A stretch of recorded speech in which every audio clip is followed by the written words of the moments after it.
among their cadre, but there is no party organization, and the marginalization that has grown over time in Congress that needs to be taken into account. So to summarize that, I'm not expecting Congress to improve, its last tally. If they maintain the last tally, I think that will be a bigger victory and achievement for the Congress party, given what one of the colleagues on the panel said with the moribund organization. So there is enthusiasm, there is a resonance for the Congress, but given the campaign, you just analyze the campaign done by the top Congress leaders, it hasn't worked very intensively in Bihar. I mean, they haven't paid much attention to the campaign. They haven't done campaignings for their coalition partners as aggressively, enthusiastically as they should have done. So looking at the entire framework of the Congress politics in Bihar, they would continue to remain one of the smaller allies of RJD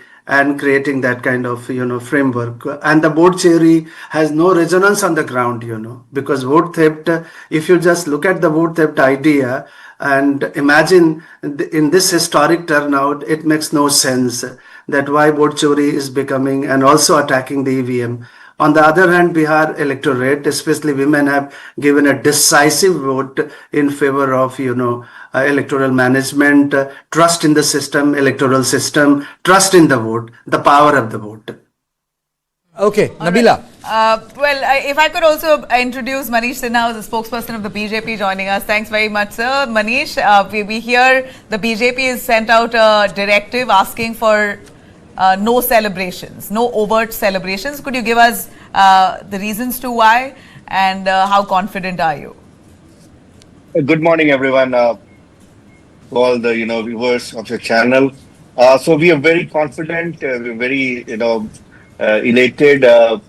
We've worked hard. The last 20 years of government, we've worked hard for the elections, and the counting of postal ballot has already started. So you can see that, NDA is leading in those initial counting also.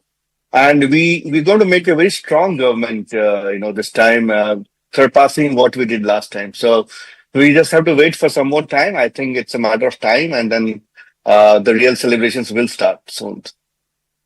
I'm joined by two reporters, Savya and Abhijit Thakur. Both of them join me from Bihar. Let me straight away go to Abhijit Thakur. Abhijit, पहले आप बताइए आपका assessment क्या है, फिर Savya, you tell me what's your assessment now. Abhijit, पहले आप बताइए, और क्योंकि जन स्वराज पार्टी के दफ्तर के सामने आप बाहर खड़े हुए हैं वहाँ, उनका तो बड़ा अच्छा आया नहीं किसी भी एग्जिट पोल में, शून्य बटा सन्नाटा था जहाँ तक नंबर है.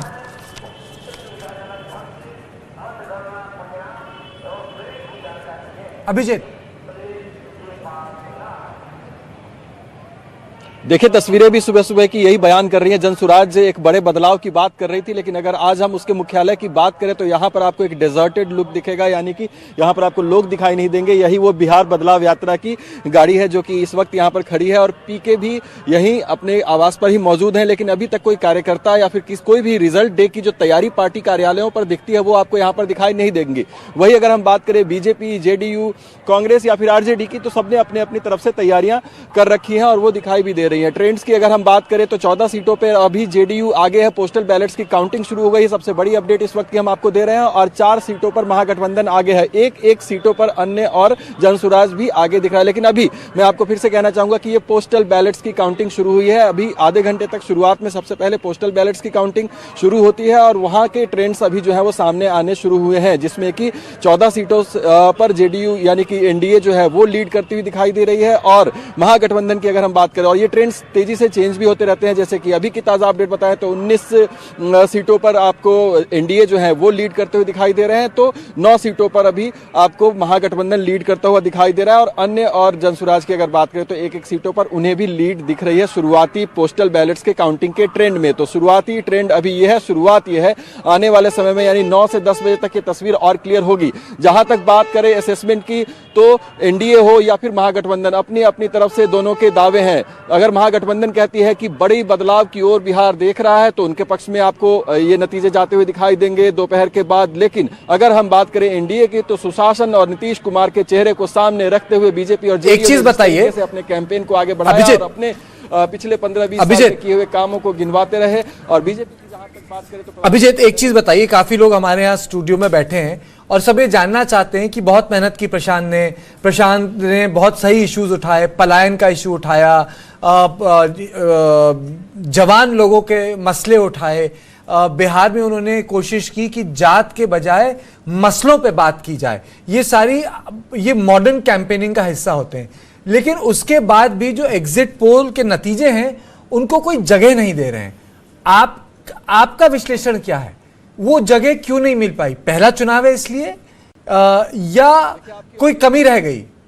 आपका सवाल मैं जहां तक समझ पा रहा हूं कि प्रशांत किशोर ने एक बड़े बदलाव के लिए कोशिश की और अपनी तरफ से उन्होंने जो मुद्दे रखे वो बिल्कुल उनकी तरफ से वैलिड मुद्दे थे, लेकिन कहीं ना कहीं जब मतदाता जब पोलिंग बूथ तक पहुंचे और पोलिंग बूथ पर बटन दबाते समय कहीं ना कहीं उसके ऊपर जाति हावी होती बिहार चुनाव में दिखाई दी। और लोग, जैसे कि ट्रेंड रहा है, बिहार के वोटिंग का पैटर्न रहा है कि जाति आधारित मतदान यहां पर होता है और लोग अपने अपने कास्ट के लीडर्स को चुनते हैं या फिर अपने विचारधारा के हिसाब से वो कोई भी पॉलिटिकल पार्टी चुनते हैं। उसमें कहीं ना कहीं जनसुराज या प्रशांत किशोर कहें तो वो पिछड़ते हुए दिखाई दे रहे हैं। यानी कि जितनी भीड़ उनकी सभाओं में, उनके रोड शोज में, उनके मीटिंग्स में दिखाई दे रहे थे, वो भीड़ कहीं ना कहीं वोटर में तब्दील नहीं हुई है और जिसकी वजह से जनसुराज जो है वो पिछड़ता हुआ दिखाई दे रहा है। और जहां तक की बात करें अगर उस चीज को, उसका माहौल भी अगर हम बात करें, कहीं ना कहीं जनसुराज का भी इंटरनल असेसमेंट ये है कि वो अच्छा परफॉर्म करने नहीं जा रहे हैं और उसी हिसाब से यहाँ पर आज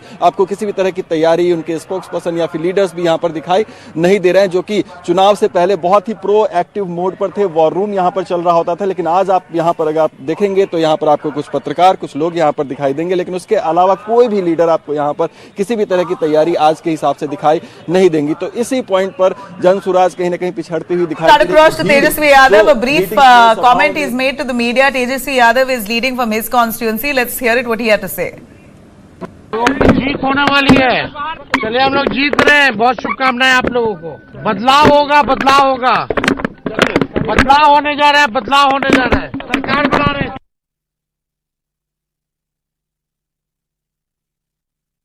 जीत होने वाली है, चलिए हम लोग जीत रहे हैं। बहुत शुभकामनाएं आप लोगों को। बदलाव होगा, बदलाव होगा, बदलाव होने जा रहा है, बदलाव होने जा रहा है, सरकार बना रहे हैं। जीत होने वाली है। ओके, माय क्वेश्चन इज बदलाव किस तरफ होगा? बदलाव ये होगा कि वो 10वीं बार मुख्यमंत्री बनेंगे या बदलाव ये होगा कि वो मुख्यमंत्री नहीं बनेंगे? बदलाव तो कुछ भी हो सकता है ना, बदलाव हो सकता है। He breaks a record. He'll obviously say he won't say that I'm going to lose. Okay, Dr. Rakesh Ranjan, spokesperson RJD, joins us. Sir, your opening comments, sir. Yes. Good morning. Good morning, sir. Your opening comments. Your boss is saying बदलाव होगा, so I'm saying बदलाव किस तरफ होगा? Definitely, like what most of the people of Bihar casted their vote in the favor of change. So change is Mahagathbandhan is winning this election by more than 2/3 majority. So Mahagathbandhan is coming in power with a huge margin. This is what my leader is saying. कि बदलाव होगा और बदलाव होगा। One thing I am assuring you, कि इस बार BJP के against voting हुई है। सबसे ज्यादा यदि कोई नाराजगी किसी पार्टी के खिलाफ बिहार में था, that is none other than but BJP, because they haven't delivered any of their promises. नहीं, बीजेपी के खिलाफ वोटिंग हुई है, पर और नीतीश के खिलाफ वोटिंग नहीं हुई। डेफिनेटली नीतीश के खिलाफ भी हुई, लेकिन सबसे ज्यादा नाराजगी यदि किसी के खिलाफ था तो ये तो कैसी बात कर दी? मतलब मुख्यमंत्री नीतीश हैं और लोग बीजेपी से नाराज हैं और नीतीश से नाराज नहीं है। Why do you think BJP is getting all the heat while Nitish Kumar has been the chief minister? No. See, there are 2 or 3 reasons. While visiting all constituency and different villages and talking to the people, we will find it. First of all, even the BJP didn't declare Ms. Nitish Kumar as a face. Second thing, PM and even the Home Minister and all the other leader of the BJP had not even not spoke even a single word about the palayan, means employment, education, and the worsening health sector, and these all kind of thing. Most of the time you have seen the same thing they are repeating after repeating, and people find it they are just making us fool.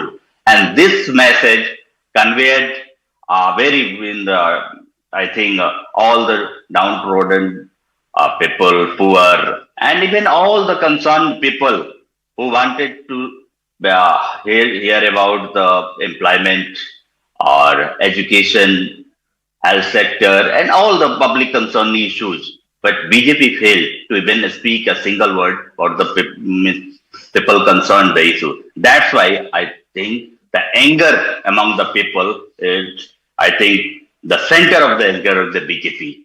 I think, no doubt, the NDA, the failure is collectively of the NDA.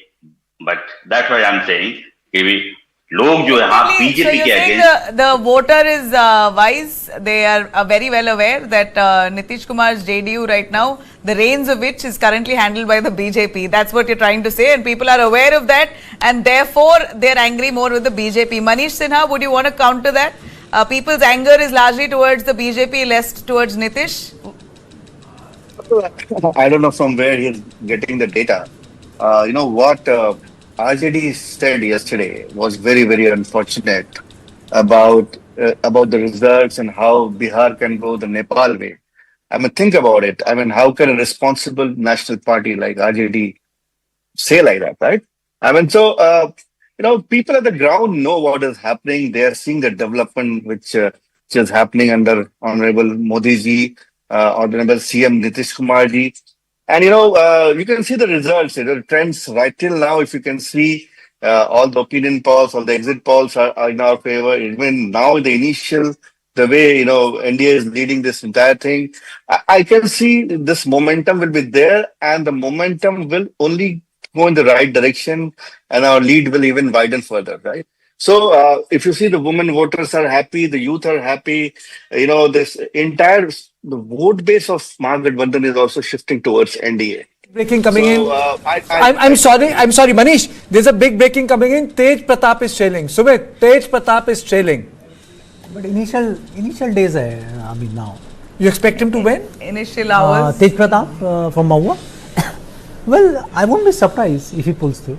Okay, let's go across to Samya and Mr. KV Prasad. Tej Pratap is trailing. A lot of results have come. Vijay Sinha from Lakhisarai is leading. RJD's Osama Sahib leading from Raghunathpur. BJP Mangal Pandey leading from Siwan. RJD Shivani Shukla leading from Lalganj. Congress is leading from Kishanganj. Maithili Thakur leading from Alinagar. Tej Pratap now trailing from Mahua. Tejashwi Yadav leading from Raghopur. To you, to the data corner. Absolutely, Karthikeya. These are only the initial leads. Remember, it's going to be too early for us to try and make our assessment basis these initial leads. If I can try and make a reference about 2015, I was there in Bihar and we were parked at Sushil Kumar Modi's residence. By 9:30, he had all the congratulatory messages pouring in from Arun Jaitley to Amit Shah. There were laddus and crackers put together. But by 10:30, quarter to 11, the entire picture shifted. And it was the Mahagathbandhan eventually went ahead and formed the election, from the government. But I would want to mention over here also, sir, is that when we are talking about the implicit faith that people tend to show towards Nitish's government, it is also more to do with that when they talk about Nitish, despite the infrastructure mess, they have some sense of discipline that Nitish can assure, which the RJD cannot really promise. It looks like the entire ghost of RJD, that legacy of Jungle Raj, is always going to haunt Tejashwi Yadav, even though he may be well-intentioned. Well, that's exactly a problem. Tejashwi and RJD has to battle it out. Remember, Tejashwi had a small go at in office between 15 and 17, and maybe a bit of room to maneuver. It's not enough. One, because the memories of the past are something they have to live with. But how else will they get a chance to come unless they come back into office to remove those, remove the taint or whatever it was. Nitish has delivered to the extent possible and has changed the way Bihar has been administered in the last 20 years. There may be ups and downs. Every good administrator has his own share of problems, and today people talk of a lot of things. But then Nitish has a track record, one that his image is pretty intact by a large extent. So that helps him. His image as an administrator, his image as a clean politician, has done that, holds him in good stead. Here is an untested element in Tejashwi Yadav, whom the electorate, can they trust him as their... Does he pack a promise? That's what. No, he's offered a lot of promise. He has shown some of it when he was in office, right? But is it good enough for him to, let people take that leap of faith? Yes. For him to install him as the chief minister? That's one thing they have to work it out. You were referring to 2015. Now, all of us know in the studio and including you, these are postal ballots. Yes. Barely a few thousand here and there. The real counting will start once the ballot paper, the EVM start. Yeah, so that's it, Karthik. We'll have to wait and see what is going to be the numbers when EVM counting is going to begin, because that number could possibly change these numbers that we are playing out on our screens right now drastically. Absolutely. Okay, so what I understand is that the Election Commission website still has all zeros. So that khata hasn't opened yet. So this is too early for us to call out on anything. But at least the excitement has begun. We have lots of reactions coming in from the ground. Leaders have spoken. I'm going to cut across to that before I slip into a short break. ये जीतने वाले लोगों की भाषा है, जीतने वाला लोग या हारने वाला राजनीति और प्रजातंत्र विनम्रता का है। जितना विनम्रता से आप जीत को एक्सेप्ट करते हैं, उतनी ही विनम्रता से आप अपनी हार को एक्सेप्ट करना चाहिए, क्योंकि ये आपका अपना मैंडेट नहीं है। You tried your level best, people have accepted you और रिजेक्टेड इट। बिहार का सबसे बड़ा विधानसभा संख्या के बूथों की दृष्टि से 503 बूथ है, तो स्वाभाविक रूप से जनता का जो प्रेम स्नेह लगातार वृद्धि के क्रम में मिलते रहा है, तो एक सकारात्मक दृष्टिकोण और परिणाम रहेगा। जनता को बहुत बहुत आपके माध्यम से मैं धन्यवाद देना चाहता हूं। दीघा विधानसभा का जो प्रेम और स्नेह दिया, वो परिणाम जल्द से जल्द आपको पता चल जाएंगे, पर बहुत ही सकारात्मक और ऊर्जा का प्रेम। और मैं बिहार की जनता को भी, मतदाताओं बंधुओं को भी आपके तरफ से, आपके माध्यम से बहुत धन्यवाद देना चाहता हूं कि उन्होंने जो एक सकारात्मक दृष्टिकोण एनडीए के पक्ष में दिया है, कि पूरा विश्वास जो दिया है वो लगातार विकास के साथ परिणित हुआ है। तो आज विश्वास और विकास ये एनडीए गठबंधन का जो परिणाम रहा है, जनता ने उसका परिणाम देगा और जल्द से जल्द उसके रिजल्ट भी आपको जल्द से जल्द दिखाई देंगे। अब लोकतंत्र के महापर्व का आज सबसे ऐतिहासिक महत्वपूर्ण दिन है और सभी लोग इस महापर्व के उत्सव में सम्मिलित हो रहे हैं, और इस महापर्व का आज जो परिणाम आएगा वो बिहार के लिए ही नहीं, देश के लिए बड़ा शुभ होगा। और 21वीं सदी के भारत की मजबूत नींव बनाने में डबल इंजन की सरकार प्रधानमंत्री मुख्यमंत्री जी के द्वारा जो तैयार किया गया है, हर बिहारी गौरवान्वित होगा और वो विकसित बिहार का मजबूत इमारत खड़ा होगा। और मैं भी जा रहा हूं लोकतंत्र के इस महापर्व में भागीदारी करने। ये बिहार लोकतंत्र की जननी की भूमि है, इस धरती से देश को संदेश जाएगा, बिहार एक नजीर पेश करेगा। बिहार की उम्मीद और आशा के साथ बिहार बदलाव की ओर अग्रसर है। दोपहर बाद तक सारी चीजें स्पष्ट हो जाएंगी। बदलाव तेजस्वी जी के नेतृत्व में महागठबंधन की सरकार। एग्जिट पोल को तो मैं सीधे मानता हूं ये पूंजी का खेल है, बाजार का खेल है और शहनशाह का खेल है, जिसमें शहन और शाह के बीच में कहाई फन ले लीजिए, ये उनका खेल है। हम वो खेल नहीं खेलते। 12 बजे तक पिक्चर साफ, दोपहर तक सारी चीजें स्पष्ट, बिहार बदलाव की ओर अग्रसर। मैं आश्वस्त इस बात को लेकर हूं कि जनता में गुस्सा थी, आक्रोश था और वो बदलाव चाहते थे। और जीएनजी जो न्यू जनरेशन है, यूथ है, किसी भी जात का वो बदलाव चाहते थे और मुझे लग रहा है कि आज होना चाहिए। मुझे पूरा है विश्वास हम होंगे कामयाब। जीत निश्चित है महागठबंधन की। आज डबल इंजन की नीतीश सरकार की विदाई है और तेजस्वी सरकार बिहार की जनता ने लाई है। इसलिए चाहे अनुमान जो भी लगाया गया हो, परिणाम हमारे पक्ष में होंगे, ये मुझे पूरा भरोसा विश्वास है कि बिहार आज जीतेगा। बिहार की जीत होगी। बिहार की तकदीर और तस्वीर को बदलने के लिए, बिहार के भविष्य को बनाने के लिए बिहार की जनता ने अपना आशीर्वाद श्री तेजस्वी यादव जी को, महागठबंधन को दिया। एक प्रचंड जनादेश पक्का है। जनता का आशीर्वाद नीतीश कुमार जी की अगुवाई में एनडीए की सरकार बनाने के लिए मिल चुका है। जनता ने जांचा परखा, दोनों अलायंसेस को देखा, उनके 90 से 2005 का दौर भी देखा। 2005 से 25 के बीच बिहार को जिन सम्मानजनक ऊंचाइयों पर नीतीश कुमार जी ने पहुंचाया और जो एक दृष्टि संपन्न नेता, एक विजनरी लीडर के तौर पर आने वाले 5 वर्षों के लिए जो विकास का रोड मैप उन्होंने सामने रखा है, जनता एक पॉजिटिव एजेंडे के साथ है।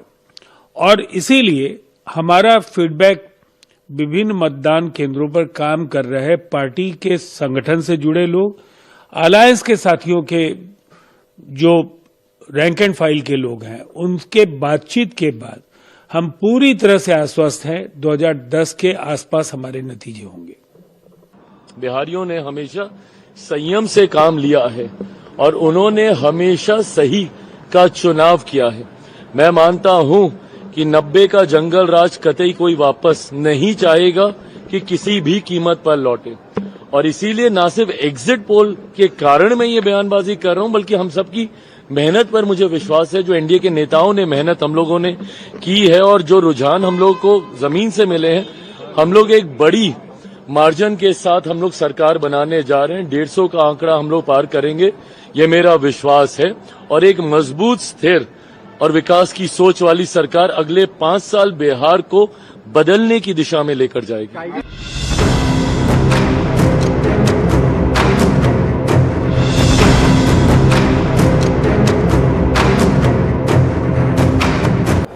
भारत सरकार ने सभी देशवासियों के हित में टर्म लाइफ इंश्योरेंस से जीएसटी पूरी तरह से हटाकर जीरो कर दिया है।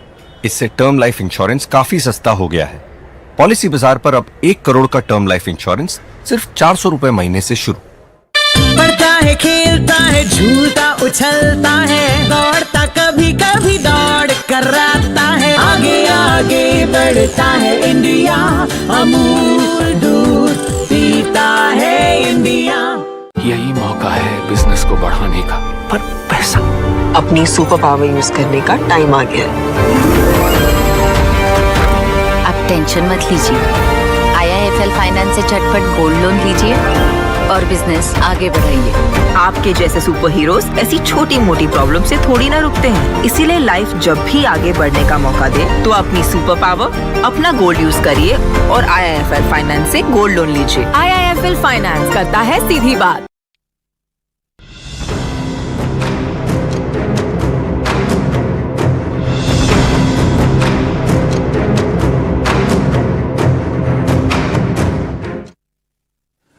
Welcome back. Now the postal ballots are almost, I think, the counting has concluded, I would say, because it's 8:30 the EVMs will open. Let me introduce my guests. I'm joined by Faizan Ahmed, Ashwini Kumar, KV Prasad, Sumit Pandey, Samya, Brijesh, Smita Mishra, Neeraj Mishra, spokesperson Congress Party, and Manish Barrier, spokesperson Bharatiya Janata Party. Manish, if you're there with me, my question is to you. So what are the prospects looking like? Well, as I said earlier, right? I mean, we're very, very confident of a very stable government. We're going to cross 150 or 160, and Bihar is going to see a huge change of development in the next 5 years. We are all, the NDA partners are all together in this. We are all aligned. We have a common vision, and we want to take Bihar to the next level of development. So this point looks very good. We're very confident about crossing 150, 160 seats together. Absolutely. Meeta, you continue to be there with me. My colleague Brijesh Pandey was saying that a lot of upticks have been seen from all other parties but Congress. You're stuck on 3. I think, ever since Mahagathbandhan has panned from 20 to 51 now, but the Congress is kind of stationed at 3. So I think the conversion rate of Congress is also something which has to be very keenly looked at if Mahagathbandhan really wants to, like, have a real shot at power. And that conversion rate and the extent of conversion rate is also going to be one big deciding factor. देखिए कहीं तो preparation तो हो रही है, कहीं तो मिठाइयाँ बन रही हैं, पूरी तली जा रही है, जलेबी भी निकाली जा रही है, कहीं ना कहीं तो तैयारी. I think this looks like more like the Delhi Central BJP headquarters at 6 DDU rather than Bihar. I would. Okay, Savya with me, our colleague Savya from Patna. Okay, so Savya, you are the BJP headquarter.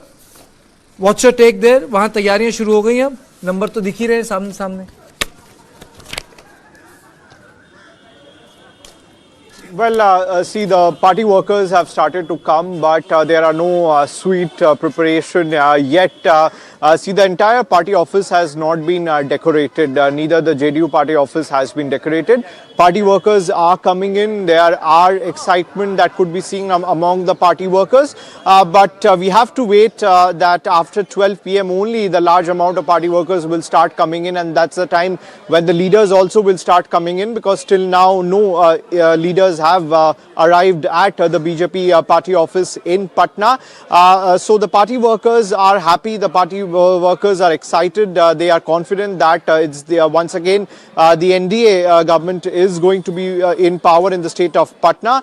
So slowly we are going to see more party workers coming here at the party office. Absolutely. 2015, remember, when RJD and JDU contested together, initially which was BJP which led. And we remember absolutely, I mean, we were stationed there, and 9:30, 10 o'clock we had quite a celebration. I had a very funny thing, like, the stars were stationed outside BJP office, and the minor reporters were stationed outside JDU office. Just one and showing the hierarchy of the television, and they were celebrating their 9:30.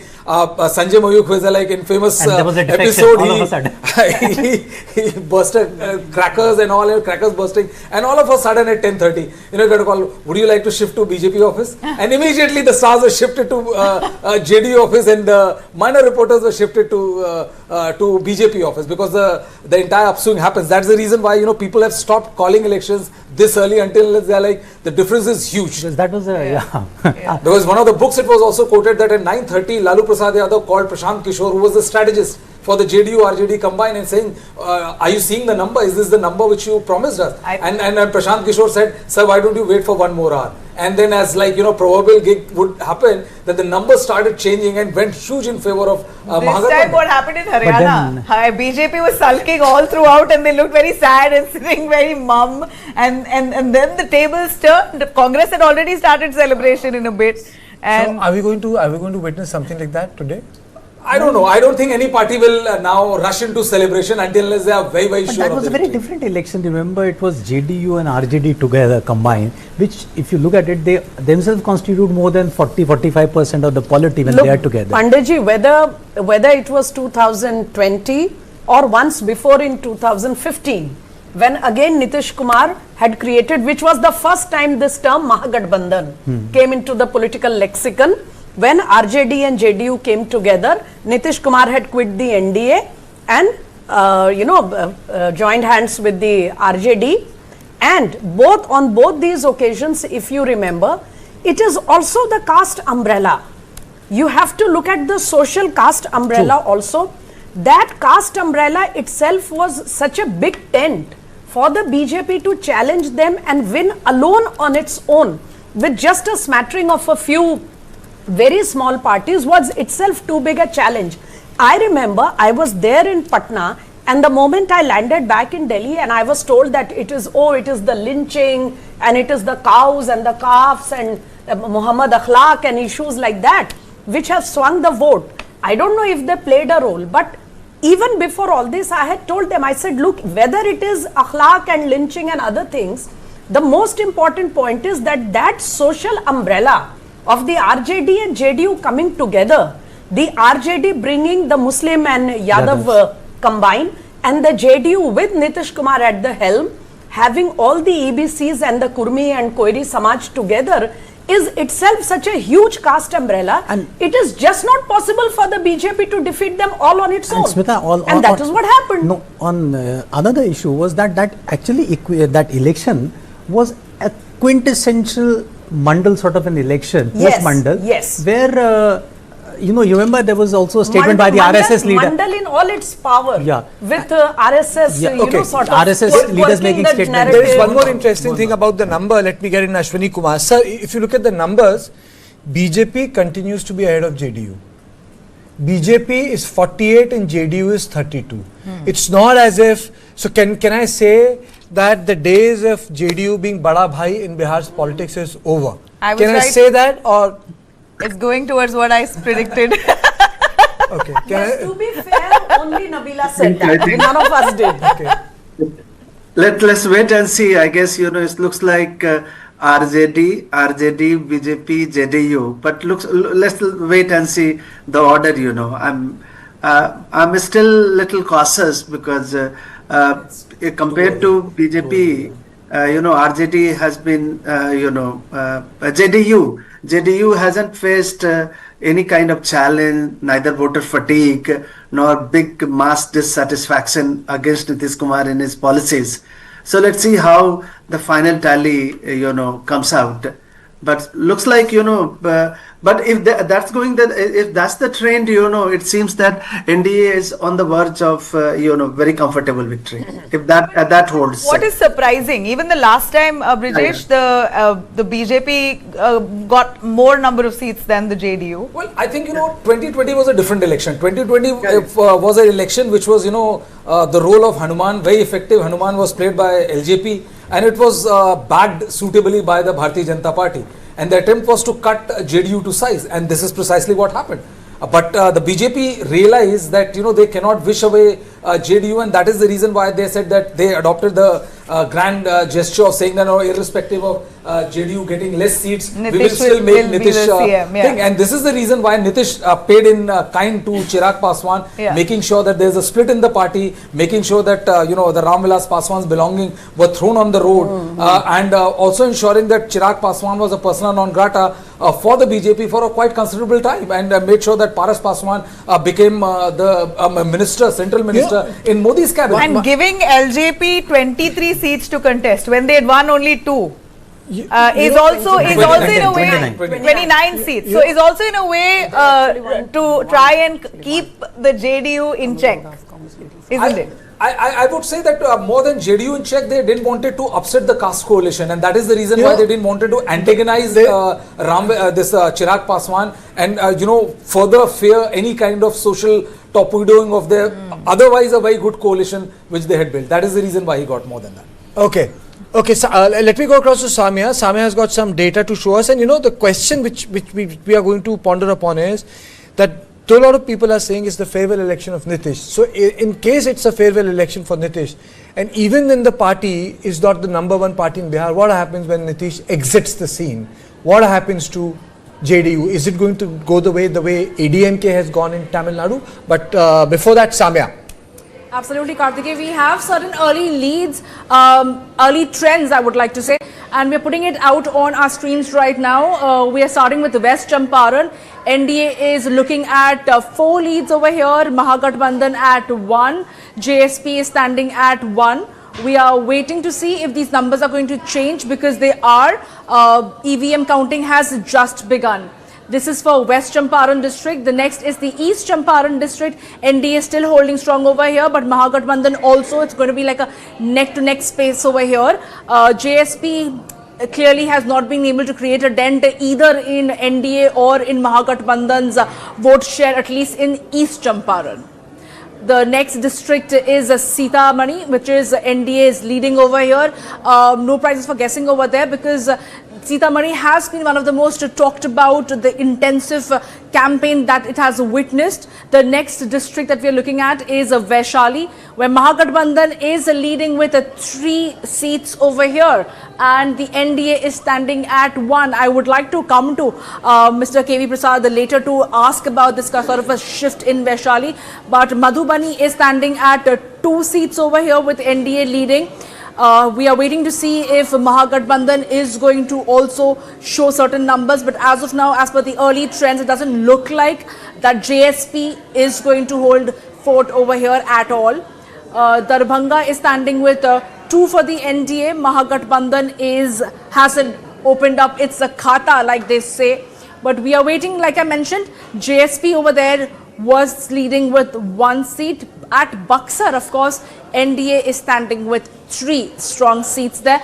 But these are again early trends. These are bound to change as the EVM voting is going to progress one round after the other. All these numbers can change. NDA in Begusarai now. NDA is at 7 seats over here. Mahagathbandhan, JSP and others have not yet secured any space. But I would like to ask you, Mr. Prasad sir, how do you look at these early trends? Because clearly as far as NDA is concerned, it appears that the exit polls are still holding true. Well, I think 2 things are very clear. If we look at the trend of what we see is the paper ballots, or the ballots which are early ballots, which reach postal ballots as we call, they give you some sense. And if I were to use a quote recently from what Mr. Rahul Gandhi said at his press conference in reference to Haryana, he said, look, all the postal ballots gave us the numbers. That's true. Right. So I'm not saying that applies here. I don't know. But what I mean to say is, if they could firm up when the EVM starts spewing the results, probably in an hour or so, you will have a more firmer indication as to which way the wind is blowing. Well, if about 7 or 8 exit polls told us only one side of the story, and all of them show one thing very clear, that it is the NDA which is coming back to office. That's one thing is clear. The numbers may vary, but if you look at all the exit polls, 7 or 5 or 9, whatever they did, nobody gave Mahagathbandhan any chance to be back in office. So we'll see how it plays out. A comfortable majority over there that has been predicted by most of the exit polls that have been carried out, and the early trends also looks like it's indicating the same. We are definitely looking at Tejashwi Yadav leading from Raghopur, but he is the chief ministerial candidate from the Mahagathbandhan. They have put all their effort in Raghopur. So we have to see. It's only 8:48 right now, Karthike, and like Mr. K.V. Prasad has also said, that postal ballot and EVM may completely present a different picture altogether. We will be back with other trends, more updates, with the breaking news also coming in from the ground zero. We are slipping into a short break right now. Lots more lined up. Stay tuned.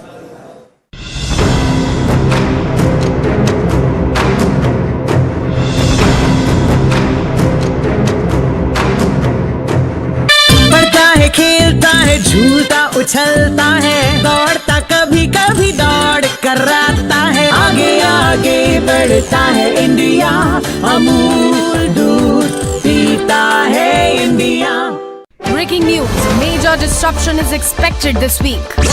Yes. Disruption confirmed. That's me. Relax. No scams. No scams. Just my brand new show. News Cosmic with Cyrus.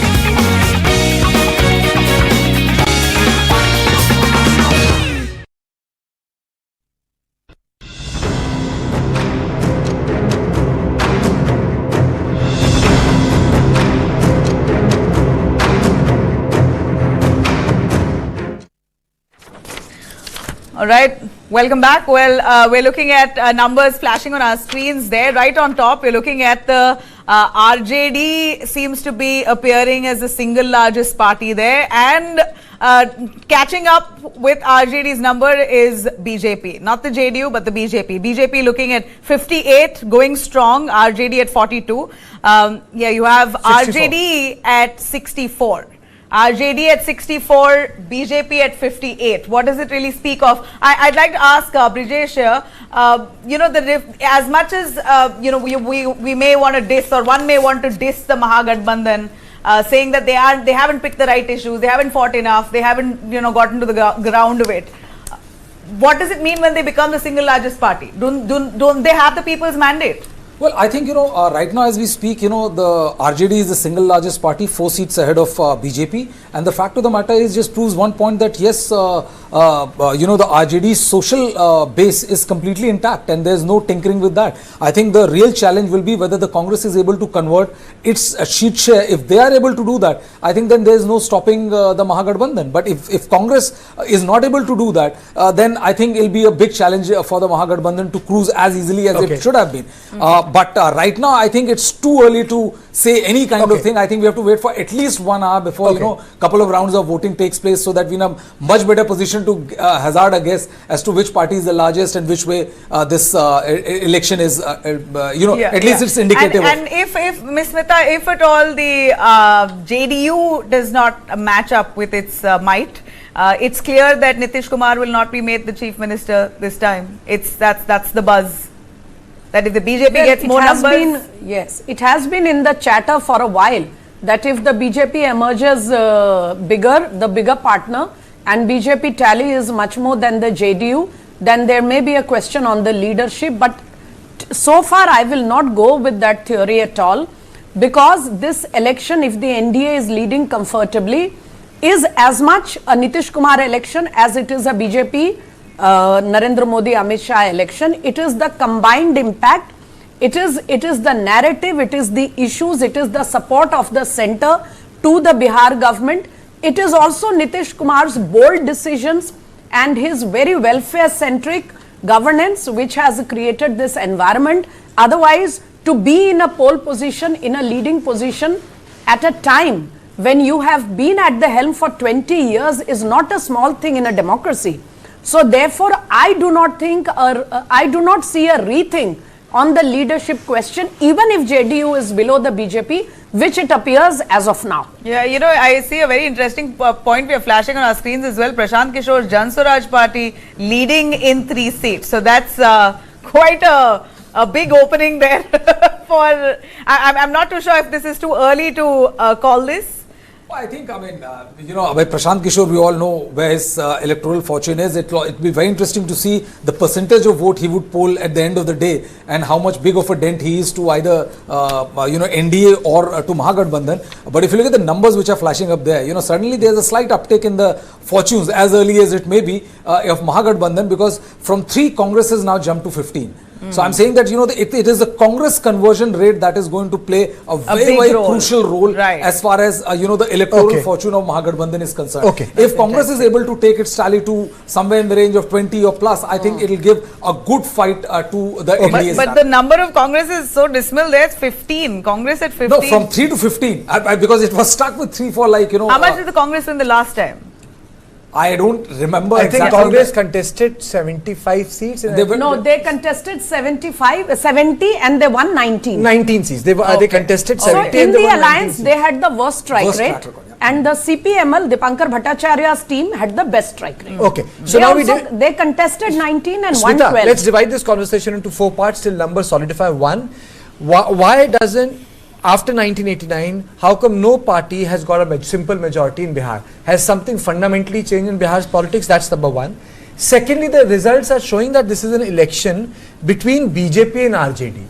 If we look at the results, if we just break it down, Bharatiya Janata Party is 58 and JDU is 43. They are in alliance. So BJP is the bigger partner and RJD is 68 and Congress is the smaller party with 15. So it's BJP versus RJD. Third, despite Nitish Kumar being the tallest leader, someone you can't do without, his party is declining in numbers. This will be the second time, it will not be the big brother. And the fourth is, as Brijesh said, the Congress conversion rate. That is going to matter. Now, I'm joined by Manish Baria, spokesperson Bharatiya Janata Party.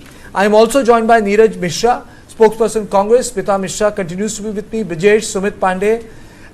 Ashwini Kumar also continues to be with me. And Faizan Ahmed. Ashwini, are you there? Yeah, I am there. Okay, so Ashwini, my first question to you. Let's, basic question. How come, despite immense popularity, the churn and the issues, no political party after 1990 has been able to secure simple majority? Why it has become a sort of a soup in Bihar? A broth, broth sort of a politics. It's a good soup, it's a lovely, warm and friendly soup, and Biharis enjoy that soup. You're making me feel hungry. I haven't had breakfast. Yeah. I mean, like, it's not an English breakfast in Bihar. Okay. But that's a good one. I'm sorry. I'm you don't have to be sorry. That was a super good one. I mean, like with Litti Chokha, I mean, like, this soup will make a lot of sense, Both Nitish ji and Lalu ji enjoy Litti Chokha together in their college days as well. So my sense is here, I mean, like, the sense is here, if you look at, since 67, this story began in 67, when Bihar went through a transformation, a churning, and that keeps repeating. And since then, if you see the dominant party system, that completely disintegrated because the dominant party was also correlated with the, social dominance of upper caste in Bihar. So part of the reason that is also reflective of, Bihar's social demographic landscape and that, shows in the kind of party system. If you look at nation, in terms of the fourth party system, BJP, if not hegemonic, has become dominant.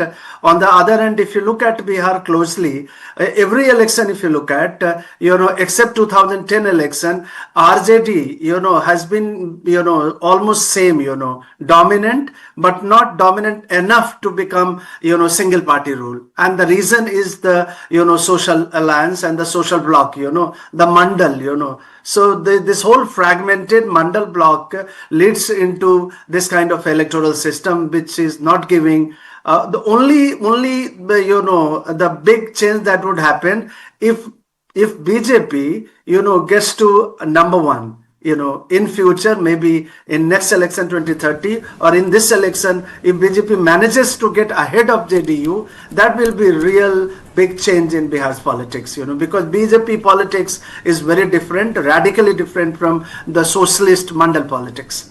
Absolutely. So, in the ECI data, let me just also show you the ECI data. ECI data is showing Bharatiya Janata Party right now leading in 2 seats, but the ECI data is secure but slightly slow. So I'm not going to go into that. If you go with the numbers here that's flashing on our screens, RJD at 71, the Congress seems to be picking up. Mahagathbandhan on the whole is showing at 98, NDA on the whole at 121. So NDA is still going strong. I think two very interesting things is happening. I mean, it's very early, but I would still say that RJD has solidified its lead over BJP quite substantially now as the single largest party, and JDU has picked up. JDU, and I personally feel that that JDU is going to be the big brother as far as this alliance is concerned, and they will be, because this election is as many would agree or disagree, but I would say that JDU, this election is fought in the name of a real vote catcher, game changer, whatever you want to call it, catalyst is Nitish Kumar and not the BJP, and this voting will be on the face of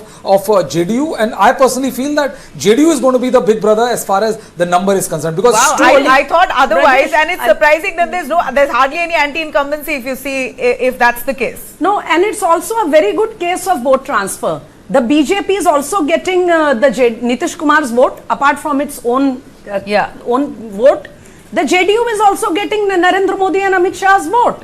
It's a classic case of vote transfer, running the government together and going into elections together with CM face or without CM. Smita, in Orai, Ram Nishad, and in Rajnagar, it is Sujit Kumar. Both BJP? A former IRS officer. Former IRS officer, Orai, Ram Nishad, and Rajnagar, Sujit Kumar. I know we are doing a lot of micro issues, maybe for a larger audience, but there's the important issue is that, you have also new faces in this election, in these assembly elections. Sujit Kumar is a very interesting case. As a reporter, it's very curious. His wife was an MLA. His wife is a BJP leader. She contested the elections. She won. Meanwhile, Mr. Sujit Kumar, I think MGB, sorry for cutting in, MGB has touched 100. 100, yes. So it's getting closer. But in election commission data, because I'm slightly shifting the goalpost. In election commission data, it's only BJP that's there. Well, I think election commission data we all know. It's a government agency, so they can't afford to go wrong. So their data is filtered, checked at every level, because they can't afford to go wrong on this, and that is the reason why we have seen that when private TV channels and others are galloping with numbers, they are far more restrained and conservative because numbers. Absolutely, I completely agree. Election commission data is showing that there are 5 seats in which Bharatiya Janata Party is leading. So I think that we should, take cognizance of. So yes, the second issue is Janswaraj has got 4 in the lead. That's really interesting. And could he be the kingmaker then? Well, as you know, I will quote Prashant Kishore on that. In an interview, Prashant Kishore he's a guy who's a realist. I would give him that. He said, if I get less than 10 seats all of my MLAs will desert me and join the leading coalition partner. Nobody will stick with me. Oh. And he said this openly because he said that Dhanatantra, which is the Dhanatantra, will overtake anything and the personal ambitions will get better of it. So if he's getting somewhere in the range of 4, 5, 6 and all, I will go with what Prashant Kishore has said, that they will shift their allegiance immediately to the highest bidder and the person who looks like, form the government. So is this a close election? Is this a close election? Let me just go across to Manish. Manish, you are there with me? Yeah, I'm there. Manish, people were expecting that, the leads are going to be slightly bigger, but it's still, I'm not saying it's very close, but it's there, 120-400. Yeah, so from what we're seeing now, I think NDA has formed a government. I mean, we are very close to 122. I think we've crossed in some channels, we have even crossed it. And the lead is quite good. So I think it's not going to be that close. We are very confident of our original prediction. We are going to cross 150, 160 seats together. So I think the wind is in our favor. I think we're doing very good. We're quite confident the way things are happening as of now. But still, I think we have to wait for another 1 hour. I think 1.5 hours where things become very, very clear. Okay, so another thing, Sujit Singh from Gaura Boram, Darbhanga, he's an IRS officer in Rajnagar. Madhubani, Sujit Paswan, he's also ex-ABVP. So, there are a lot of data that is coming in, and I know this is micro-minute data, but it's very, very important to understand that Bihar elections is witnessing certain very important themes. The first important theme is that RJD continues to be the single largest party. We need to understand.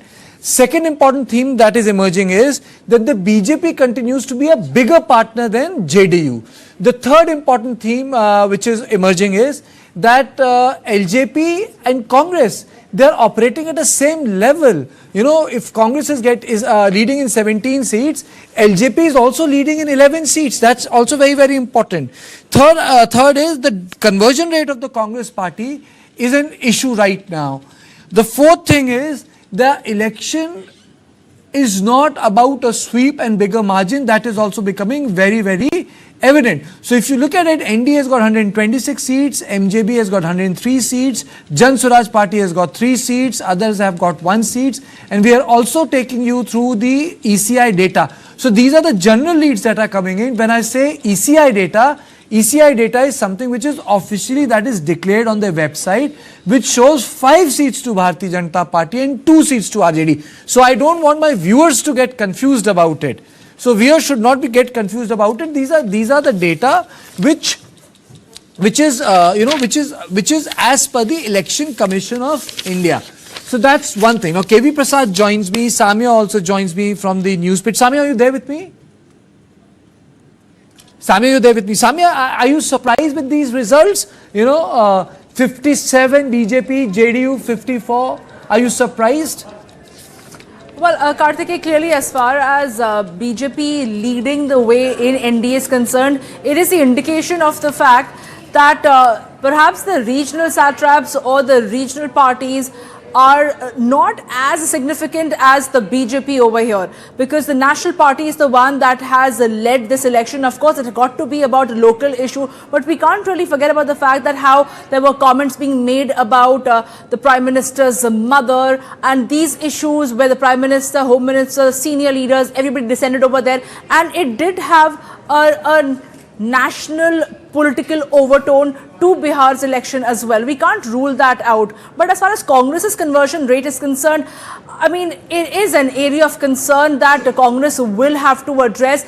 Election after election, we see this happening, that the Congress seems to be losing ground. No matter what they try to do, there's something very basic that they're getting it wrong, and they're not being able to resurrect themselves in the heartland, like Uttar Pradesh and Bihar. And today what we're looking at seems to be another example of it.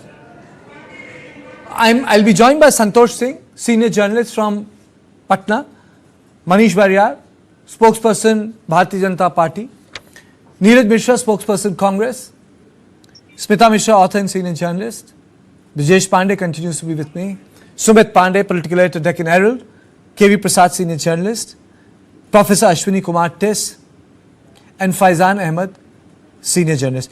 Is Faizan there with me? I think Faizan is going to join me a little later. KV Prasad joins me. KV, 124 and 100. It's not a huge margin election. It's still close. Absolutely, and as you've been saying from the beginning, these are very, very early trends, very early, and how they convert and how they firm up is what will be interesting to watch. Probably in an hour or so, you will have a little more firmer footage in terms of numbers converting. And remember, all throughout, people have been talking two things, and the numbers that show up for BJP versus JDU, that's very interesting because most reports from the ground seem to suggest that there was no anger against Nitish Kumar. Per se, which means no anger against JDU, which was leading the government, and BJP was trailing, or BJP was, riding on the coattails. Well, these figures certainly show that that was not the case. So most people either read the wind wrong or read the tea leaves wrong. That's what it indicates. Or is there a larger issue? This is something, Professor Ashwini Kumar. Are we having issues with the way exit polls are being conducted? The way exit polls were conducted earlier, and the results would come out, they would be right 80%, 90% of the time. But these days, there's a wide fluctuation despite better technology, more social media, more intrusive. I would like to stop you there. JDU has overtaken BJP in the early days as the largest party. Your ability to compute the data more sharply and ability to connect with a lot of people electronically, even then, it's going off the mark. Why? See, if you just look at, last 2024 election and the way Axis failed miserably, I think that tells a lot about, despite the new age of psephology.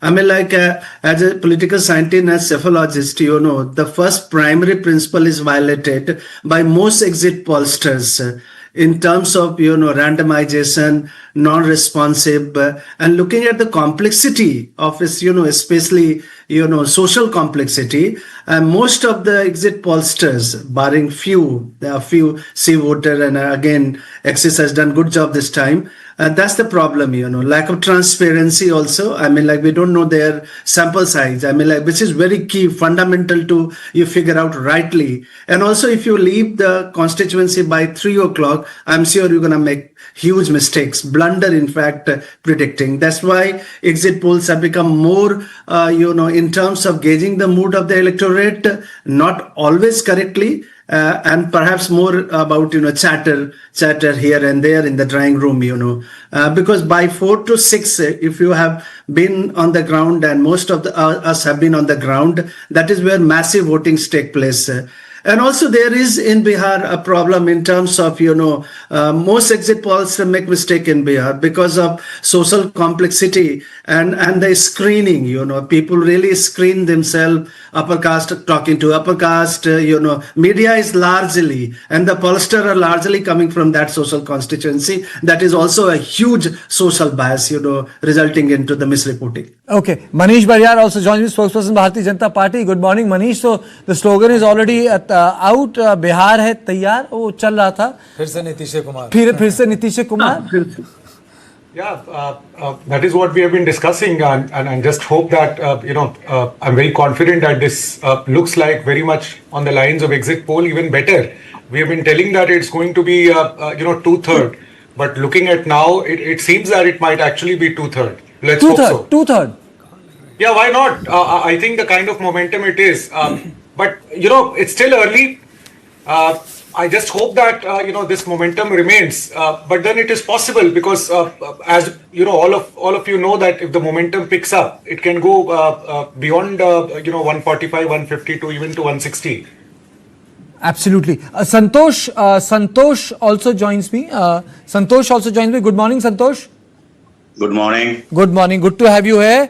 Are you surprised with these early results? Let me give you both sides of the story.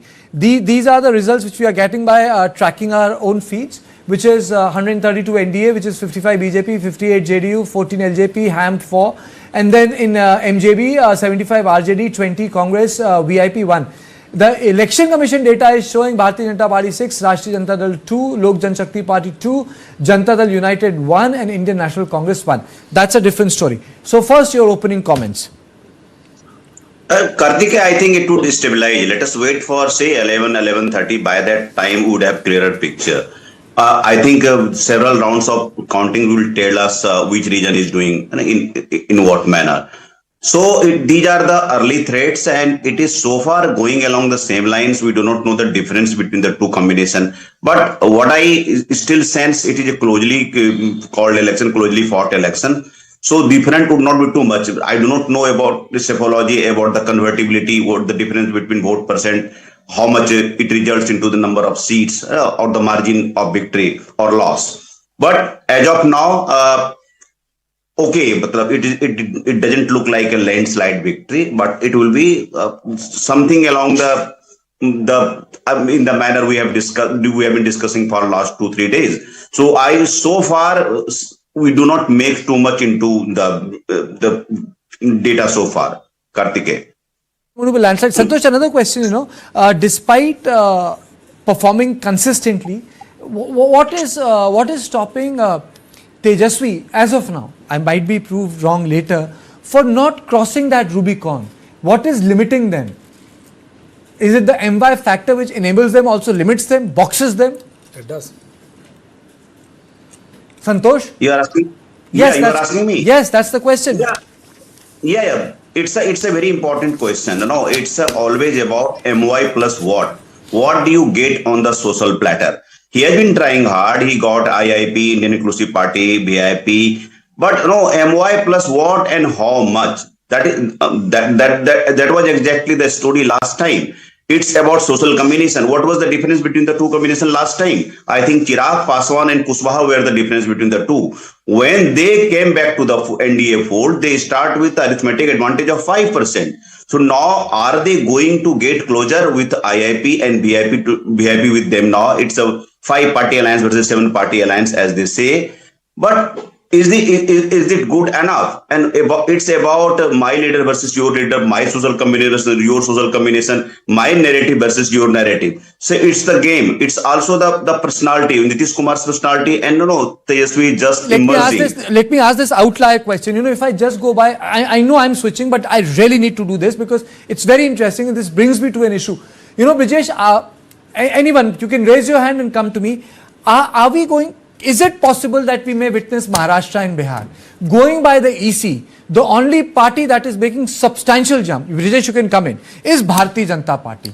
I think, we should not, election commissions of India's data or, the figures which they are saying is too early. And I think, at least next 4 to 5 hours, we would not be in a position to do any discussion or analysis based on Election Commission of India's data. But what I can say for sure is there's something which I have been saying all along, that JDU is going to be the largest party, and it is reflecting on screen. JDU, which was 42, BJP, which would continual surge till, 830, 840, and at one point of time they were 58, is now kind of settling down into 55, 60, 55, 56, 57. But JDU is cementing its lead as the elder brother as far as NDA is concerned. And interestingly, right now, because it's too early, and I've been saying this, like it's too early to make any kind of prediction whatsoever, but if you go by the data which is in front of it, Chirag Paswan party is ahead in 14, and I think there will be very, very good news as far as LJP is concerned. Okay, now Smita wants to come in. Smita, my question remains simple. I'm just analyzing it. Anyone who wants to come in, raise your hand. The first are counting EC number analysis. I say there is a huge gain for NDA, but in that it's mainly BJP. So I'm not saying that I might be correct, but I'm opening a possibility of a conversation here with all my esteemed guests. I'm not being presumptuous here. Do you think we can have a Maharashtra in Bihar whereby BJP becomes the predominant party overtaking JDU? There are some reasons why it will not be exactly Maharashtra, very basic reasons. Number one, in Maharashtra, you have to remember the fact that in the Lok Sabha 2024, the Maharashtra, the Mahayuti, which was the combine of the BJP, Shinde Sena and some other parties, they had done dismally low, and which had created a lot of concern and churning within the alliance. And then they bounced back with a wonderful result. And as of today, the opposition has been decimated in the Maharashtra Assembly. Now, look at Bihar. In Bihar, unlike UP, Haryana and some other states, the NDA fared quite well, Despite having a sort of a similar social situation and even political narrative, The NDA did quite well in Bihar in the Lok Sabha 2024, not like UP or Haryana, is number one. Secondly, just before Lok Sabha elections in Maharashtra, there had been a lot of tod-fod. Eknath Shinde left the NCP, he left Shiv Sena and came and became Chief Minister. Then Ajit Pawar came. No such churning was visible in Bihar for the past few years. Yes, in 2020, Nitish Kumar had gone with the RJD as the mahagathbandhan, but then he had done it earlier also. And after coming back, he was fairly comfortable and a stable government. Paswan, who was fighting separately, had also joined as a minister in the center and a part of the alliance. So there are various differences between the Maharashtra situation and Bihar.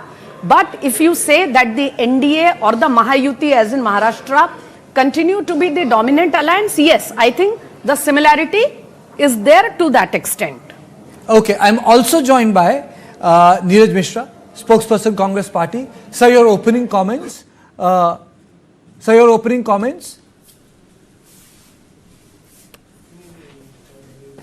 Kartikeya ji, you actually know the script because it's too early to call what is going to happen. But what we have been analyzing is that the resonance of our issues has been there on the ground. People have been questioning the last 20 years of NDA's government in Bihar. And I think that the substantial vote increase which has happened, which is roughly around 30,000 votes per assembly, it suggests that the incumbent government was facing the brunt of the people. And I'm hopeful that as the numbers settle in, Bihar will see the new light of the day, and the 20 years of misgovernance in which people were forced to migrate from their state because job opportunities were not there. They were not able to have a dignified life. So we are seeing that once the numbers settle in, we are hopeful that all the things which were part of our campaign, right from Naukri, Dawai, Sichai, and all other factors on which we were trying to make our election campaign being heard, it will resonate in the numbers also. Are you worried? Are you hopeful? Let's put it this way. About the conversion rate, last time you came under a lot of criticism. You fought 70 seats, you got 19 seats. I'll come to you, Manish. I'll just come to you. Are you hopeful of the conversion rate?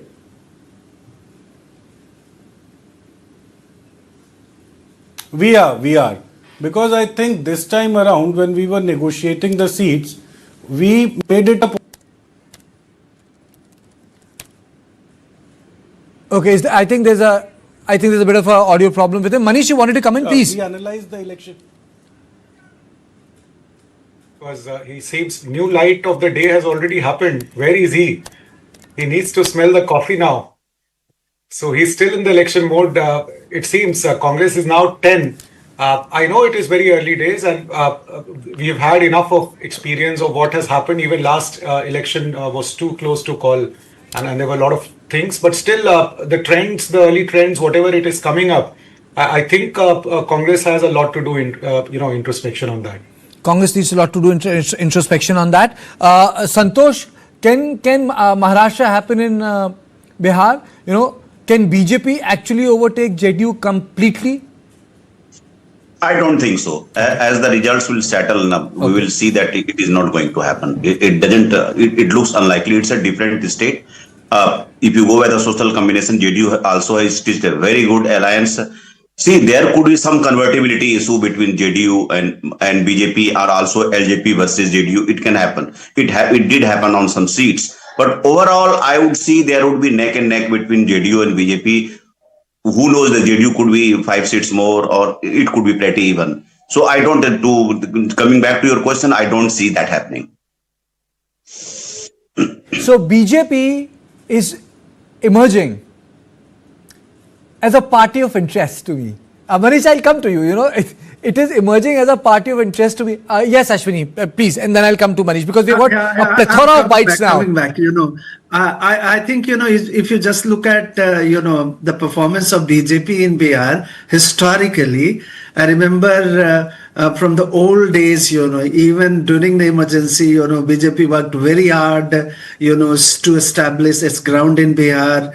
And so BJP is certainly on the rise in Bihar. That's very clear. If you just look at, since 2010 onwards, despite, 2015, the low performance, BJP continues to remain a player and now becoming a significant player. So that's the message from 2025. So we have to give, credit to BJP because in a context, where people haven't given chance to BJP, and the combination between Nitish Kumar and BJP seem to be working on the ground, So that's something I can detect here. It won't be, replica of Maharashtra, given qualitatively different social and political systems, including the party structures here. But it's very clear that BJP, if, goes neck and neck, with RJD. Professor, politics is about social engineering. Let me put it this way. Who imagined in 2000 that the BJP will get a single majority in Haryana?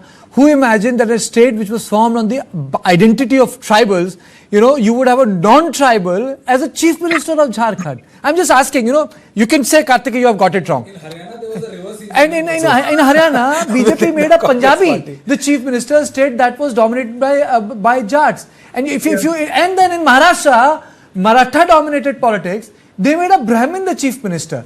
So there is always a first time in politics. I really, I really have to put this on record. Who thought that the BJP will be forming a government with a party which is considered to be close to the idea of militancy, which is PDP? They also did it. BJP did it. They formed a government with Mehbooba Mufti. They might not like it for me to say this now, but that party has it's a very conservative party in terms of when we talk about liberal mainstream, but they did it. So they can also be a first time, na? Why are we saying that it cannot happen in Bihar? अगर जब हरियाणा में हो सकता है, non tribal chief minister बना देंगे वो, तो यहाँ क्यों नहीं हो सकता? यहाँ नहीं होगा. ओके, यहाँ नहीं होगा, आप सही हो जाएंगे, पर सवाल तो पूछे जा सकते हैं प्रोफेसर. कार्तिकेय नीतीश कुमार ये common factor between RJD and JDU और for that matter NDA and Mahagathbandhan. No, I call it him उभयनिष्ठ तत्व of Bihar politics. What? He can swing. What do you call it? उभयनिष्ठ. अच्छा. हाँ, जो दोनों तरफ कॉमन फैक्टर हैं, दोनों तरफ he can swing both ways. So that is his political utility. Do not call it कि जो words इस्तेमाल somersault क्या क्या नाम इस्तेमाल किया जाता है, वो उनको व्यवहारिक समाजवाद बोलते हैं वो लोग उसको. तो वो उनकी पॉलिटिकल एसेट भी है, यूटिलिटी भी है, और उसी के कारण से यहाँ महाराष्ट्र नहीं हो सकता है. Nitish Kumar would continue to remain the biggest pillar, और नंबर थोड़े कम भी आ जाएंगे, जैसे इनके नंबर उनके number, it adds up to 122. BJP would not संतोष, मुझे पता नहीं सही गलत का तो पता नहीं, पर आज आपने मुझे एक नया शब्द सिखा दिया, and I am really glad you taught me that, व्यवहारिक समाजवाद. I think I will implement that in newsroom also. It's very much required. So that's one thing. Vyavaharik, you are saying that the safalta of the Nitish politics is because of the Vyavaharik Samajwad. But let me again just tell you the data that is coming in, and in the EC data, apart from all the data you are watching, in the EC data it's very clear the BJP is the principal lead. 16, JDU 9, Rashtriya Janata Dal 4, Lok Janshakti 3, National Congress 2, Communist Party of India 1. This is also very interesting. Communist Party of India used to have stay, but it has become completely irrelevant. And now the EC data is showing BJP 20, JDU 15, LJP 3, RJD 6, Indian National Congress 3. Well, it's going to take time. But before we go to other subjects and get back to my panelists, there are a lot of bites and reactions of the political parties that have come in. Just let me throw them to you. There is one commercial break, and then I will be back. Because my colleague Nabila Jamal has finally come back to the studio. निश्चित तौर पर जनता की भावनाओं का आप लोगों ने exit poll के माध्यम से प्रकटीकरण किया. वह रुझान जो था, जो अनुमान था, अब परिणाम में बदलने जा रहा है. और बिहार की जनता ने जो परिणाम डबल इंजन की सरकार मोदी जी, नीतीश जी पर विश्वास व्यक्त किया है, ये देश को एक दिशा देगा. देखिए, शुरुआती रुझान में 2015 में मुझे अच्छी तरह से याद है कि बीजेपी दफ्तर में मिठाइयाँ बंटने लगी थीं और वो लोग 53-54 पर सिमट गए थे. तो अभी कोई निश्चित मत नहीं बना सकता है अभी आगे देखिए 10 साढ़े 10 बजे तक क्या होता है। मिठाई बनाने का किसी को भी राइट है, जो हार रहा है वो उसके यहाँ भी मिठाई बन रहा है, जो जीत रहा है उसके यहाँ भी मिठाइयाँ बट रही हैं। हमको विश्वास है कि महागठबंधन के पक्ष में परिणाम आएगा। सब सीट हम लोग जीतेंगे यहाँ, और बिहार का मुख्यमंत्री नीतीश कुमार जी पुनः मुख्यमंत्री बनेंगे। भारी बहुमत से NDA गठबंधन चुनाव जीतेगा पूरे बिहार में। हम पार्टी हम 6 सीट लड़े हैं, 6 सीट जीतेंगे। लोगों की जीत होने वाली है। चलिए हम लोग जीत रहे हैं। बहुत शुभकामनाएं आप लोगों को। बदलाव होगा, बदलाव होगा, बदलाव होने जा रहा है, बदलाव होने जा रहा है। सरकार बना रहे हैं। ये जीतने वाले लोगों की भाषा है। जीतने वाला लोग या हारने वाला, राजनीति और प्रजातंत्र विनम्रता का है। जितना विनम्रता से आप जीत को एक्सेप्ट करते हैं, उतनी ही विनम्रता से आप अपनी हार को एक्सेप्ट करना चाहिए, क्योंकि ये आपका अपना मैंडेट नहीं है। You tried your level best, people have accepted you और रिजेक्टेड इट। बिहार का सबसे बड़ा विधानसभा संख्या के बूथों की दृष्टि से 503 बूथ है, तो स्वाभाविक रूप से जनता का जो प्रेम स्नेह लगातार वृद्धि के क्रम में मिलते रहा है, तो एक सकारात्मक दृष्टिकोण और परिणाम रहेगा। जनता को बहुत बहुत आपके माध्यम से मैं धन्यवाद दे जाना चाहता हूँ। दीघा विधानसभा का जो प्रेम और स्नेह दिया वो परिणाम जल्द से जल्द आपको पता चल जाएंगे, पर बहुत ही सकारात्मक और ऊर्जा का प्रेम। और मैं बिहार की जनता को भी, मतदाताओं बंधुओं को भी आपके तरफ से, आपके माध्यम से बहुत धन्यवाद देना चाहता हूं कि उन्होंने जो एक सकारात्मक दृष्टिकोण NDA के पक्ष में दिया है, कि पूरा विश्वास जो दिया है वो लगातार विकास के साथ परिणित हुआ है। तो आज विश्वास और विकास ये NDA गठबंधन का जो परिणाम रहा है, जनता ने उसका परिणाम देगा और जल्द से जल्द उसके रिजल्ट भी आपको जल्द से जल्द दिखाई देंगे। गृह मंत्री जी ने सही कहा, उनको विश्वास है कि 160 का आंकड़ा जो है हम लाएंगे। गृह मंत्री जी को अपना विश्वास था, क्योंकि गृह मंत्री जी ने दिन रात, प्रधानमंत्री जी, गृह मंत्री जी, राजनाथ जी और हमारे सभी लीडर ने और राष्ट्रीय अध्यक्ष जी दिन रात मेहनत किए। तो मेहनत का मजदूरी तो मिलता है, तो मजदूरी के बारे में तो कोई भी सोच सकते हैं कि नहीं जनता हमें मजदूरी देगी। मुख्यमंत्री नीतीश कुमार ही। चलिए हम लोग जीत रहे हैं। बहुत शुभकामनाएं आप लोगों को।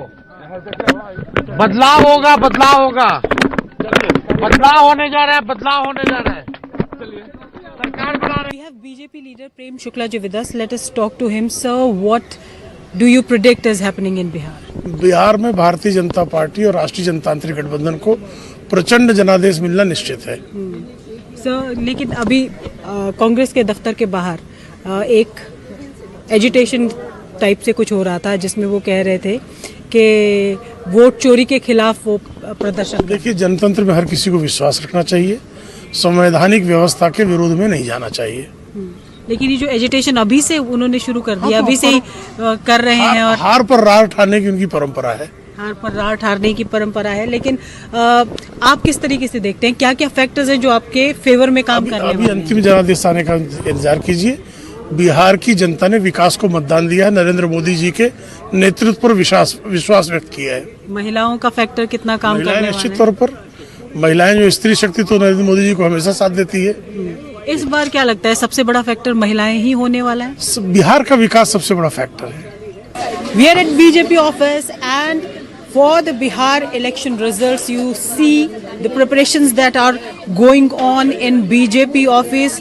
You can see the kachoris are being made, and here the food of Bihar, the popular food of Bihar, the litti chokha, it is also being prepared here. The paranthas, and in sweets you can see jalebis are being prepared. This is all being prepared at the BJP office, and they are waiting just for the results to pour in, the trends to pour in, and then these are the preparations as the BJP anticipate their win in the Bihar Assembly elections. These are the preparations that are going on in here.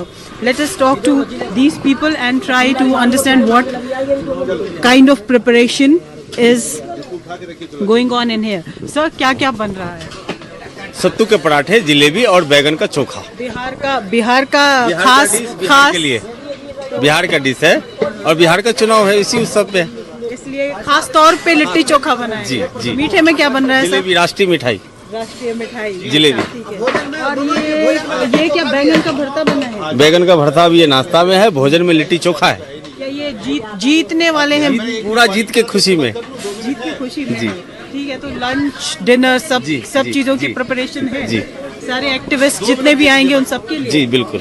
You can see the preparations are going on and BJP anticipating their win in Bihar Assembly elections, and the exit polls also suggesting that it is the NDA which will be coming up this time around in the Bihar.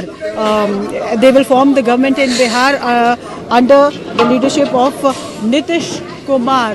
That is what the exit polls have suggested, and BJP is also anticipating. And let us wait for the trends to set in and start pouring in. Then we will come to know what is coming out of Bihar, the state of Bihar. Nivriti Mohan, News 9. It's the counting day and we are here at the Congress headquarters. Also the result is yet to be declared, but here you can see in visual that Congress supporters are here with the poster where it's clearly written, Modi jisko chahenge wo jeetega, Modi jisko chahenge wo harega. That means they are clearly putting allegations regarding vote chori here before the result is even declared. We have with us Congress supporter Jagdish Sharma. Sir, आपने ये poster लेकर अभी यहाँ पर आए, result अभी declare भी हुआ नहीं है फिर भी? देखिए मैडम, आज पहली बार नहीं आया हूँ, मैं पिछले 35-40 साल से आ रहा हूँ। जब से मोदी जी मुख्यमंत्री थे गुजरात में 25 साल उन्होंने अपनी मन की मर्जी चलाई, किसी को जीतने नहीं दिया। अब वही लागू कर दिया है भारत में, जब से प्रधानमंत्री है वही तय करते कौन जीतते कौन हारेगा। चुनाव तो उनकी जेब में है। राहुल गांधी ने पोल खोल दिए सबूतों के साथ, उस पर कोई चर्चा नहीं है, सब चुप है। और राहुल गांधी कह रहे हैं उसको पता नहीं है, जो भारत का बेटा एक एक बात सबूतों के साथ दे रहा है। चुनाव आयोग चुप है। मैं समझता हूँ रिजल्ट यही आ रहे हैं जो मोदी जी चाहते हैं। मोदी जी 1-2 स्टेट हमें दे देते हैं, बाकी स्टेट सारी लूट लेते हैं। और सिर्फ ईवीएम मशीन से और चोरी से, वोट की चोरी सब उन्होंने बदल दिया, वोट चोरी से लूट रहे हैं। कहीं ना कहीं मैं समझता हूँ वही होगा जो मोदी जी चाहेंगे। हरियाणा में आपने देखा, पूरा हरियाणा पूरी मीडिया कह रही थी कांग्रेस जीतेगी, लेकिन परिणाम मोदी के फेवर में है, पहले से ज्यादा परिणाम फेवर में है। तो चुनाव का कोई मतलब नहीं है, चुनाव का मतलब रह भी नहीं गया है। और मैं तो अपने नेताओं से यह अपील करता हूं कि मोदी जी जब तक जिंदा, भारत का पैसा बचा लो, उन्हीं को प्रधानमंत्री रहने दो, वो जीतने तो देंगे नहीं। और यहाँ भी उन्होंने सोचा अगर नीतीश को निपटाना है, नीतीश को मायावती बनाना है, जैसे केजरीवाल को बना दिया, ममता को आगे चल के बनाएंगे। बंगाल लूटना उनका मेन उद्देश्य है। बिहार छोड़ सकते हैं, एग्जिट पोल बदल भी सकते हैं, क्योंकि उनको पता है कि अब फंस गए हैं कसम में कि राहुल गांधी को झूठा ठहराएं या चुनाव आयोग को बचाएं। अब लड़ाई बड़ी गंभीर है, ये उनको पता है। रिजल्ट कहां ले जाएंगे, समय का इंतजार करना पड़ेगा। तो बिहार चुनाव के रिजल्ट से पहले आपको पहले से ही लग रहा है कि वोट चोरी ही हो जाएगा यहाँ पे? मैं तो पहले से, चुनाव से पहले ही उनका विरोध करता था। देश तो 10 साल बात कर रहा है, और मैं तो कहता हूँ चुनाव का बहिष्कार करो, देश 5 साल बात करेगा। अब देश को समझ में आ गया चुनाव का मतलब नहीं है। जो मोदी जी चाहेंगे वही जीतेगा, जो मोदी जी चाहेंगे वही हारेगा, तय है।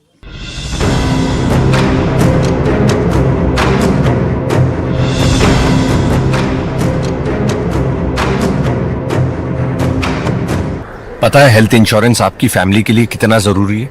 इतना जरूरी है कि भारत सरकार ने इस पे जीएसटी पूरी तरह से हटाकर 0 कर दिया है।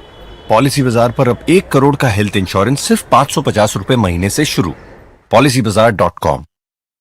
बढ़ता है, खेलता है, झूलता उछलता है, दौड़ता कभी कभी दौड़ कराता है, आगे आगे बढ़ता है इंडिया, अमूल दूध पीता है इंडिया।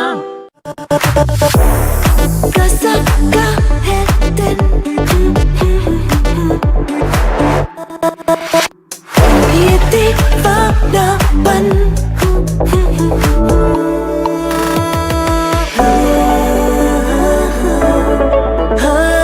मजा आ रहा है।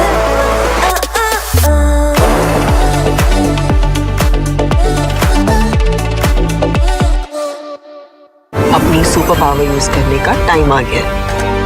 आप टेंशन मत लीजिए, IIFL फाइनेंस से झटपट गोल्ड लोन लीजिए और बिजनेस आगे बढ़ाइए। लाइफ जब भी आगे बढ़ने का मौका दे, अपनी सुपर पावर, अपना गोल्ड यूज करिए और IIFL फाइनेंस से गोल्ड लोन लीजिए। IIFL फाइनेंस करता है सीधी बात।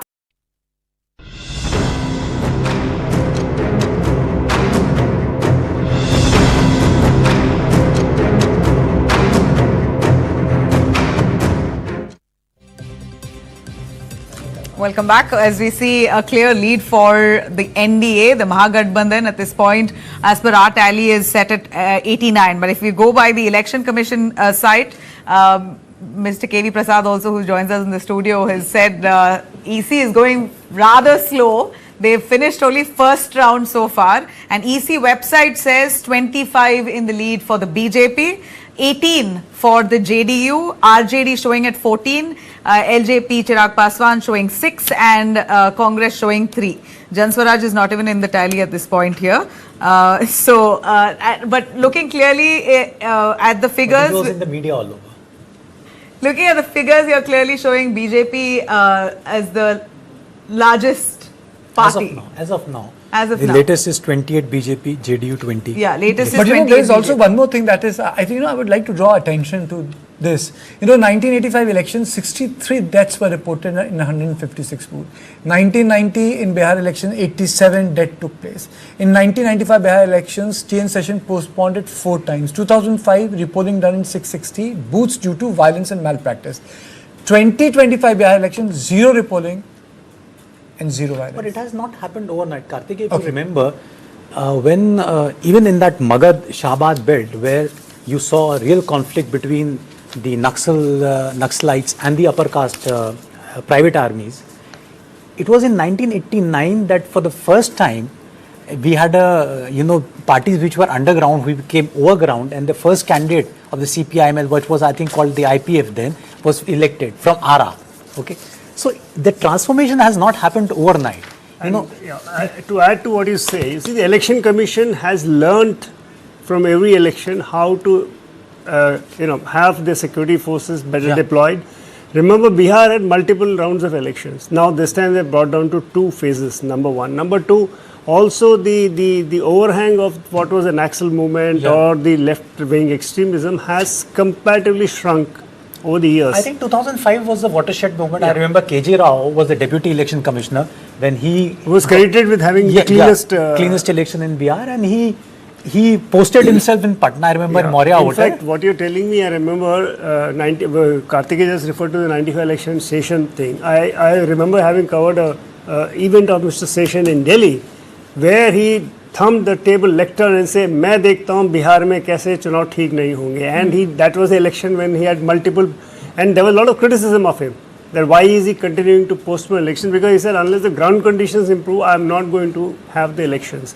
So it's not that, or as he said rightly, every election, the Election Commission authorities pick up from what they have and know how to put better, create that sense of confidence where you are allowing free and fair voting. But now with the numbers here in the clear lead for the NDA, and seems like quite a thumping majority, at least so far, the mahagathbandhan will come back to call this vote chori again. Well, that's a political call. It's a political call for mahagathbandhan. They'll have to look at what actually went wrong with them, number 1. Number 2, as the Election Commission trend shows, maybe I was just scrolling the data, probably 1 or 2 seats they have crossed 3rd round, and there are 30 rounds to go in some seats, there are 27 rounds to go in some seats, 26 rounds. So it's a huge, the time gap from now on to when you cross the midway mark is going to be some more I think time. around 11:30 we'll get. No, nowadays it's also taking time. If you remember the last few elections, all of us are here. It's because the Election Commission itself has altered the way in which a result can be declared. In the sense they put more checks and balances in place. And this time in particular, in case of a 17C, which is the exit at the time of when you close the poll, you give a number. And if there's a mismatch between that and the result, the VVPAT will be counted, all the VVPATs, which means they are going to be more rigorous in their approach. Now see, the latest EC figure says the gap between JDU and BJP is closed down. BJP is 35, JDU is 33. Wow. So I think that's, I'm talking about the Election Commission EC website is what we can bank on right now, and it seems like both the parties, the coalition partners, have performed very well. Right now, Bharatiya Janata Party, as per the EC, is 33 seats. Janata Dal United is 24 seats. Rashtriya Janata Dal is 20 seats. LJP is 8 seats. INC is 5 seats. That is what this is. Sumit, you weren't here, and this question I was asking again and again. can there be a Maharashtra and Bihar? You know, there are a lot of naysayers. They were saying, no, it cannot be. But if you look at the way results are organizing, they're organizing around BJP as per the EC. And the latest EC figure says, the latest which I have updated is 35 BJP, 33 JDU, 21 RJD. Well, Karthik, just to take your question The forward. numbers are shifting very quickly. As far as I see on the website as well, every minute it's Yeah, that will change. increasing. No, to take your question forward, you see, this is exactly the question which cropped up when the Maharashtra results were out, and we were sitting in a discussion studio elsewhere. The same thing said, BJP had declared to go to under the face of Mr. I said, a single largest party in a coalition getting the numbers can, it's like very difficult to deny them the chance to reach out and say, you said. But I think it's a pragmatic politics. Yeah. That's a different matter. But otherwise, if a party is the difference is wide, it's like untenable. So in Bihar last time JDU has 43. No, but that condition was different. Yeah. Conditions so I were think, different. but Karthik, in UP, in Bihar, one of the critical factors in deciding the leadership will be that BJP will be facing Uttar Pradesh Vidhan Sabha elections in 2027 March. What they do in Bihar in terms of leadership, in terms of Nitish Kumar, will have a reflection politically in the adjoining state, which is politically very significant from them. No, what Remember, kind he of comes from a impact? non-Yadav backward community, a leader on which the BJP will be heavily banking on in Uttar Pradesh. So that is a factor that BJP will have to consider. Or do you think that this result is also a combination? If Manish continues to proceed, then I'll go to Samya. Manish, this is also a combination that, you know, when it comes to a CM candidate, Tejashwi is in no competition with Nitish Kumar. It's just boiling down to that, and plus other things, you know. Absolutely. In fact, there cannot be any comparison. I don't want to get into details. Everybody knows. But, I would like to comment on this continuous speculation about the number of seats by BJP and JDU. I think Bihar is a very different case altogether. This is a purely an NDA government right from beginning. And that one has to understand that it's like Pach Pandav, they are all contesting, even LJP and RLJP and Jitan and Manji together. I think what happens together is more important than separately. We didn't contest this election like the way, the mahagathbandhan did. They contested against each other. But here, for example, we are contesting less seats. JDU is contesting less seats. So you can see that the way we have contested seats is also like one family. And therefore, one of your guests was mentioning about last time, JDU having 43. So this entire speculation, I think it is uncalled for as far as Bihar is concerned. It's very, very clear that Nitish ji is the leader and this election was contested on his face and he is going to be the chief minister irrespective of whether, we would love that JDU gets as many seats as possible. There's nothing wrong. And we are looking at a good strike rate ourselves. But I don't think that it's going to be major difference as such between BJP and JDU, even if it happens. Manish Barrier is that irrespective of what numbers the JDU gets, Nitish will be the CM yet again. That's decided. Clear right from the beginning. So here is a very different case. So that speculation in comparison with Maharashtra doesn't hold yet. For the first time, the EC has given more numbers to JDU. JDU is 39, BJP is 36, RJD 23. Yes, absolutely. 39. This is as per the Election Commission of India data, which is JDU 39, BJP 36, RJD 23, LJP 10, Indian National Congress 2, HAM 2, and VSIP. But the numbers are changing so quickly. It's by the minute. So you at one. I'm thankful they're changing quickly, or else the election reportage would have been so boring, huh? Yeah, that's true. But then, how different is it from the exit polls? Had it been very different from the exit polls, then there was something gripping. Here we are looking at a clear win for the NDA. 11 exit poll data gave the same verdict, and it seems like all of them have done the right job. Okay, Neeraj is back with us. Neeraj, are you satisfied with the conversion rate which we are watching on screen for the Congress party?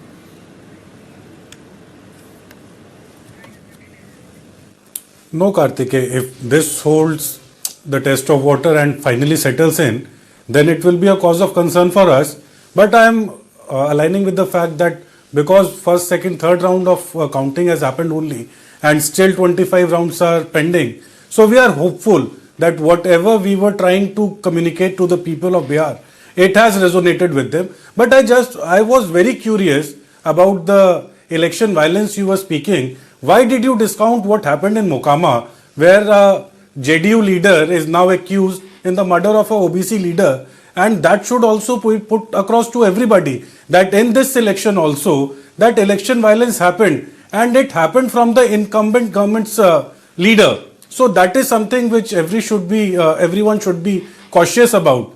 The second thing is, what we have been trying to project all through the election campaign is that you see a syndicate culture has started in Bihar. You bring in policies and then you create syndicates, and then these syndicates are run by mafias. So this kind of syndicate system which was created in Bihar is something which we have been calling out, and we are hopeful that the youth in Bihar has made it a point that they came to the polling booths, because the number shows as such, because every seat has got a substantial voter turnout. We are hopeful that the youth of Bihar has come out against all these malpractices which has been happening for last 20 years, and they made it a point that the mahagathbandhan, which has projected that if we come to power, we'll give you that dawai, sichai and all the other promises which we have made, we will deliver it like we delivered in the 17 months we were there in power. So we are very hopeful that people of Bihar will trust us, and these numbers will change substantially once it settles in.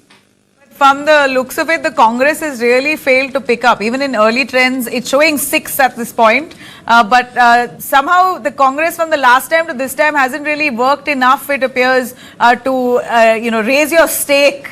Because if the mahagathbandhan would have really had an edge had the Congress picked its numbers. And that's where it seems to have lost out. Because the ally, the Congress party, its biggest ally, isn't performing in Bihar.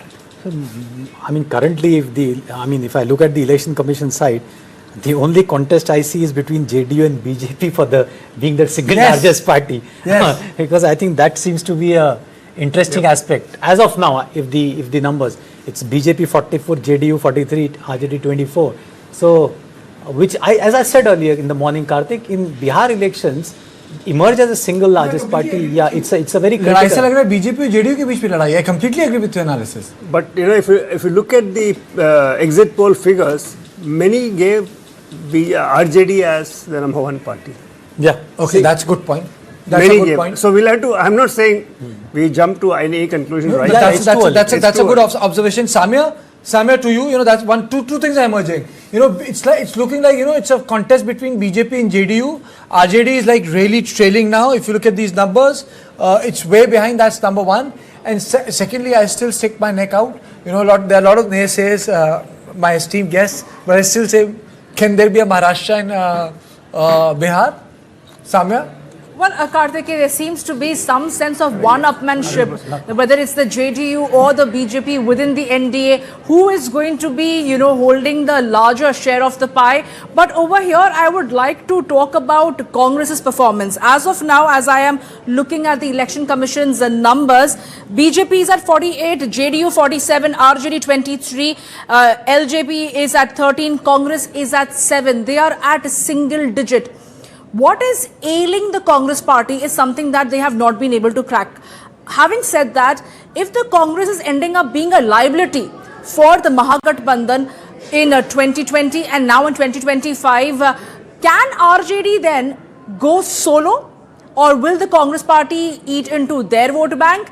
Having said that, if these numbers stand, then RJD, Mahagathbandhan, Congress party should not try and cry foul and say that it happened because of the SIR or because of vote chori. Because, Karthik, if you remember, that entire statement of Tejashwi Yadav, where he said that SIR is going to be carried out, I am going to boycott elections. They didn't boycott elections. They decided to contest the elections with the SIR being carried out. So now if they do not fare well, they will have nobody else to blame but themselves. I would want Smita's reaction on it, that how do you look at how Congress is pulling down the Mahagathbandhan because of its non-performance in a sense. They may show faith in Tejashwi Yadav, but they are not willing to show any sense of conviction or faith in Congress in Bihar. So, expressing faith in Tejashwi Yadav's leadership was a majburi ka move. Because, I mean, come on, if the Mahagathbandhan comes to form government, who else can be the face other than Tejashwi Yadav? There is no option. Even then, the Congress tried its best to delay the decision, and there was a lot of, back and forth about it. Finally, when the announcement was made, it was Mr. Ashok Gehlot and not Rahul Gandhi. Anyway, we are past all that. It is the Congress which has been dragging down the alliance. They did it last time, after which there was a lot of heat within the RJD, and a lot of people came out and said, had Congress strike rate not been so dismal, we would have made the government. Absolutely. Tejashwi would be CM, because the gap in the BJP and the NDA and the other side was too low, is one point. It was less than 0.5%, less than 0.5%. This time, let me add, Samya, this time the drag is not just the Congress party. There has been a second drag, and that is Mukesh Sahni, who punched above his weight, and he was made deputy CM because of some social theory that was presented to the Congress leadership, that he will garner all the Sahni and Nishad and Beend and all those caste segments which are dependent on the riverine, the water economy. Let me tell you, even a primary student of Bihar politics knows that they may be a big caste segment together. They are about 10%, 9 point something. But Mallas are less than 3% in the picture, and they will not vote in a homogeneous manner just because Mukesh Sahni is announced as the deputy CM.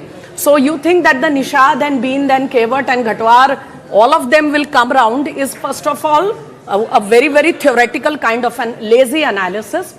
Secondly, Mukesh Sahni, from my reports, from what I have seen, did not even poll the votes of the Mallah community, which is from the caste that he belongs to, because the Mallahs, being very wise and very smart, they weighed the pros and cons, and they realized that Mukesh Sahni may be a part of the MGB today, but he has been shifting sides, is one point. The second point is they also weighed the benefits that this community, the EBCs, have been getting under Nitish Kumar's governance. And so, weighing all the pros and cons, they did not go with the Mahagathbandhan. So, Mukesh Sahni got a very, just a chunk of the Mallah votes. He did not get any of the other Nishad and related community votes. So, he became a drag, and the result is showing. If you remember, Samya, I have been saying this even before the first phase of the polls, that both Mukesh Sahni and Rahul Gandhi will be a drag. Rahul Gandhi started with the slogan of vote chori. Come on, I mean, this is Bihar. Smita, I just want you to hold your thought for a minute. Just wait a minute. My colleague has done an interview from Patna, that reporter space. I want to provide that reporter space. We'll be back to this data corner with you and Samya. But let me just throw that tic-tac that my reporter Savya has done from Patna. State BJP president mister Dilip Jaiswal sir, जो रुझान trends आ रहे हैं वो clearly favour कर रहे हैं NDA को, किस तरीके से देखते हैं? नहीं, हम लोगों ने पहला चरण फर्स्ट फेज और सेकंड फेज में ही जो जनता का फेस रीडिंग था और जनता जो बोल रही थी, मतदाता जो बोल रही थी, उसी समय आप लोग भी बहुत दिन से कवरेज कर रहे हैं। आप लोगों को भी शुरू से, ये पहला बार बिहार के इतिहास में है कि शुरू से ही एक अलग माहौल था कि एनडीए की सरकार बन रही है, क्योंकि आज से 1.5 साल पहले से प्रधानमंत्री नरेंद्र मोदी जी चुनाव शुरू होने के पहले 11 कार्यक्रम इन्होंने सरकारी कार्यक्रम किए थे, और जिसमें उन्होंने किसान सम्मान निधि भागलपुर में और पंचायत राज का दिवस उन्होंने झंझारपुर में, दूसरा एम्स का शिलान्यास दरभंगा में, 11 कार्यक्रम। इंडी गठबंधन के नेता तो चुनाव के वक्त बिहार याद आती है, लेकिन आपको याद होगा कि चुनाव शुरू होने से पहले 11 बार प्रधानमंत्री जी ने बिहार के लिए खजाना खोल दिया, पिटारा खोल दिया। तो जनता किसको पसंद करेगी? वही सर, आरजेडी के एक नेता है, उनका ये कहना है कि अगर कुछ गलती होती है, अगर वोट चोरी होती है, तो बिहार का सिचुएशन जो है बांग्लादेश इसी में आरजेडी साफ हो रहा है। कांग्रेस के चक्कर में पड़ के आरजेडी बर्बाद हो गया। राहुल गांधी ने वोट चोरी के मामले में तेजस्वी यादव को भी डुबा दिया, नहीं तो तेजस्वी यादव थोड़ा पिकअप ले रहे थे, लेकिन राहुल गांधी के नाव पर जो चढ़ेगा उसका डूबना तय है। आखिरी सवाल से, कितने सीट्स एक्सपेक्ट? ये तो सब प्रभु की इच्छा से होता है। हम बहुमत से सरकार बना रहे हैं।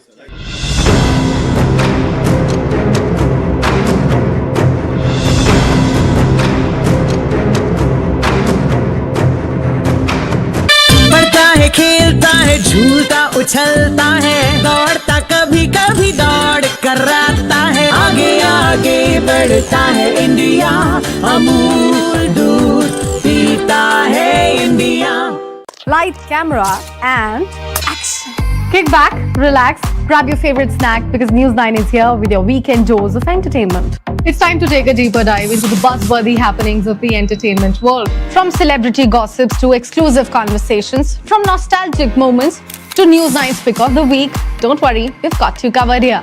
And I hope you've grabbed your popcorn by now because News9's page 3 is here to serve you everything that we call entertainment. So do stay tuned every Saturday and Sunday, 2:30 p.m.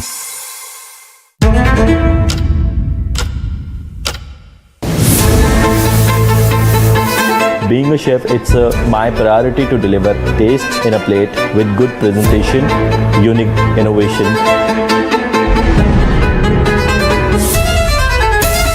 You need to explore, you need to experiment. You observe the people, make them happy, make them feel happy, and in the end you are smiling. That's the most important thing.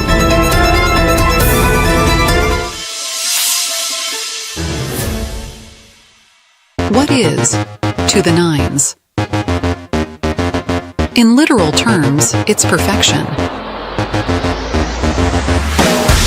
But to us, it's not just a phrase, it's an attitude. One that starts at your desk and sends a statement to the world. To the nines is about taking charge. It's a way of life where every scene, every fold, is crafted with excellence. It's timeless elegance and uncompromising quality made for the corner office. It's the ideas that inspire redefining order and elevating the tabletop. To the nines, for the leaders of today and the visionaries of tomorrow. Light, camera, and action.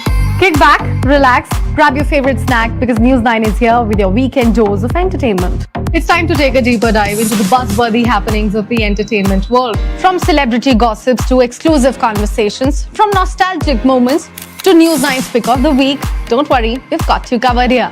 And I hope you've grabbed your popcorn by now because News9's page 3 is here to serve you everything that we call entertainment. So do stay tuned every Saturday and Sunday, 2:30 p.m. पढ़ता है खेलता है झूलता उछलता है दौड़ता कभी कभी दौड़ कराता है आगे आगे बढ़ता है इंडिया अमूल दूध पीता है India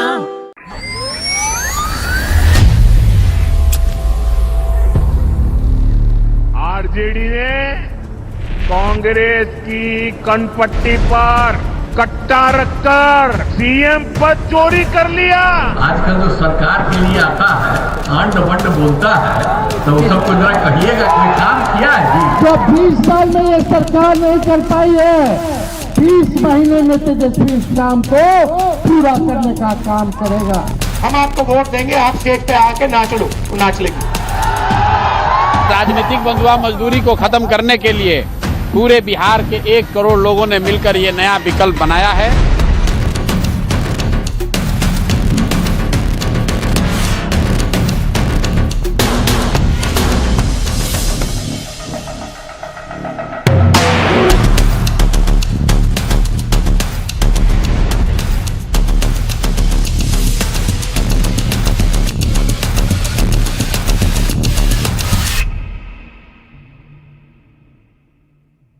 The goat or bakra of satire is back, Cyrus Roja. From politics to pop culture, from your WhatsApp forwards to breaking news, nothing and no one is safe. Relax, guys, relax. I only roast the truth, and the truth is always hilarious. Too much pressure. Get ready for news caustic, bold, sharp, unfiltered, 100% Cyrus.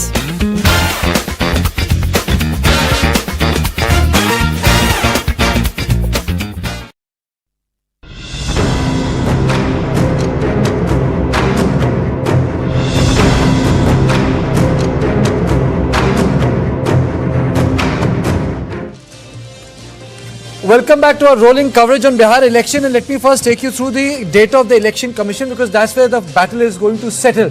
Now, as per the data of the Election Commission, because this is where the leads are going to settle, JDU is on 58 seats, BJP 50 seats, RJD has done really poorly. 30 seats, LJP is more than the Congress party, which is 15 seats. You know, big up for Chirag Paswan. Indian National Congress is 10 seats. It's really struggling. HAM is at 4 seats. CPI ML is at 2 seats. Others are at 6 seats. So my question is very, very simple. I am also joined by GM Shaheen, leader JDU. Let me straight away go to them. Your opening comments on the JDU's performance becoming numero uno right now, Mr. Shaheen. Nice to see you all the guys here. See, we was expecting that we will be touching on 170, 165, 170 seats in Bihar, because the way we works from last 5 years, and the Prime Minister Narendra Modi ji and our Nitish Kumar did the hard work in Bihar and the practice, and that is the reason we got the opportunity, and we believe that today we'll get the good victory in Bihar, and we will form the government in short while of times. And as per the alliance is concerned, that this is the hard work, the development, the school, the education, the other things. The Bihar government, Bihar people expect a lot of things from us, and that is the reason we are touching. We are, winning now, and NDA will form the government because of our hard work. Mr. Shaheen, last time you were less than BJP. This time you got more than BJP. What made you do better this time, or what made you match your performance? No, last time, to frank enough, I am not doing any politics in your news channel, and there was some doing politics in news channel. Some mistakes, as you are aware, and I don't want to discuss on our news channel everything, and you know that what was the reason. I think I don't know that. You can say that on air. I don't know that. No. Our friends was not so happy with us, and no, this time we are together. Okay. You are talking about Chirag. You got the hint, and things are good, and we will form the government. Okay, you'll form the government, things are good. Okay, you form the government, things are good. Santosh, straight question to you. Poor performance of RJD at 10 o'clock. What is happening? Yes, Karthike, it's a day of, the fluctuating arguments. We have to keep, just now we are discussing the BJP was ahead, now BJP neck and neck. Okay, RJD will pick up. I don't think RJD will do too badly. It's, I think, 3-4 rounds of counting has happened. So we have to wait for some more time. But again, I would say that Congress could prove a weak link of the alliance once again. And whether the smaller party like IIP would do well, Mukesh Sahni doesn't seem to be doing too well for the alliance. That could be one. It could be about if RJD doesn't do pretty well, it could be because of the fact that they are not getting a good mutual conversion of votes. That could be the one apparent reason that looks so far to me. Brijesh, why has RJD, come out so poorly?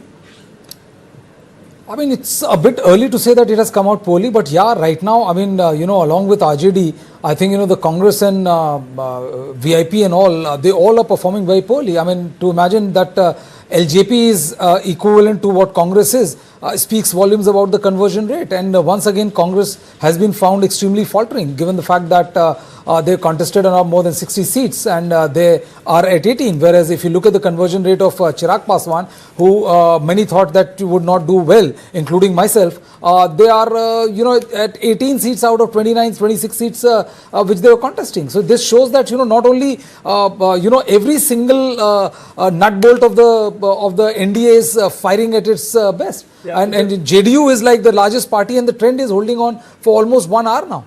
Karthike, just one point. See, rather than the seats, what I generally do when the election is on, the election commission site also gives you the percentage votes. And it's a fairly good reflection of how these numbers are going to crystallize later, right? So what I can see currently is that BJP is polling almost 23% vote. The JDU is almost 19%, which means that together around 42%, with Chirag Paswan's 5.5%, they are close to, with their allies, almost close to 50%. Now, in a bipolar polity, if an alliance is close to 48 and 50% votes, it is an indication of a huge victory. And also, if I might add to what you were saying, Brajesh, remember in Lok Sabha, LJP did far better. And so if you convert that or break them into assembly seats, you can see the difference. Hardly 1 year ago, year and a half ago. But you see, as per the election commission data, RJD is at 23.11% of vote. BJP is at 23.21% votes. And JDU is at 17.98% of the votes. So these are the three principles. You'll be surprised the others again, if you add Nitish Kumar and BJP. No, but you have to add also Nitish and BJP vote, because at times, they are supplementing each other. Yeah. So if Nitish Kumar, BJP and LJP vote is added, they're close to 48. And you know what's the most surprising part? The most surprising part is LJP is at 5.66% of the vote. Which is round about their total vote. Congress party is at 7.85% of the vote. So with RJD and Congress, you are close to 30% plus CPI-ML and others, it is 35%. 35%. So you're talking about mid-30s to 45%. To almost 50%. Almost 50%. So that's an indication, early indication, because it gives you a sort of a trend which way, the wind is blowing and how they may crystallize later. Okay, let me just take our viewers to something very interesting thing that has happened. Bharatiya Janata Party has issued an official apology letter. And it is very interesting. The official, the reminder is that this has come out last night itself. So BJP mighty confident about their win. Yes. They're now already. So the first thing they have written, we apologize for giving 15 crore plus rural families clean tap water under Jal Jeevan Mission. We apologize for building over 4 crore Pakka homes. We apologize for making sanitation a part of daily life. Sorry for brightening up 2.6 crore homes through Saubhagya Yojana. Then, they go on to write, to those who profited from smoky kitchens, we truly apologize.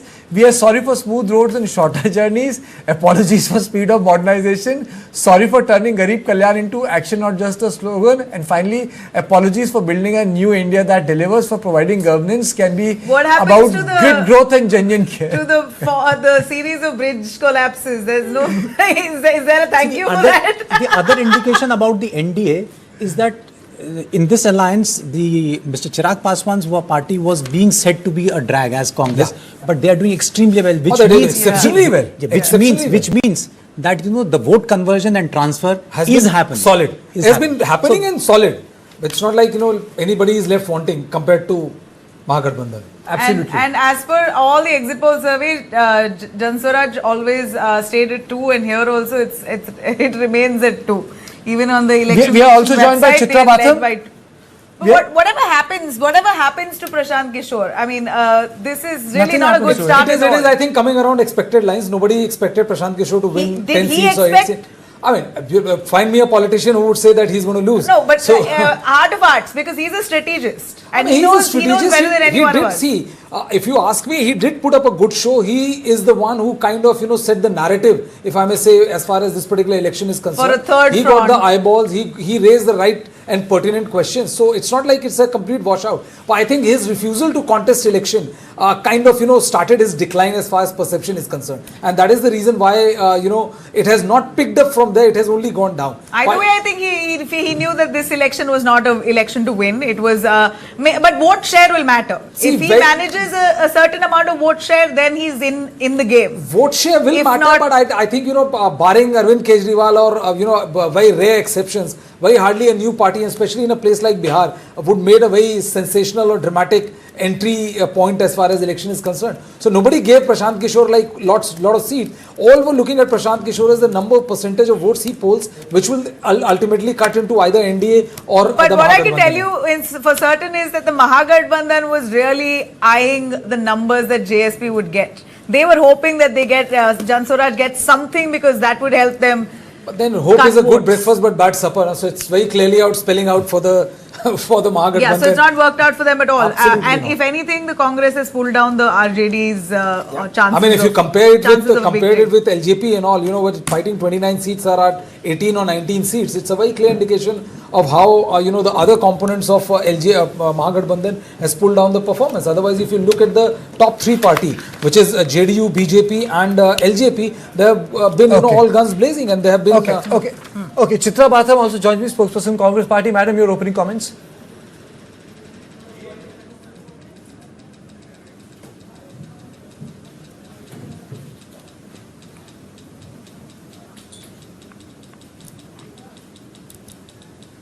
Chitra, am I audible to you? Your opening comments?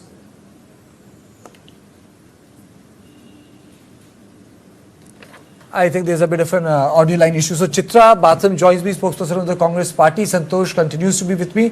Let me just go across to my colleague Samya. Samya, are you there with me?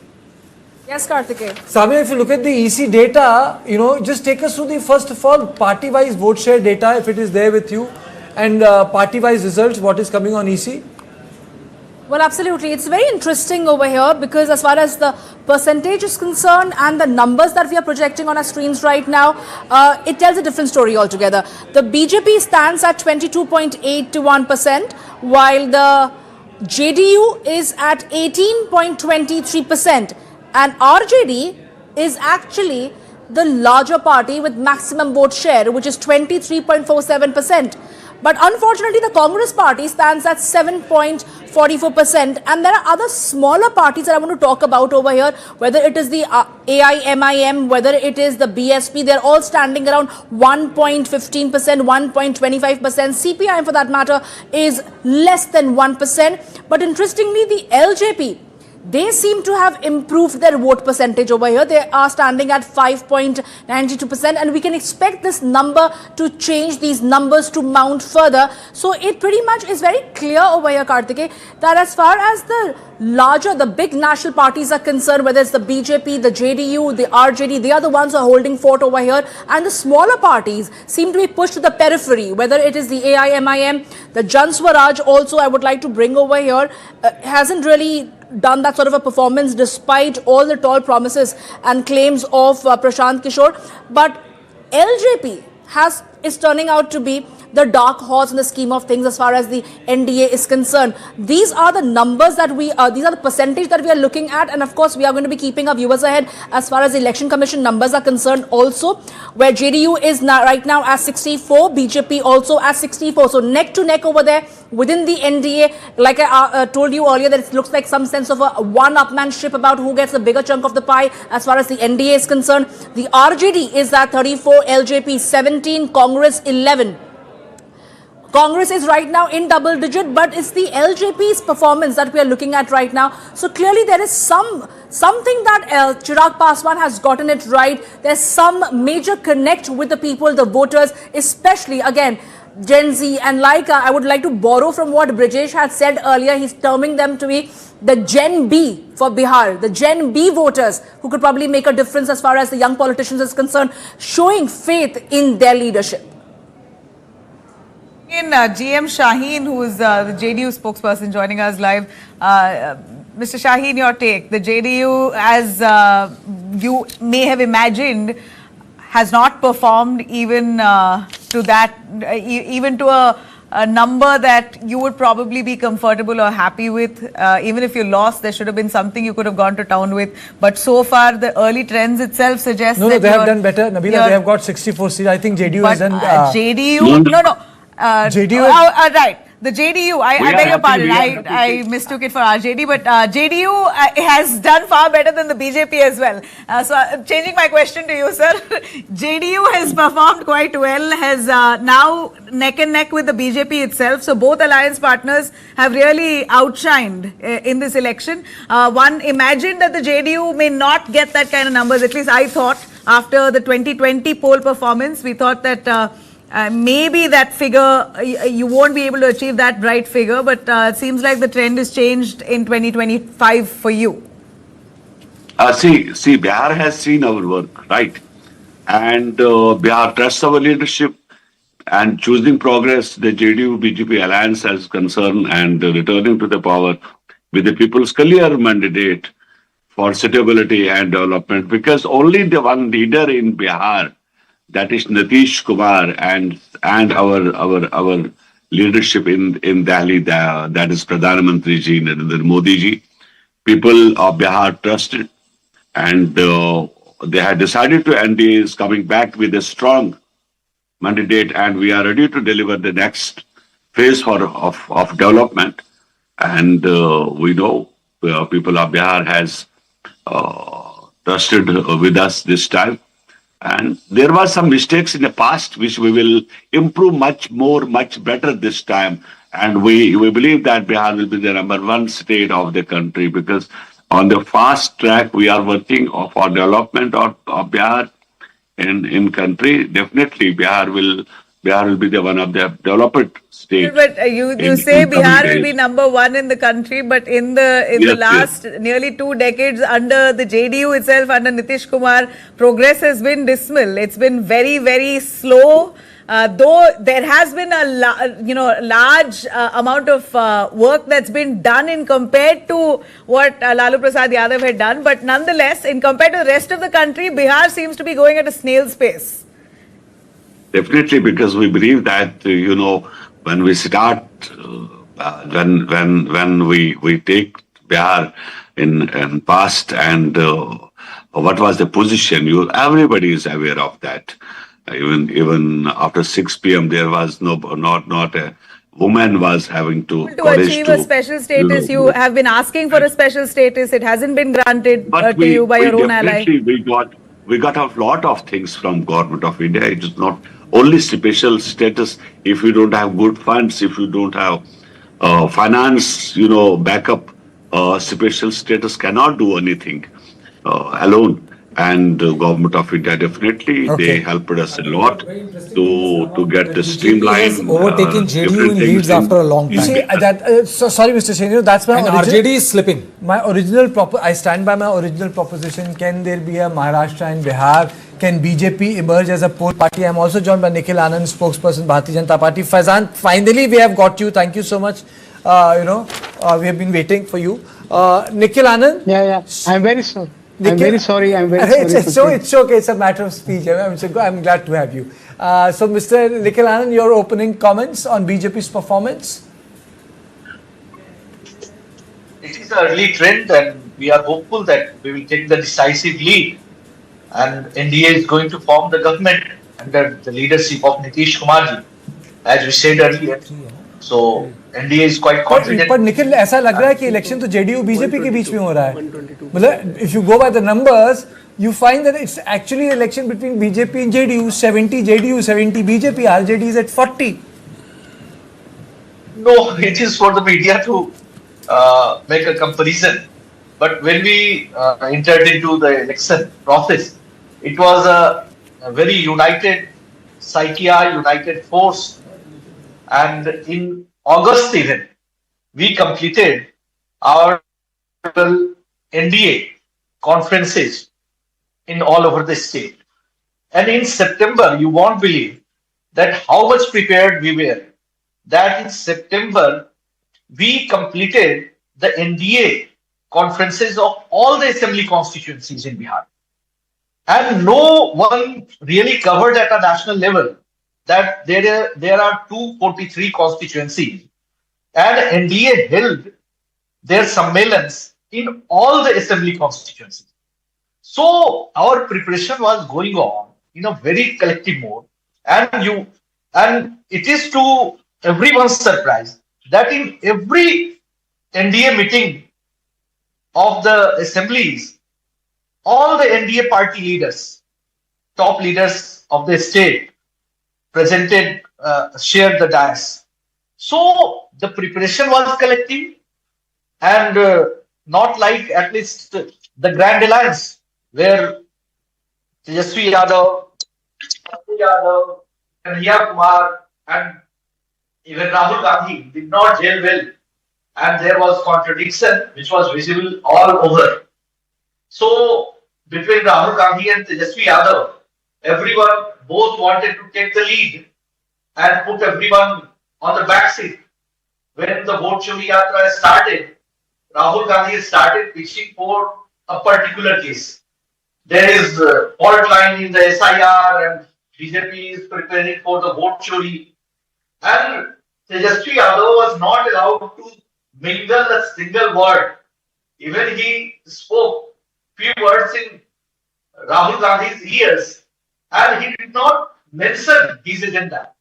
And when the manifesto of the RJD came out, you saw that Rahul Gandhi's picture was like a pygmy on the poster, and it was Tejashwi's brand, not the collective Grand Alliance agenda. Okay. So, Okay. Okay. Nikhil, just hold your thought. I just need to update my viewers. The party with the largest vote share in Bihar right now is BJP, 22.92%. The party with the second biggest vote share in Bihar is RJD, 22.60%. Party with third largest vote share is JDU, 18.81%. Then there is a component of others which stands at 12.79%. Then you have Congress at 7.94%. Then you have Chirag Paswan's party at 5.50%. And then you have CPI-ML at 3.05%. And Nota is at 2%. Nota is at 2%. And BSP has polled 1.38%.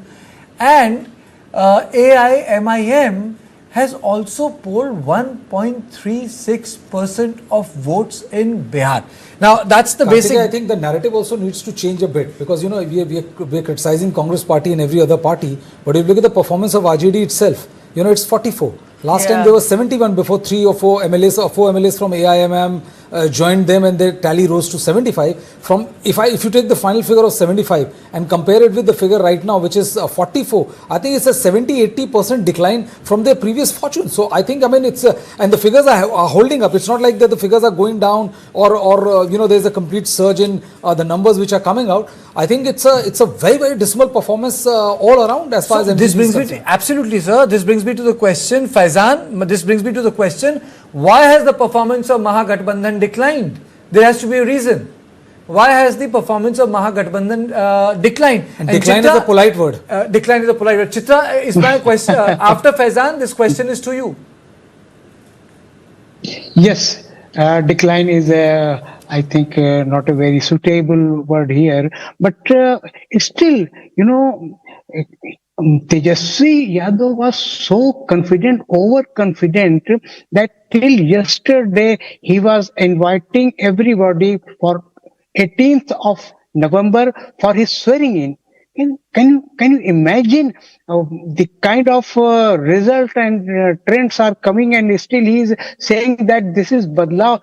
Till this morning he was saying this is badlav ki hawa chal rahi, badlav ho raha. What kind of badlav he is telling the people?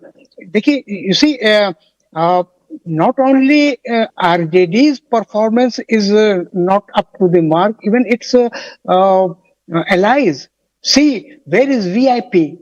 His Mukesh Saini, the deputy chief ministerial face. So where he is, even the Congress, I will say the Congress fought 66 and it was leading on, say, 11 seats. But as a whole, I think this RJD, particularly RJD, has become a victim of overconfidence. I don't know from where this overconfidence was coming to Tejashwi Yadav and his party, but I can say that now he must have realized that his confidence or whatever overconfidence, it was totally wrong, and he will realize himself that this is not his time. His time may come later, but not. I have a question on the SIR, because that's precisely what the Congress and RJD will hold on to and pull through eternity. But the fact is that the SIR electoral roll deleted nearly 50 lakh voters from Bihar. 50 lakh is a very huge number. 50 lakh voters have been deleted. Now they'll surely, the Mahagathbandhan will surely say this was the reason. I don't think that this could be a reason for this. But you see the huge turnout of the voters also. if you have deleted 5 million voters, then how come such a big number of voters turn out, particularly the women turn out? So you just cannot blame the SIR for their poor performance. Okay. All right. We have our reporters on the ground. If I can cut across to Savya, he's right there live in Patna. Nivriti, we have let's first lay out the tic-tac of Nivriti Mohan. We have BJP leader and Member of Parliament Aparajita Sarang with us. Let us talk to her about the trends. Ma'am, the trends have started coming in and it is showing some good results for BJP. What is expected now? The trailer shows what the film would be like. So we are all delighted. And let me tell you that this was something which had been thought of earlier. And that is what is going to happen. NDA is heading towards a victory, but I can only say that all the Panch Pandavs would be winning together. It's a collective victory. And NDA has played its role well. Prime Minister Modi was intensely involved with the campaigning. And you know, this is a seal of approval on the development agenda of Prime Minister Modi, which was very rightly and very nicely delivered by Sri Nitish Kumar ji on the ground. The best part is that in the past 20 years, though Nitish Kumar ji was there and we have been there for quite some time, I can only say that there is no anti-incumbency factor. And this is because people of Bihar believe Prime Minister Modi's works and they appreciate his working style. They like the ideology of Bharatiya Janata Party and the other parties of the NDA.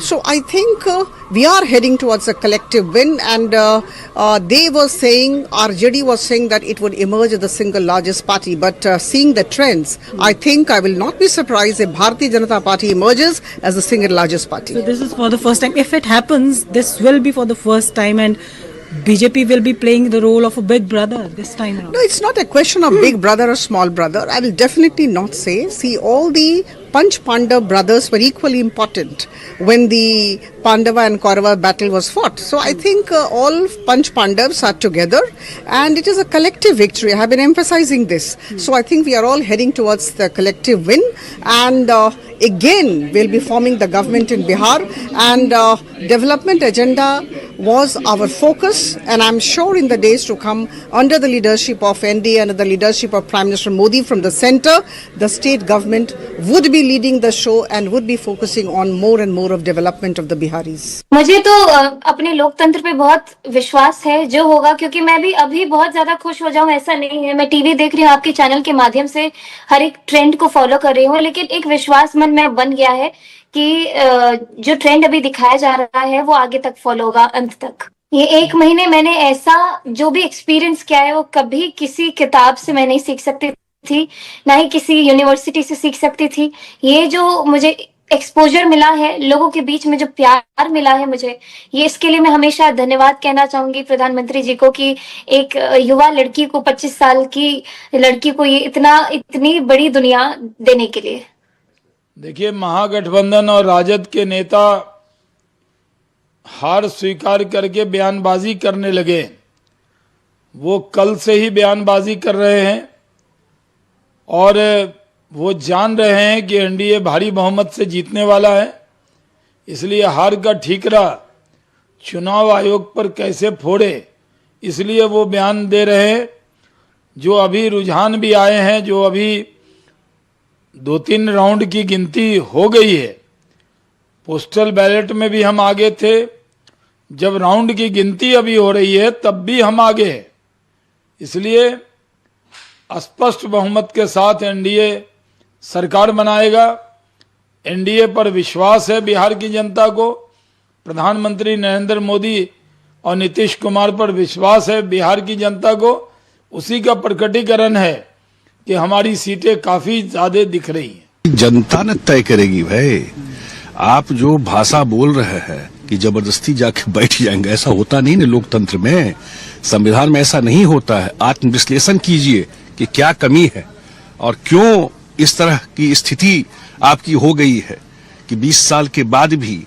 और सबसे बड़ी बात है, ये भी राजनीतिक पंडितों को देखना चाहिए कि 20 साल सरकार चलाने के बाद भी नीतीश कुमार जी की पॉपुलैरिटी, नीतीश कुमार जी का स्वीकृति बिहार के जनता में बढ़ती ही जा रही है। क्यों? इसका मतलब बिहार की जनता में जो वो काम किए हैं वो फेथ है ना। और क्या है, अगर वोट की बात हो, मैं बोलना नहीं चाहता, लेकिन अगर वोट की बात हो तो ये तो जात की राजनीति की बात हो तो इसको तो सरपास नीतीश जी ने बदल दिया ना नैरेटिव। यहां पर लोग हिसाब जोड़ते थे कि ये कास्ट का नंबर इतना, इस कास्ट का। नीतीश जी का कास्ट का क्या, उनको तो सबका समर्थन है। ये नैरेटिव उन्होंने बदला है बिहार में, ये समझना चाहिए। पूरे बिहार के हर एक समुदाय के लोगों का समर्थन नीतीश कुमार जी को है, तभी आज वो सबसे पॉपुलर लीडर बिहार के हैं।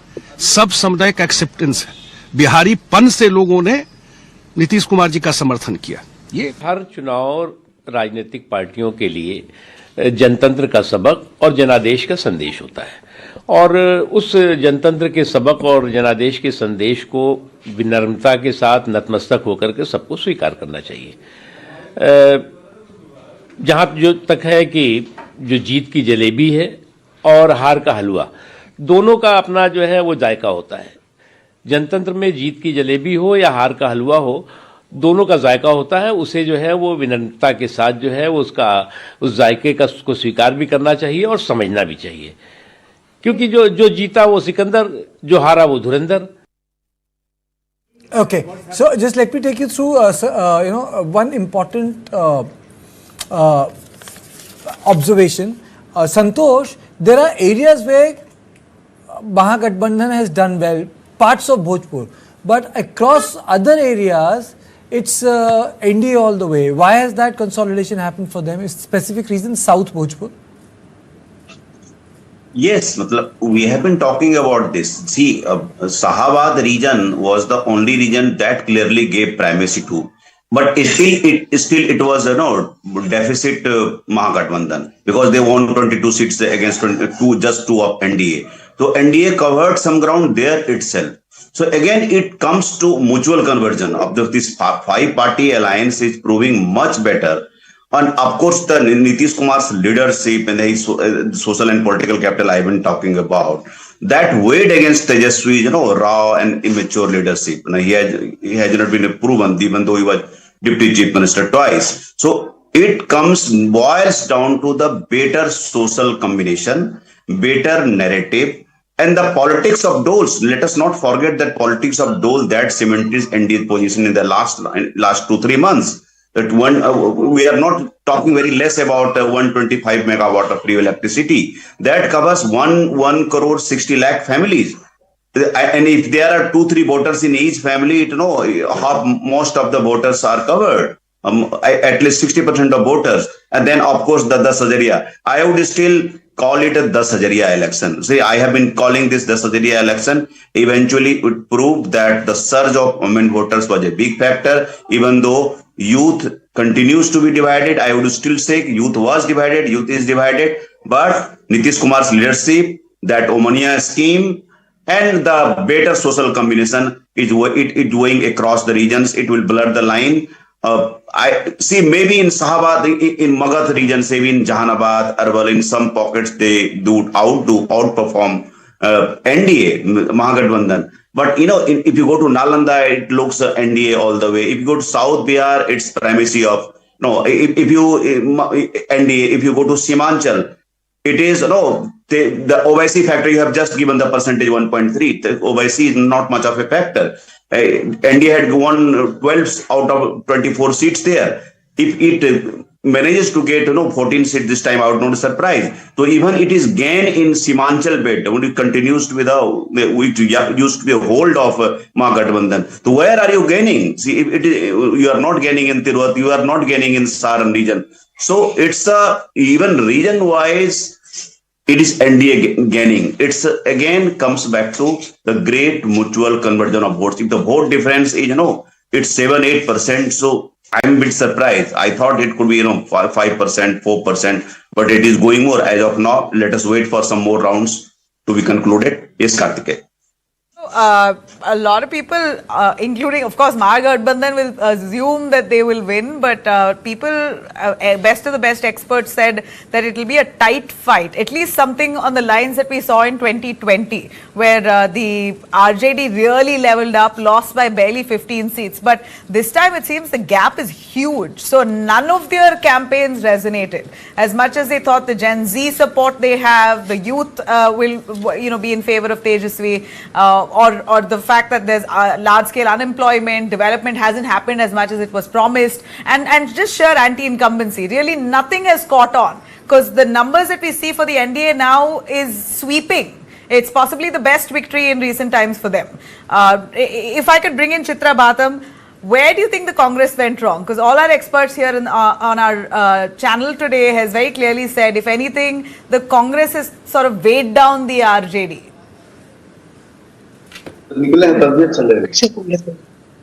Chitra? Yeah, hello, can you hear me? Yeah, go on. Can you hear me? Yeah, so yes, of course, these early trends are very much disappointing for us.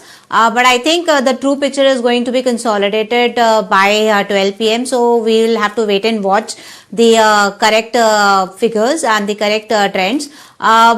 Definitely, it is a wake-up call for us. We will analyze as to, what went wrong, where did we fall short. But I've been hearing, all the hype and much hue and cry about Nitish ji now, Nitish ji this, Nitish ji that, etc.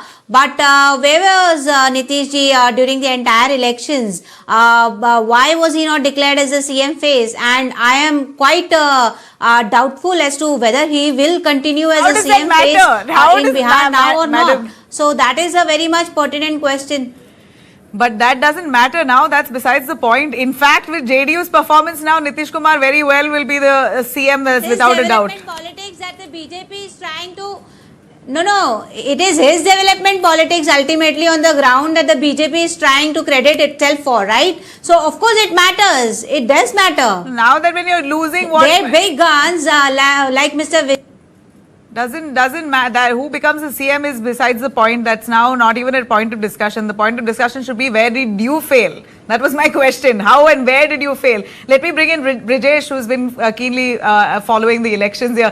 Brijesh, I want to ask you, from the optics of it, Rahul Gandhi jumped into the river, he met with people, carried out a voter adhikar yatra, did all the optics that one would want to see, right? And considering that Gen Z is really the buzzword in Bihar, it's got a large youth population, unemployment is large scale, and the paper leak was an issue. Yet the Congress has not been able to pick its numbers, and the RJD has nearly gotten half from what it got last time. What wrong has the Congress and RJD done? I mean, RJD, I'll have to wait for the final result, but Congress is like, where do you start? I have all the respect for, Chitra Batham and other spokespersons who will have to come in and defend the performance of Congress party and still, say that there's some sort of consolidation is waiting to happen. But I think, the fact is that it's now crystal clear that the Congress is punching way above its weight. What do you mean when you say punching above its weight? It's because, it's not that big a party in Bihar. It's very clear. And you look at the conversion rate, it's nowhere. So being given 60 seats was a mistake? Absolutely, and I think the candidate selection, the issue, judging the issue on the ground, it all backfired. I mean, the SIR vote chori abhiyan, and that there was a lot of conversation going about the absence of Rahul Gandhi for good 1 month between the vote adhikar yatra and his second appearance. I think the Congress has to up the game if it wants to be a relevant factor as far as UP and Bihar is concerned. I mean, the performance of Congress is, and if you look at the performance of LJP, I would say, it's it's 10 times better. I mean, they are at 17, 18 out of the 29 seats, Congress 60 plus seats, and they are at 10. Yeah. And this means that they not only, it's one thing to say that Nepal, Gen Z and all those fancy words and hoping that it will work for you, but I think it needs to go back to the drawing board and do a serious recalibration of whether they even got the issues right.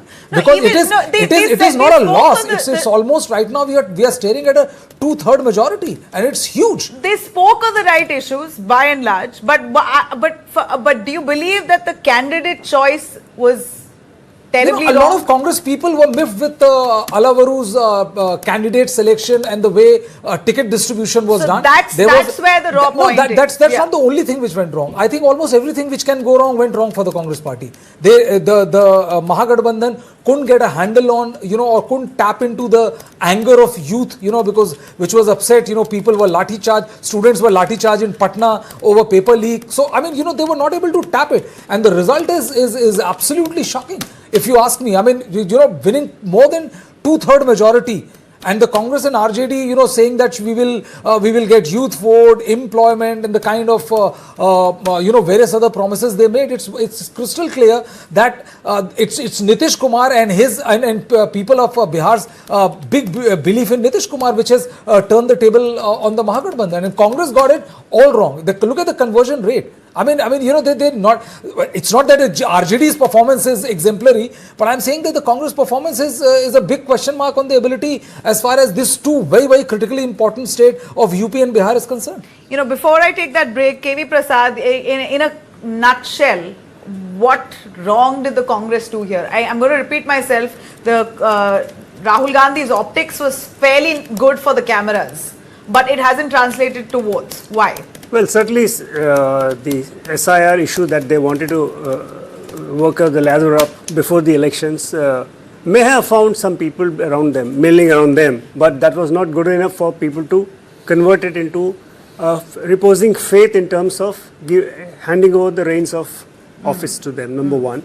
Number two, as Brijesh put it out, all these factors, whether it was, remember towards the last, the Congress pulled out the General Secretary, Mr. Alavaru, and put in Ashok Gehlot to sort out the mess.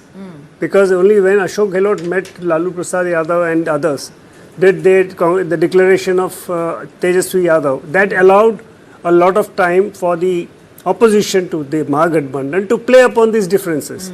Plus, around 12 seats, they could not sort out so they were contesting against one another. So that sends a message across the electorate that they are not really in sync with one another. Of course, as Brijesh said, other factors like Rahul Gandhi not friction within the Congress, not being able to trust their own leadership, wrong choices of candidates, confusion within the own party. That's another reflection that's happened in Bihar. If I may indulge in hazarding or trying to draw a parallel of the result which we are witnessing right now, it reminds me of Haryana election, where you have decided everything even before the first ballot is cast, and the end result was absolute antithesis of what you had started with. But Rahul Gandhi gave the Haryana hydrogen bomb. No, Haryana hydrogen bomb, the results are there for the impact of Haryana hydrogen bomb. Fell flat. But I think, what is interesting is that in Haryana also, there was a massive internal rift between Kumari Shailja camp and Bhupinder Singh Hooda camp. Everyone in the party knew about, the rift, and nobody, Rahul Gandhi did not exercise the authority of either silencing Kumari Shailja to not indulge into what she was doing, or Bhupinder Singh Hooda to be slightly more accommodative. They did. In Bihar also that has happened, that they were literally boxed into a corner by Tejashwi. There is also another thing, food for thought, Bihar is roughly 89% rural. Most rural state after Himachal Pradesh. If the most rural state votes for BJP and JDU, it's food for thought for the so-called rural politics of the Congress party. That's number one. One takeaway. Okay, you finished. I'll tell you. That's number one. The second issue, I would like to bring this on the table is, it's not one election, 2025, 2020, 24, 2019, 2014. There are a number of elections, which means that somehow Mahagathbandhan has not been able to win the trust of economically backward castes. Now, whether it's a horizontal reservation, vertical reservation, whatever it is, they have not been able to break into the EBCs. That's the second most important point.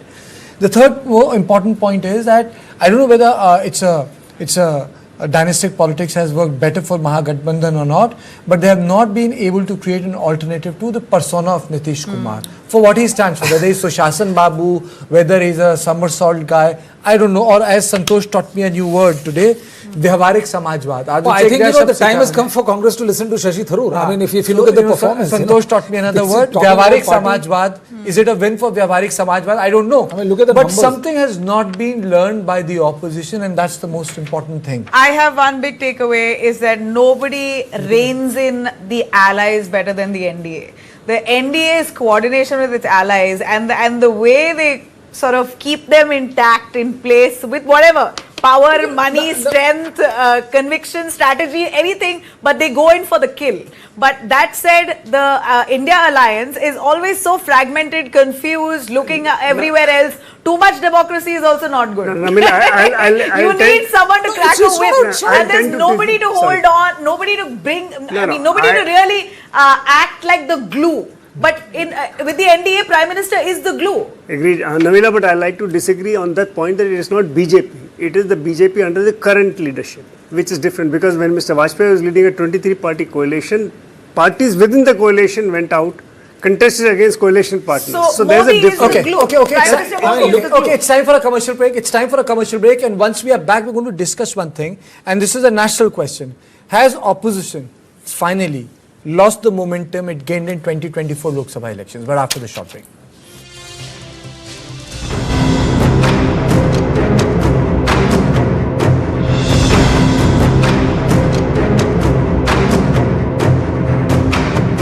ये best है sir. हमेशा वाला क्यों नहीं? मिश्रा जी, आपके लिए फूलों की बरसात, बिरला ओपस एश्योरेंस देने के लिए। मतलब प्रोडक्ट वारंटी? ये एक्स्ट्रा है। 1 साल में पेंट को कुछ भी हुआ तो पेंटिंग वापस करके देंगे। वापस करके देंगे? वो भी फ्री। पेंटिंग में पहली बार बिरला ओपस एश्योरेंस। रजिस्टर करो birlaopus.com पर।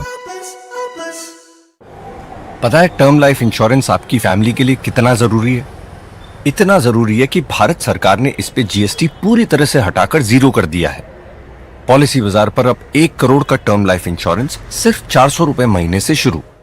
बढ़ता है, खेलता है, झूलता उछलता है, दौड़ता कभी कभी दौड़ कराता है, आगे आगे बढ़ता है इंडिया, अमूल दूध पीता है इंडिया। अपनी सुपर पावर यूज करने का टाइम आ गया। आप टेंशन मत लीजिए, IIFL फाइनेंस से झटपट गोल्ड लोन लीजिए और बिजनेस आगे बढ़ाइए। लाइफ जब भी आगे बढ़ने का मौका दे, अपनी सुपर पावर, अपना गोल्ड यूज करिए और IIFL फाइनेंस से गोल्ड लोन लीजिए। IIFL फाइनेंस करता है सीधी बात।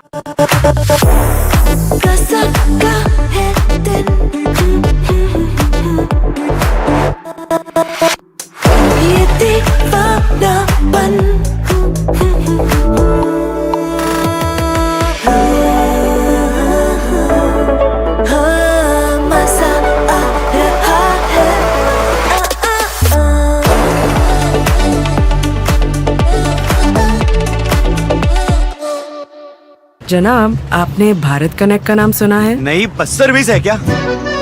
बस सर्विस नहीं, वो 700 से ज्यादा एप्स पे बिल पेमेंट्स पॉसिबल बनाते हैं, जैसे अभी किया। भाई वाह! आप हमें जानते नहीं पर मानते जरूर हैं, हम हैं Bharat connect.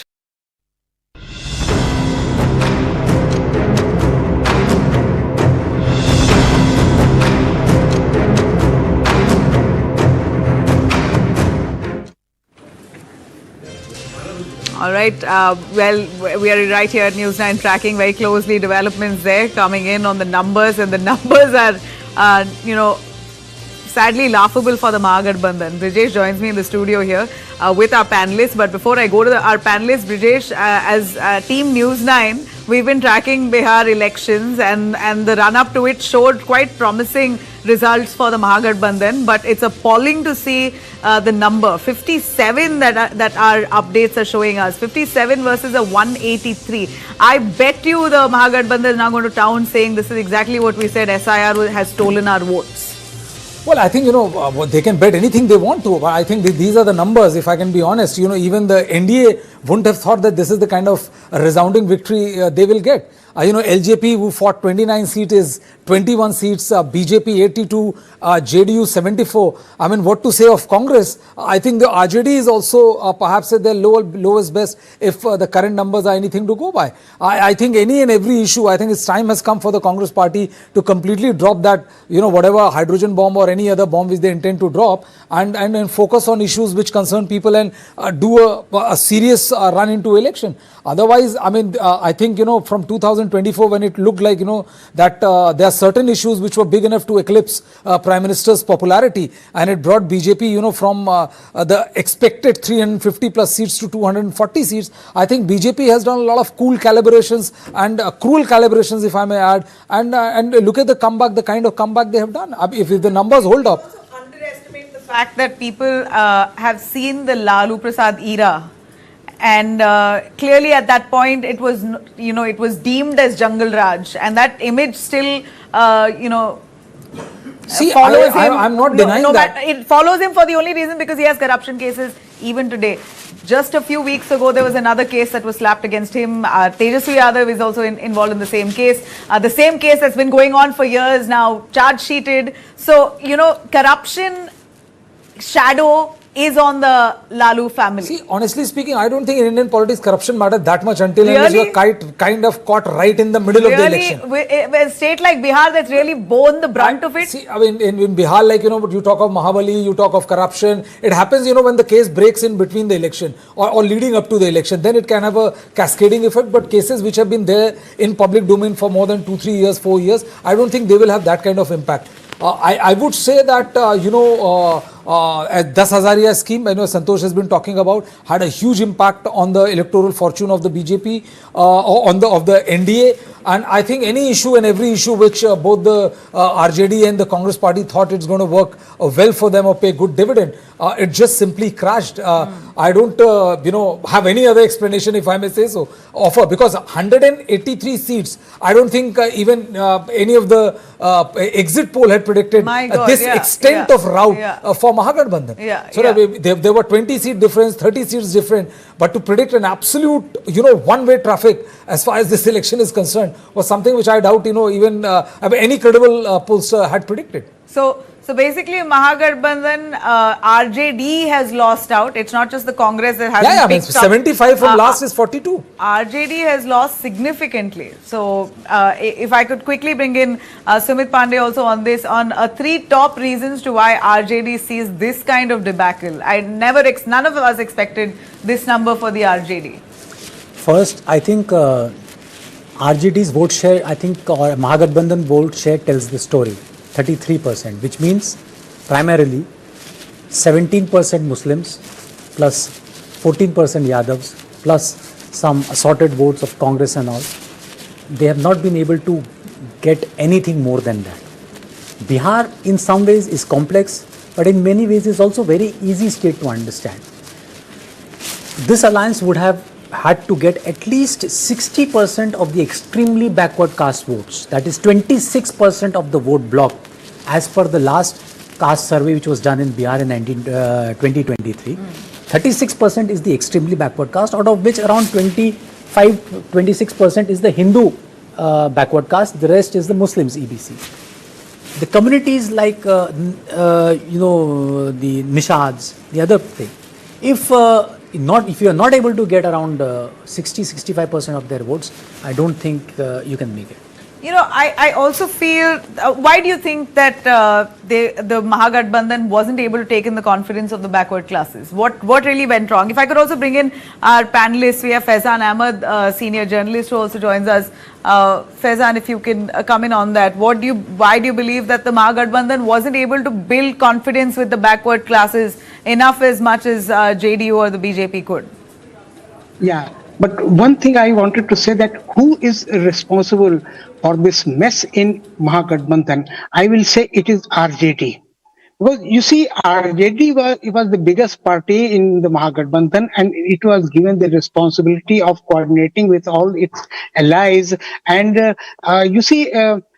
he was made the convener of this coordination committee, but hardly there was any meeting of the coordination committee, and it did nothing absolutely, because not a single candidate was selected by any party by that time.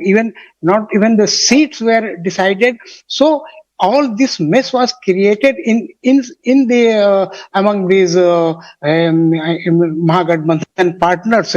And I will say that in 2020, Lalu Prasad had a role in the election campaign, and he managed very good coordination among the partners.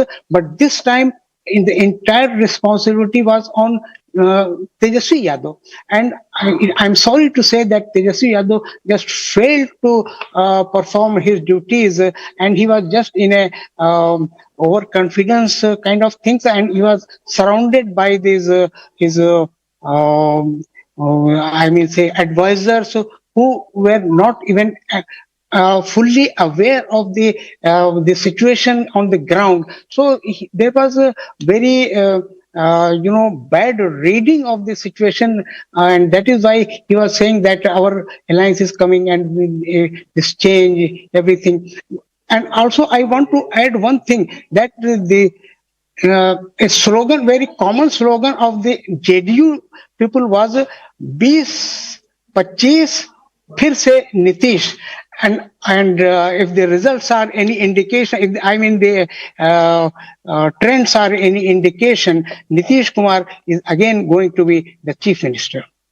Okay, I mean, going by the looks of it, with the numbers of the JDU, it clearly appears that Nitish Kumar deserves to be the chief minister yet again. People have trusted in his governance. Under his leadership, the NDA went to campaign, and well, here they have the numbers. The one number that we are flashing on our screens here for the NDA is 186, and that's a massive lead for the NDA at nearly 11 a.m. And not much might change. A few seats here and there might go up and down, but that's still a huge gap, a clear, overwhelming victory for the NDA in Bihar. I'm going to slip into a short break. I have Mayank Molly, spokesperson of the BJP. We also have Advocate Arshpreet Khadial, and also Manoj Das Manu, leader of the JDU, joining us. We're going to slip into a short break and come back with our panelists on board. Stay with us.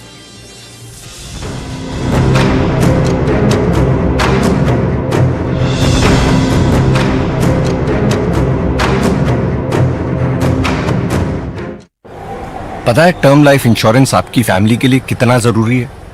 इतना जरूरी है कि भारत सरकार ने इस पे GST पूरी तरह से हटाकर जीरो कर दिया है। पॉलिसी बाजार पर अब 1 करोड़ का टर्म लाइफ इंश्योरेंस सिर्फ 400 रुपए महीने से शुरू। बढ़ता है, खेलता है, झूलता उछलता है, दौड़ता कभी कभी दौड़ कराता है, आगे आगे बढ़ता है इंडिया, अमूल दूध पीता है इंडिया। यही मौका है बिजनेस को बढ़ाने का, पर पैसा।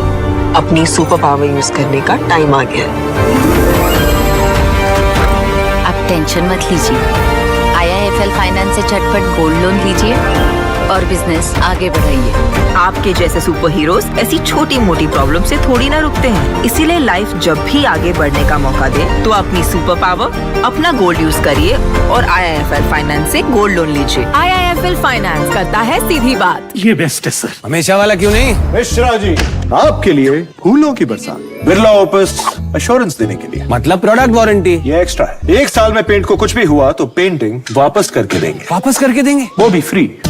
पेंटिंग में पहली बार बिरला ओपस एश्योरेंस। रजिस्टर करो birlaopus.com पर। भाई साहब, आपने भारत कनेक्ट का नाम सुना है? एक और social media app. Social media app नहीं, वो 700 से ज्यादा ऐप्स पे बिल पेमेंट्स पॉसिबल बनाते हैं। बढ़िया है। आप हमें जानते नहीं पर मानते जरूर हैं। हम हैं Bharat connect.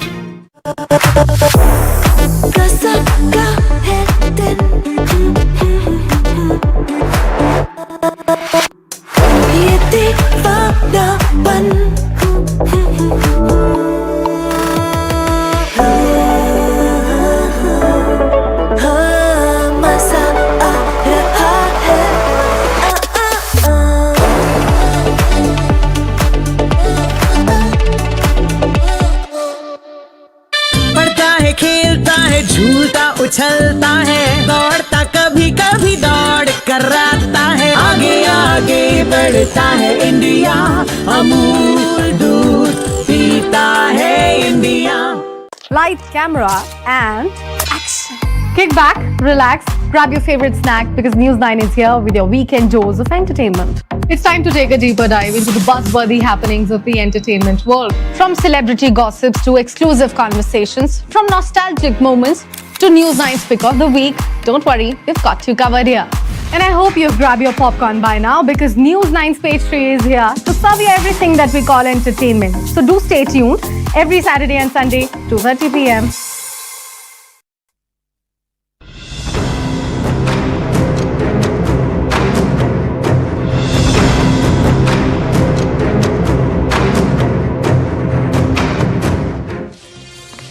Welcome back to our rolling coverage on Bihar elections. The big breaking is that finally we can say, I'm not calling out the elections right now, but I can say that the Bharatiya Janata Party and JDU are way ahead of the competition. JDU is in 82 seats as per the Election Commission data.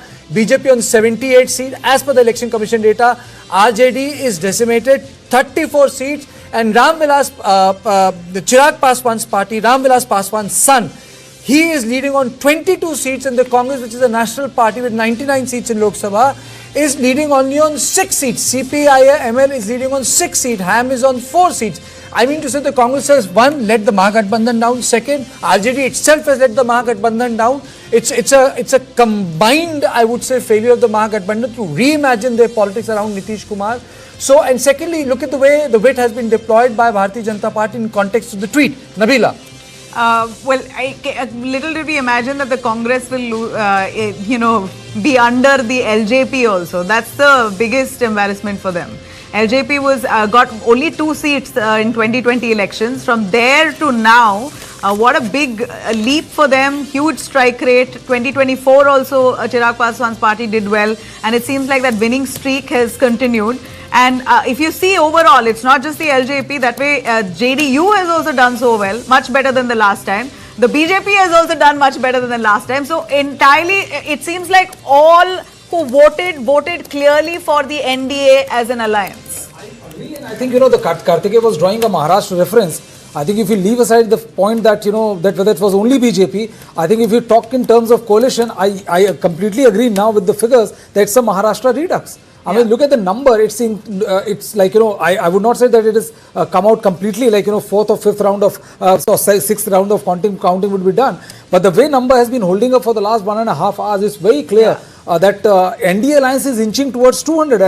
And I would be, I would stand to be corrected. But I think this is going to be one of the most historic mandate Bihar has ever seen. This is the most historic election in terms of number of votes polled. And I think this is going to turn into the most historic election in terms of the mandate which has been won by any particular coalition. They are 185, and going by the looks of it, I mean, I wouldn't be surprised if they touch even 200. And you should really laud the NDA for its discipline. The timing of when the seats were announced, the candidates were announced, the campaign was given. It was done in time enough for the candidates to campaign on the ground. But Mahagathbandhan announced their seats and their candidates fag end. Where do they have the time? I think the smart thing which was the smart thing which was done by BJP is that they didn't fall prey to the conversation which was being created that Nitish Kumar is not going to become the chief minister. There were a couple of statements, one by Amit Shah and others, that that we will take a decision post-election, but they immediately did the course correction. It was emphatically made that Nitish is going to be the chief minister, come what may. But that also is a point that did not stick. It was not a sticking point. I think people don't care. See, I mean, if you look at the number, there is no single point which has been raised by Mahagathbandhan stuck. Exactly, I mean,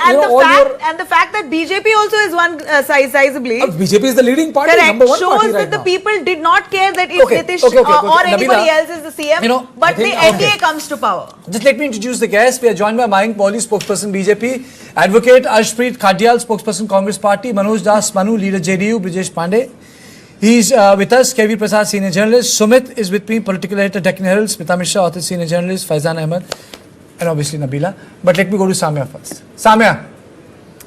Well, Kartikeya, these numbers They don't seem to change anytime soon. They are pretty much static right now. I am showing you the Election Commission's website. And as per the Election Commission's website, it appears that Sushasan Babu is going to continue his winning streak. JDU is at 83, BJP 78, RJD 33, LJP 22, CPIML 7. But the Congress party is at 6 right now. And if I have to actually show you how the vote percentage of these particular parties is looking at right now, here is where you can see BJP is standing at 22%, the Congress is at 8%, the JDU is at 18%, the LJP is at 5.7%, and of course the RJD is at 22%. So even as per the vote percentage, it's a clear lead for the JDU and the BJP combined, BJP at 22 and the JDU at 18. But it is the RJD which is at 22.7%. So as far as the numbers may not be stacked up in favor of the Gathbandhan, interesting to note over here, Kartikeya, that this percentage is where RJD is still showing 22% of the vote share, which is not bad in comparison. Samya, there's one more thing. If you look at the numbers, Chirag Paswan has done better than the Congress party. I mean to say that's a real poor performance. That boy has not only turned his party around, but his entire politics. So, in that question then, Kartikeya, as far as the Congress party is concerned, it appears that they were living under the rock when it comes to what exactly should connect with the people of Bihar, whether their padhai, whether their sichai, kamai is going to work or not. As far as vote chori is concerned, it didn't seem to have resonated with the people of Bihar. But since LJP has done so well, does Chirag Paswan then stand a chance to become the Deputy Chief Minister? Because as far as these trends are concerned, and these numbers don't seem to change anytime soon. And you know, one more thing, Samya. One more thing. Since we are talking about Chirag Paswan, Smita, I want to come here on this. The conversion rate of Chirag Paswan is far higher than Congress party. Chirag Paswan's party has got 5.73% of vote. Indian National Congress is around 8.8 or 8.08%, which is 8.1% of the vote, which means the conversion rate of Chirag Paswan is far higher than the Congress party. I think that's the most important. See, there are a number of political stories today, but this is one story that cannot be ignored, isn't that? CPIML contested 20 seats winning seat. Congress has contested 60 seats winning 5. Yes. I'm saying it's a poor conversion rate. I have been saying this from the beginning, that Mukesh Sahni, Rahul Gandhi will be the biggest drags for their alliance in this election. I don't know how many times I shall have to repeat it. But coming to Rahul Gandhi, 2 days, I landed in Bihar 2 days after the Voter Adhikar Yatra had concluded, and not even the Bihar Congress was talking about the Yatra. So, I mean, what remains to be said about it? And I am sorry to say, Tejashwi Yadav put in a lot of effort. His party has done equally badly, by the way. After 20 years, if you cannot dislodge a government, a chief minister, then you have serious questions about your political presence. However, I do want to point out that Tejashwi Yadav did make a lot of effort. He also tried to expand the tent of the MY combination to more castes, etc. But Congress party wasted valuable weeks going about this Voter Adhikar Yatra. I don't want to make this conversation too long, Kartikeya. We have other friends. Can I break it for a moment? Congress crying foul already. That's the news that we have, and they're flashing it on our screens. They're blaming the Election Commission of India. Exactly what I said. They will blame the SIR, and you already have it. Congress now saying Congress now saying that easy to blame. Yeah, I mean that is so much on expected lines. I don't think anybody will even take note. But let me tell you one thing. You are conducting a Voter Adhikar Yatra blaming vote chori in a state which not too long ago had seen the situation where one did not come out of home to exercise their franchise because they would be killed. No, correct. I think interesting data is going to believe to vote chori. Pawan Khera has spoken from the Congress. Let's hear it. तो अभी शुरुआती रुझान है, थोड़ा इंतजार कर रहे हैं। शुरुआती रुझानों में जरूर लग रहा है कि ज्ञानेश कुमार गुप्ता भारी पड़ रहे हैं बिहार की जनता पर, लेकिन आने वाले कुछ घंटों में स्पष्ट होगा कि बिहार के लोग भारी पड़ेंगे ज्ञानेश कुमार गुप्ता पर या ज्ञानेश कुमार गुप्ता ही भारी पड़ेंगे, देखते हैं, इंतजार कर रहे हैं। मैं बिहार की जनता को तो कम नहीं आंक सकता, मैं पूरा हिम्मत दिखाई है, SIR के बावजूद दिखाई है, वोट चोरी के बावजूद दिखाई है। अब आने वाले घंटों में देखते हैं कि ज्ञानेश कुमार गुप्ता कितने इफेक्टिव हैं। We are joined by Manoj Das Manu, leader JDU, and Mayank Mauli, spokesperson BJP. But I have to say this, ऐसा लग रहा है कि कांग्रेस का मुकाबला JDU BJP से नहीं है, उनका मुकाबला LJP और हैम से है। उनसे भी नहीं है, हैम से है। अच्छा, हैम से है। उनका मुकाबला हैम से है जो चार सीट पे है, और उनका लगता है मुकाबला हैम पार्टी से है, क्योंकि जो LJP RV है वो तो 22 की लीड पे है। I mean say there is not even a respectable fight. I mean, so this is like complete crashing out. Forget, I think, there's a very important point raised by Faizan sir when he said that, that one person who, other than, the Rahul Gandhi, who needs to be squarely blamed for this debacle is Tejashwi Yadav. The way he went about it, the way he completely, asserted himself, because Lalu Prasad Yadav, after asserting to a level, was also a very pragmatic analyst of the situation. The way he went about it, made the election all about himself. And look at the numbers, he's at 35, which is the original number which he polled in 2020, which is supposed to be the best election,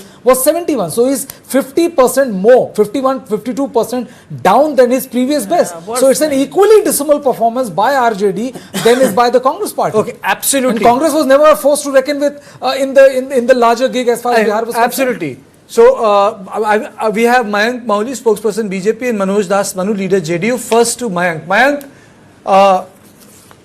damn good performance. It's like you have a contest with JDU 81, 82, 80, 81. आप ही दोनों के बीच में दौड़ हो रही है, ऐसा लग रहा है। सबसे पहले नमस्कार और सारे पैनलिस्टों को और सारे प्रबुद्धजनों को।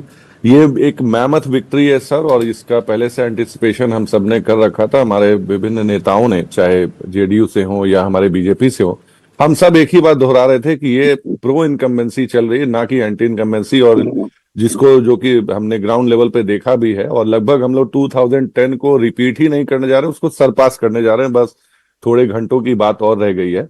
और अभी मैंने कांग्रेस के पवन खेड़ा सर को सुना और बाकी लोगों को भी सुना। मतलब अभी भी देखिए, मतलब हार मानने को स्वीकार नहीं है, जनता का मैंडेट मानने को स्वीकार नहीं है, और अभी भी ठीकरा जो है ये चुनाव आयोग और बाकी संवैधानिक संस्थाओं पे फोड़ रहे हैं। ये क्यों नहीं मान रहे कि आप पीछे हट गए, आपको बिहार की जनता ने नकार दिया है।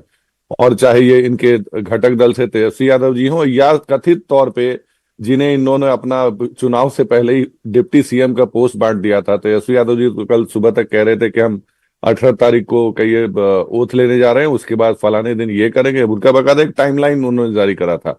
सारे टाइमलाइन धरे के धरी रह गई। क्यों? क्योंकि बिहार की जनता को सुशासन पे विश्वास था, और माननीय नीतीश कुमार जी के चेहरे पे जो कहिए एक प्रो इनकम्बेंसी का concisely decided that they want Mahagathbandhan, they want the NDA. Mr. Manoj Das Manu, your opening comment, sir. Good morning sir. अपनी कमेंट की कोई अब आवश्यकता ही नहीं है, ये लास्ट कमेंट है।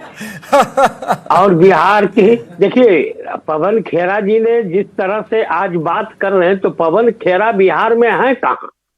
कहीं तो बिहार में है नहीं। मैं तो कई चैनलों पर पहले ही घोषणा कर चुका हूं कि राहुल गांधी और 4 बार बिहार चले आए चुनाव के दौरान, लेकिन उन्होंने जिन लोगों ने बिहारियों को मच्छर कहा, बिहारियों को फैलेरिया कहा, बिहारियों को मैला ढोने वाला कहा, उन नेताओं के साथ जो उन्होंने घूमने का काम किया, तो बिहार की जनता ने उनके लिए तय कर दी कि इनके 19 सीट भी हम देने नहीं जा रहे हैं। और पवन खेरा जी अब बोलेंगे 12 बजे के बाद से, ये भी आप सुन ले हमारे से कि ईवीएम को ज्ञानेश कुमार जी ने बटन से हैंग कर दिया, और इसी कारण जो है ये बीजेपी और एनडीए इसमें जीत के चले आएगी। क्योंकि उनका तो पुराना ये नियम है ना कि जहां वो जीतते हैं वहां पर ईवीएम उनके लिए बहुत अच्छी रहती है, जहां हार जाते हैं वहां ईवीएम बेचारी पर दाग लग जाता है। तो ये तो दाग लगाने वाले लोग हैं, लेकिन इनके दाग अच्छे हैं, और ऐसे ही ये दाग लगाते रहे, बिहार की जनता को बताते रहे, 2.5 करोड़ लोगों को 40 लाख नौकरी में बांटते रहे, महिलाओं को अंतिम समय में 30,000 देते रहे, सब कुछ ये सामने आ गया। और हमारे नेता शुरू से ही देखिए, नीतीश कुमार जी सही में विकास पुरुष हैं, इसमें कहीं से कोई दो मत नहीं है। इसीलिए 2005 के बाद से लगातार बिहार की जनता नीतीश कुमार के नेतृत्व पर विश्वास करती है, वह परिणाम सामने आता है। और मैं फिर अभी आपको बता दूं कि जो अभी ट्रेंड जा रहा है उससे 10 से 15 के बीच में कमी आएगी, या आगे हमारा बढ़ेगा या कम होगा।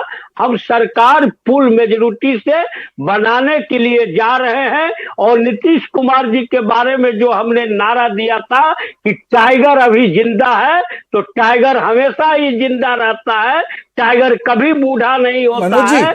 टाइगर की मनोज जी, तेजस्वी यादव 1273 वोट से पीछे हैं।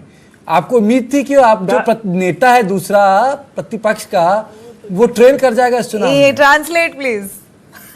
एक minute sir, one minute sir please. मैं कह रहा था कि तेजस्वी यादव पीछे हैं, आपने एक्सपेक्ट किया था? जी अरे जी, मैं तो अभी आपको बता रहा हूँ कि आगे आते आते तेजस्वी यादव इतने ट्रोल हो जाएंगे कि हमारा जो उम्मीदवार वहाँ है बीजेपी के सतीश यादव जी, जिन्होंने इनके मदर को हराने का काम किया था, आज उनको भी हरा कर बाहर भेज देंगे।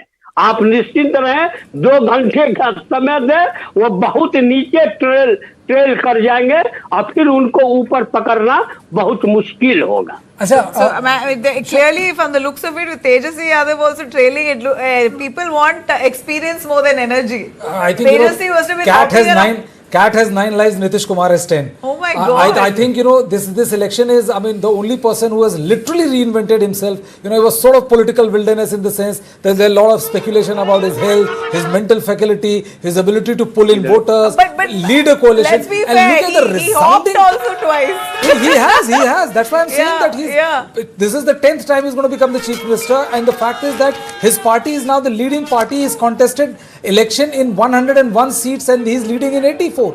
The biggest story is that how Nitish Kumar has reinvented himself, and when he becomes the next chief minister, which he will, now there's no doubt about it, he will rule with the same kind of moral authority as he used to rule in 2005. I think Nitish has completely re-established himself as far as the comeback politician, if you ask me, is concerned. Because earlier it was like, led in 43, sabotaged by Chirag Paswan, living on the borrowed timeline, as it was said, kripa se jee rahe BJP. And there was a lot of talk that they might move him to a central position, that he may be taking on a central role. This is what you call comeback, dream comeback. If you ask me for a politician, dream comeback. Talking of reinvention, on those 4 days when Bihar went through a very heavy spell of rain, all helicopters were grounded and all leaders were sitting at home. They could not go out to campaign. And Nitish Kumar covered 400 kilometers by road, drenched in the rain, addressing people in nukkad after nukkad. I mean, how more can you reinvent yourself? Visuals are coming in right from the JDU office. Outside, celebrations are on. BJP must be keeping their celebrations subdued, but JDU is not falling short. I think that's a different optics. They are doing it in Patna. No, but there's a Red Fort attack that has taken place. No, I get that, but has to be said that the alliance partner JDU is not cutting short. They are clearly going ahead with their celebrations. It's a regional party. There's a model code of conduct. It's a regional party. There's a model code of conduct which has been put in place for till 16, which forbids any victorious processions and all, which is there in place in Patna. So, are we going to see a grand show today in Delhi? I think Prime Minister may speak, but as has been said in the morning, they might avoid the usual pomp and show. But the speech might take attack. 100%. I don't see. I'm sure he will address. He will. He will address. So for a regional party, this is a massive comeback. This means they're here to stay for the next few decades. Oh, I don't know about decades, but next 5 years, as long as Nitish Kumar is hale and hearty, he is going to be the chief minister. That's kind of literally cast in stone. So wait, what does it mean for the opposition at large? Do you think that BJP has been able to deflate the verdict impact of 2024 completely? One point on what Brijesh said on Nitish Kumar.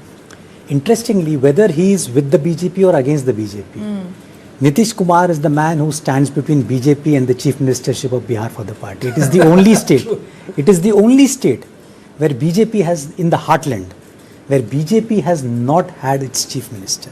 Remember, the only state, Odisha, Assam, Jharkhand, Maharashtra, Gujarat, Rajasthan, Goa. In Goa, remember, they started as a junior partner. Maharashtra Gomantak party. It is the only state. So whether he is with the BJP or against the BJP, he's still the only one who has. As say na Bharat kisi ki bhi ho, Dulha Nitish Kumar hai. And the other interesting thing, in the last 20 years in Bihar politics, it is the leader of opposition who changes. Yeah. Except for a very brief period when Mr. Maji was CM, which Nitish Kumar obviously made him, that it is the LOP and the opposition which changes. Nitish Kumar, I mean, there have been occasions that BJP is opposition, there have been occasions when RJD has been opposition, but Nitish Kumar has been in the treasury bench. Okay. Who was the second these 2 points I was interesting that NDA will be 200 plus. Looks like I am keeping the benchmark at 206, which was the tally in 2010 elections when the RJD, just like today, had almost folded up. It was in a very bad situation. There was no trust in the RJD. Nitish Kumar, after his first term, had really brought a sea change. And you know what happens when things are really bad, they are so dismal, then the change appears much bigger. You know, it is minus and plus situation. Like when it rains, it pours. Yes. So 206 is the benchmark I am looking at. Whether it will be surpassed in today's verdict or whether it will remain, it will be very close. There is no doubt. But look at the RJD figures. I mean, we could all sense it that the Congress will do badly, Sahni will do badly. I mean, these were things which are already visible. But there was a certain segment which wanted to vote for Tejashwi and the RJD. It's a committed vote bank kind of thing. But look at the RJD.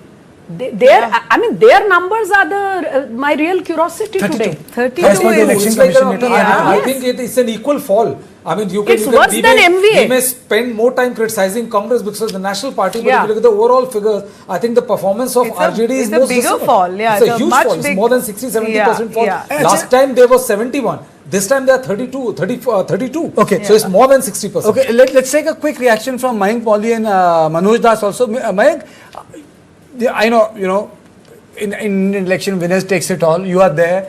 It's your government. But your assessment now, why didn't Prashant Kishore click? He had picked up right issues. What is your assessment? Click kyun nahi hue?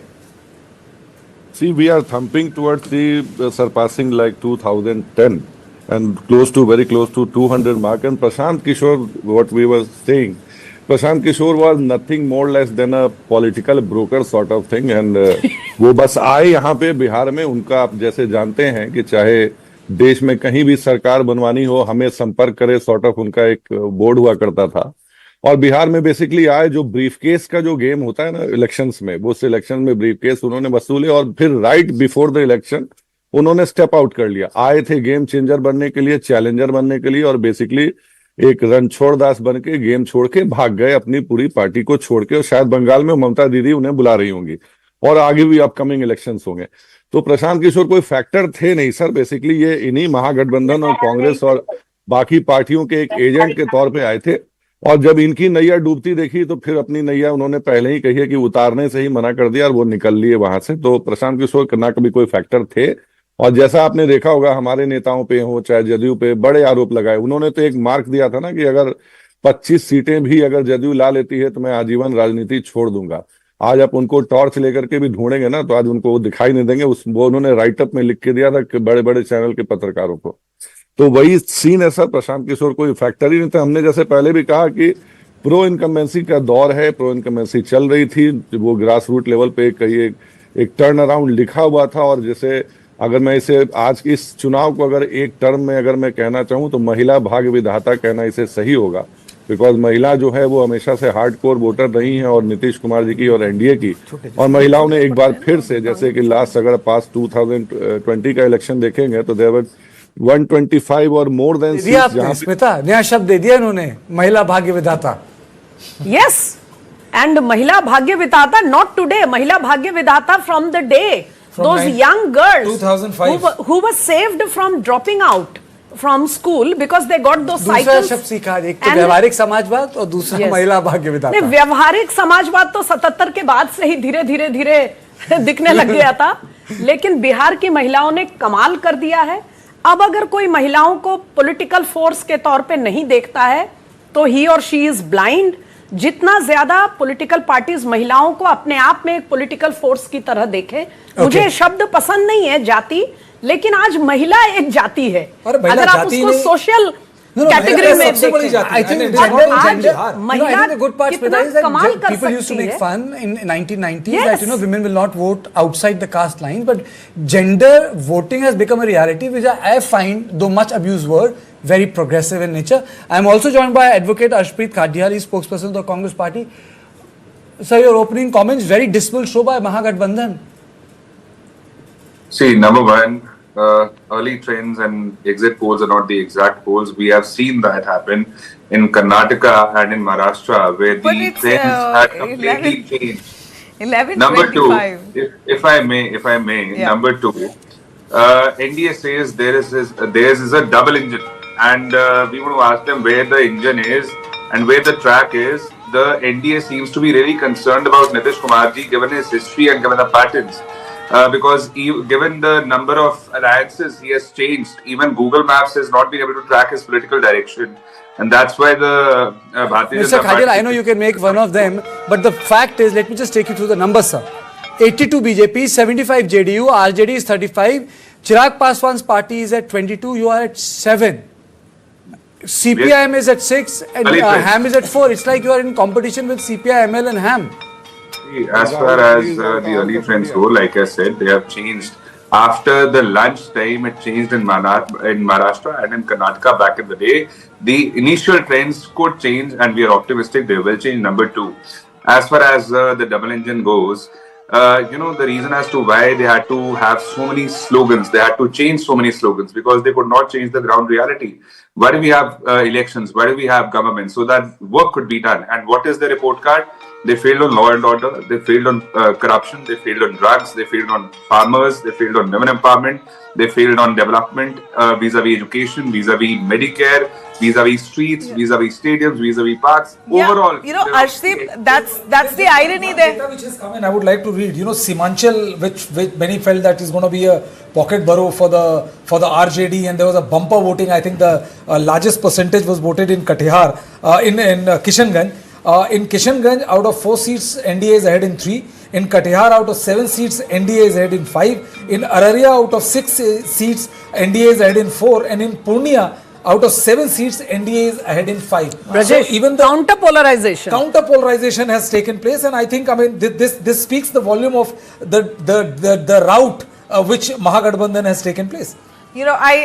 Quickly, if we can take our viewers through a reaction coming in from and there's also one thing in Simanchal. I'm very sorry to interrupt you, Nabila. I think in Simanchal, AIM is ahead in 2 seats. In 2020, they won 5 seats, and you later on 4 defected to RJD. In this time, Simanchal, AIM is ahead in 2 seats. Amazing. Okay, our Congress leader says that there could be an internal conflict within the Congress itself. He's spoken to the media. Let's hear it. इस संगठन की कमजोरी है। हम संगठन में जो कोई भी चुनाव हो, कोई भी काम हो, जब पॉलिटिकल पार्टी है, उसका एक संगठन है, संगठन पर हम निर्भर करते हैं। अगर संगठन कमजोर हो और काम नहीं कर सकता है, तब तो ये होना लाजमी है, तो होगा ही। तो हमारे संगठन की कमजोरी है। हमारे कैंडिडेट जो हैं सब बड़े अच्छे हैं। हाँ, ये और बात है कि कैंडिडेट्स के सिलेक्शन में शायद हम और भी अच्छे कैंडिडेट चुन सकते थे, लेकिन चलिए वो नहीं चुने गए। पर संगठन को चाहिए था कि चुनाव को कैसे लड़ा जाए उसके बारे में सख्ती से काम करना, होशियारी से काम करना, एक किस्म से मौजूदगी से काम करना। हर कंस्टिट्यूएंसी जो हमको मिली है उसमें हमको मौजूद रहना चाहिए। इसमें तो टोटल फेलियर है संगठन की। We should bring in Arshdeep Khadiyal on this. Arshdeep, your own leader, senior Congress leader, says that the Sangathan, the Congress leadership is weak, and अगर वो काम नहीं करेंगे तो यही होगा। Well, only in the Congress party can you have a difference in opinion, can you have dissent, can you have freedom of speech and expression, can you have democracy. If it were a Bharatiya Janata Party's leader who would have said this, who would have even thought this, they would have expelled him then and there, effective immediately. That is what the Bharatiya Janata Party does. We happen to live by the constitution, we happen to live by the democracy. Our leaders are well entitled to have a difference in opinion, and that is not a problem. The problem is when you do not let them have it. The problem is when you try to issue diktats and when you try to suppress their voices, and in case they have different opinions, expel them. Sorry? My only request is, if I may kindly complete. If I may kindly complete. At the same time, we cannot discount the SIR. Just when the election was around the corner, the Election Commission of India decides to do SIR, which happened 22 years ago in the entire country. Now it's happened in one state and then 12 states. We want to ask the Election Commission of India that if there were fake voters which had to be done away with, then why was nothing done in the Lok Sabha election that took place recently? That means lakhs of fake voters were allowed to vote in the Lok Sabha election. The entire process got vitiated. Shouldn't there be a re-election vis-a-vis that? And number two, does that not signify the incompetence? And number three, if lakhs of fake voters were allowed to vote in the Lok Sabha election despite knowing, nothing said about this. Ashdeep, my colleague, Ashdeep, no, my colleague Samya wants to take a question from you. You can add that. That's number one. And secondly, even more important, Tejashwi Yadav is now trailing by 3,016 votes. Earlier, he was trailing by 1,073 votes. Samya, please take a quick question, then I need to announce a break. You know, of course, the Congress party always prides itself in the internal party democracy, and that is exactly what the Congress spokesperson Arshdeep Patyal is over here saying it. But I want to begin by asking, there is a time that you accept the fact that Congress has proved to be a liability in the sense for mahagathbandhan, and if you couldn't, produce that sort of results, why would you want to bite more than what you could chew? There was so much that went on as far as seat sharing is concerned. You contested in over 60 seats, and look at your performance that you're looking at right now from the Election Commission's website. It's only 7 seats. You have been relegated to single digit. And this is what the senior Congress leader over there was rightly saying, कि मौजूदगी से काम करना है. It's important for the Congress party to be present and be seen for the 5 years rather than para-dropping the senior leaders in the fag end of the 5 years tenure. Why wasn't the Congress party there in Bihar? Arshdeep? It's Ashpreet. And second, since we're talking about single digit, you remember that back in the day, the Bharatiya Janata Party was at 2 seats in the Lok Sabha. And today, they have made it to the third tenure consecutively. So, times change very fast. Let's look at how the history has shaped itself. And number two, as far as the SIR is concerned, 47 lakh names were removed. 47 lakh names. And these 47 lakh people voted in the Lok Sabha election. Now, vis-a-vis the SIR, a question ought to be asked to the Election Commission of India that if these 47 lakh people were not supposed to vote in this election, why were they allowed to vote in the last Lok Sabha election, just the last year? Why was nothing done? Why was nothing said? Okay. So let me take a couple of interviews that we have got from Ground Zero, Samya, and then it's time to go for a break. But let's take the ground reactions first. History in making in Bihar. Do you think that BJP can emerge as the single largest party this time around for the first time ever? History is in the making for sure.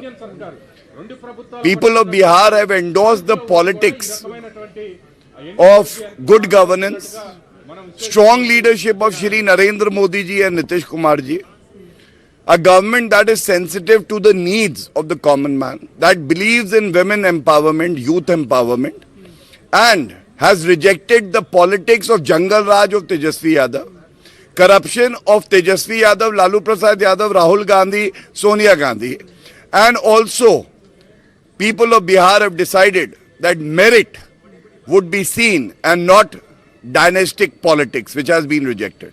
Number of 75 in 2020, RJD got number 75 in 2020. Do you think BJP or the JDU will exceed that number this time around? All records would be set. The NDA will form a very strong, good government in Bihar, and Narendra Modi ji is the key factor, leader that makes all the difference. We are with the senior Congress leader and Congress spokesperson Alok Sharma here on News 9. Sir, counting has already begun for Bihar election. How do you see this early trend? Just we have seen that only 4 to 5 rounds of counting has gone, and in 2015 also we have seen that the results have been completely changed after 2 p.m. In 2015 also BJP was forming government, that they were deciding that who will be the chief minister. At that time also this has happened. Only 4 to 5 round of counting has been done now, and minimum 25 to 30 rounds of counting is there. So I think we have to wait, we have to keep patience up to 2 to 30, then only some picture will be clear. Alright, if we talk about the majority of exit poll, then it's inclining towards NDA government. How do you see it? Will it have any effect on the result that would be coming later this evening? Exit poll and opinion poll, I feel that there are so many question marks on them. They have been so many times passed also, so many times failed also. So now this is not the time to discuss exit poll. Let us wait for 2-3 more hours and the picture will be clear.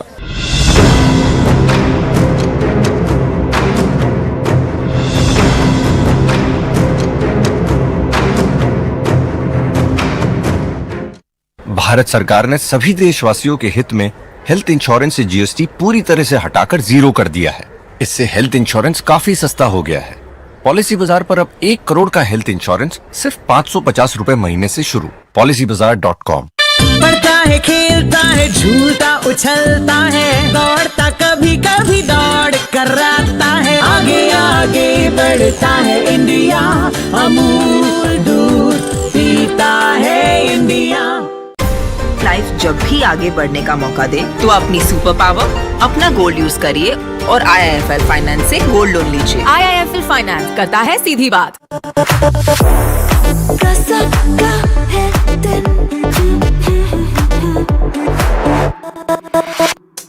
ये दीवानापन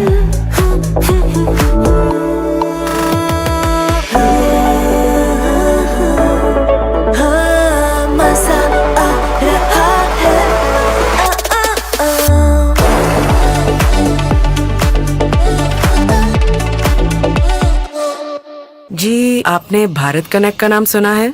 शादी वादी कराएं क्या? शादी नहीं, 5 lakh agents की मदद से बिल पेमेंट्स पॉसिबल बनाते हैं। ओ, जैसे अभी किया। शाबाश। आप हमें जानते नहीं पर मानते जरूर हैं। हम हैं भारत कनेक्ट। क्वालिटी पे इतना कॉन्फिडेंस, इसीलिए बिरला ऑफिस एश्योरेंस। 1 साल में पेंट को कुछ भी हुआ तो पेंटिंग वापस करके देंगे। रजिस्टर करो birlaoffice.com पर। The goat or batra of satire is back. Cyrus Roja.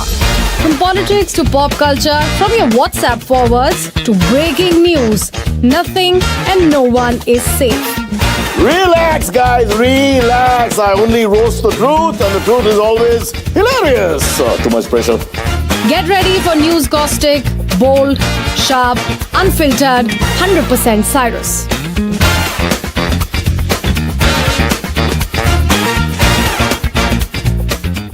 What is to the nines? In literal terms, it's perfection. But to us, it's not just a phrase, it's an attitude. One that starts at your desk and sends a statement to the world. To the nines is about taking charge. It's a way of life where every scene, every fold, is crafted with excellence. It's timeless elegance and uncompromising quality made for the corner office. It's the ideas that inspire redefining order and elevating the tabletop. To the nines, for the leaders of today and the visionaries of tomorrow.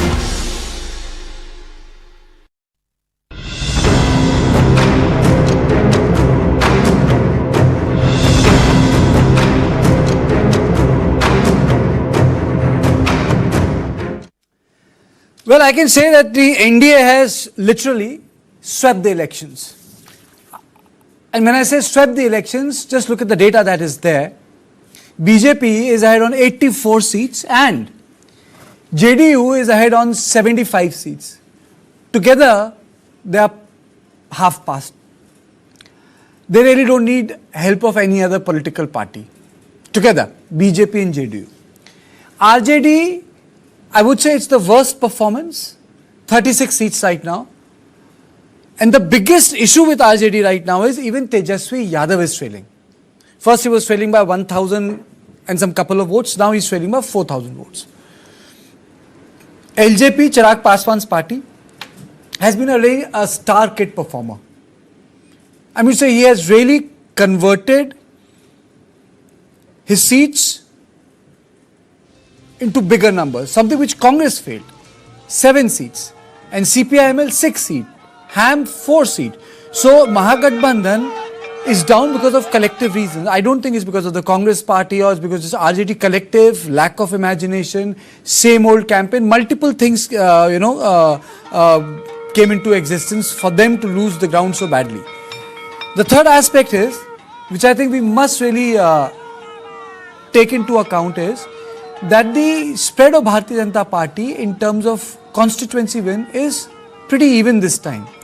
But when it comes to mahagathbandhan, it is located in couple of areas which is called saturated wins.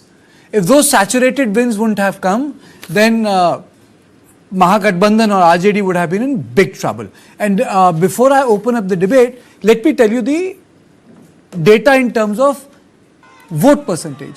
BJP has received as of now 21.90% of vote. RJD has received 22.98, 23%. JDU is 18.55. LJP is 5.47. Indian National Congress is 18.12. Which brings me to the issue that whether the conversion is an issue in mahagathbandhan or not. I think conversion is one big issue, that the vote transfer did not take place properly. And you would be surprised to note that even BSP has received 1.46% of vote.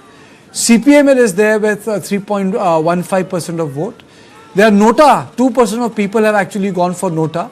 So it's an interesting combination. But starting with you, Brijesh, can we now safely say that the election is with NDA? I mean, so do you think that, can we have a repeat of something like 2015 when people went out for lunch and when they came back, they saw a different terrain? We can very safely say that and call the election. I mean, the thing is, the difference between 2015 and 2025 is that, at that point of time, excitement got better of NDA and BJP leaders, where they started celebrating their victory too prematurely. At 9:30, nobody can call an election. But right now, the fact is that we can say for sure is that from 8:45 onwards, which is approximately, close to 3 hours, the figures have been holding up. It is not like that we are seeing any kind of dip in the political fortune of NDA, and there's a constant regular dip for the last 3 hours in the political fortune of mahagathbandhan. It is a phenomenal performance by JDU, by Bharatiya Janata Party, by LJP. I mean, it's like in a list of 1 to 10, they have ticked all the boxes and how. But I think, if you analyze the defeat of MGB, a lot of credit for the defeat or discredit for the defeat would lie at the door of Tejashwi Yadav now. Because not only the performance of RJD has been abysmal, he is the one who's trailing behind. And if he loses this election, I think it will be a big dent. Because, if you look at the family equation, the sisters and the elder brother, Tej Pratap Yadav, they are not on one side. Tejashwi's Man Friday, Sanjay Yadav, who's from Haryana, there was a lot of, tweets and counter tweets on social media platform about his role in creating a divide within the family, the kind of confidence which Tejashwi Yadav was exuding. I think there is going to be a reset button as far as, the range and reach of Tejashwi Yadav once this election gets over. Reset button. Smita? Yes, I would also say that the first thing Tejashwi or the RJD should do is sack Sanjay Yadav. But then, if you sack Sanjay Yadav, should you have Tejashwi there? That is the bigger question. It's like sacking a state leader in the Congress but retaining Congress, Rahul Gandhi. So this is a very difficult question. Nobody is going to sack Tejashwi. So what's the point of sacking Sanjay Yadav? Now going beyond that, I will be very interested and curious to see the booth reports when they come, the vote share, caste wise, etc. Of course, the election commission never gives you a breakup of which caste voted which way, but there are ground inputs through which one is able to gather which community may have voted in which manner. Looking at this result, I must say that I am sure a big chunk of Yadavs have also not voted for the RJD. Because had the Yadavs and Muslims at least voted, it wouldn't have been so bad. And I'm ready to correct myself, unlike some megalomaniac anchors in our industry. I have been saying that Rahul Gandhi and Mukesh Sahni would be the drag. Now I am compelled to say that Tejashwi himself has failed to lead the coalition. So blaming Rahul or Sahni may be a little early, because I think the blame has to be shared equally. Just like in the NDA, you cannot say whether it is the BJP which won or the JDU. It is the alliance which has won.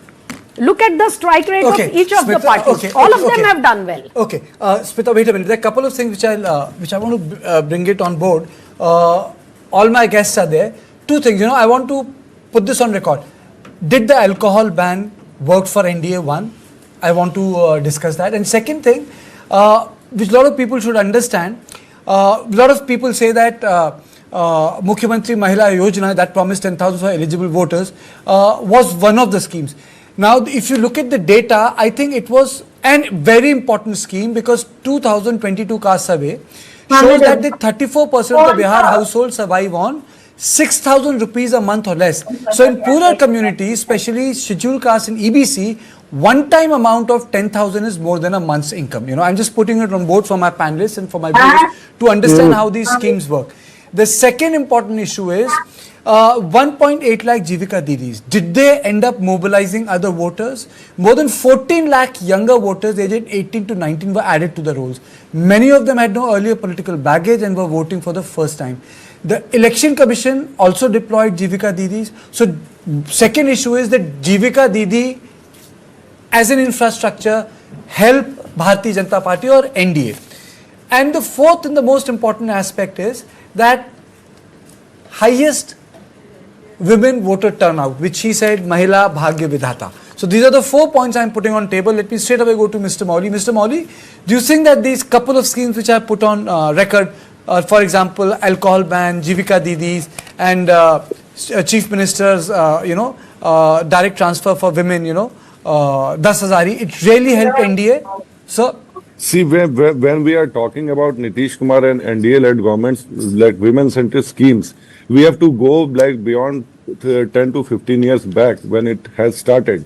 मुख्यमंत्री जी ने आज से नहीं साल अब जब ये जीविका दीदी का कॉन्सेप्ट आया, like 1.5 CR I think there was Jeevika दीदीज जिनको कि इसमें डिप्लॉय किया गया, जिनके थ्रू हमने ये सीडिंग करी है 10K जो 10,000 योजना जिसको आप बोल रहे हैं, जिसे हम महिला सम्मान योजना कहते हैं.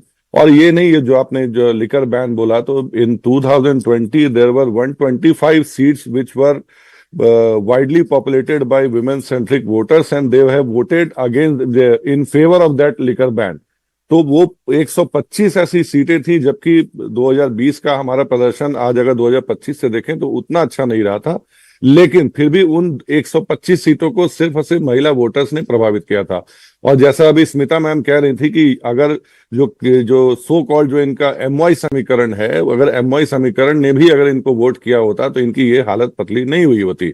तो सीन ये रहा सर कि चाहे SIR का मुद्दा लेके राहुल गांधी आए, जिन्होंने लिटरली मुझे लगता है कि तेजस्वी यादव जी की राजनीतिक सुपारी ले रखी थी एक तरीके से, वो उनको डुबा के गए और आज भी shamelessly they are defending that SIR. You have, I think, made a very good point. You have made a very good point. In 2017 when Yogi Adityanath swept to power, BJP swept to power, a lot of people said कि ये केवल इसलिए नहीं हुआ कि बाकी सब BJP के वोटर्स थे. Sumit, a lot of people said even Yadavs voted for BJP and non-Dalit, non-Jatav Dalits voted for Yogi Adityanath. So do you think that कुछ breakdown हुआ है MY में?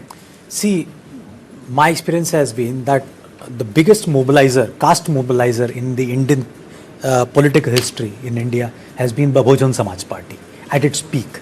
Yeah. Even at its peak, when they would mobilize Jatavs, one subcaste, the maximum optimum mobilization is 75%, Karthik. It's not more than that.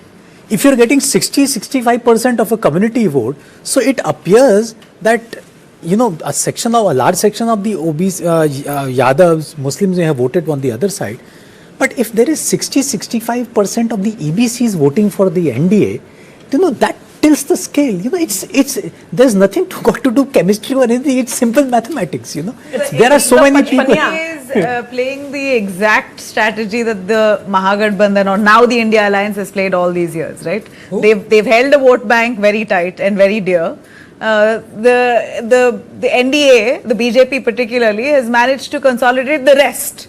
So now the rest has become a little more than... No, but I think here the important point is presence of Nitish Kumar, wherever he is. See, when he goes with the RJD, the Lathi factor doesn't matter. Why? Because he's at the helm. So he's the buffer. He's the buffer. That law and order is still with Nitish Kumar. That's why even Muslims feel safe voting for NDA. So he's the buffer. When he shifts this side, he's the face of the OBCs. Okay. Correct. That brings in, that dovetails the OBCs with the BJP's upper caste vote. Correct. And that you create a social coalition. Absolutely. Because there is a sense of security. Sorry, I'm stopping you. It's just time for a small commercial break, then we'll be back. Sorry.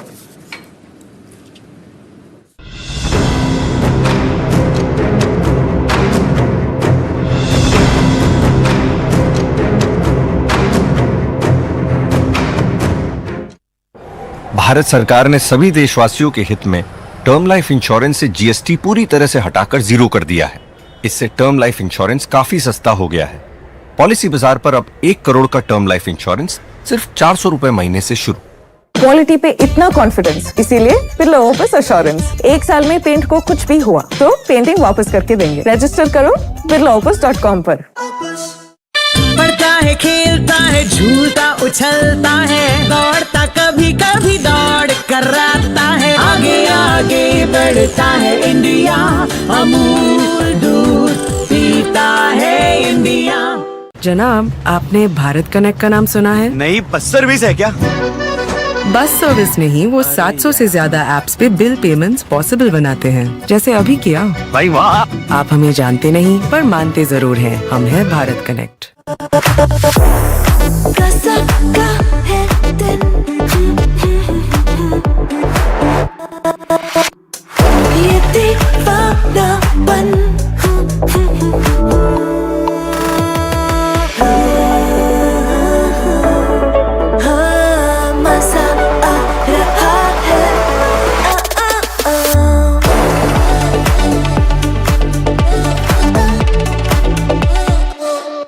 यही मौका है business को बढ़ाने का।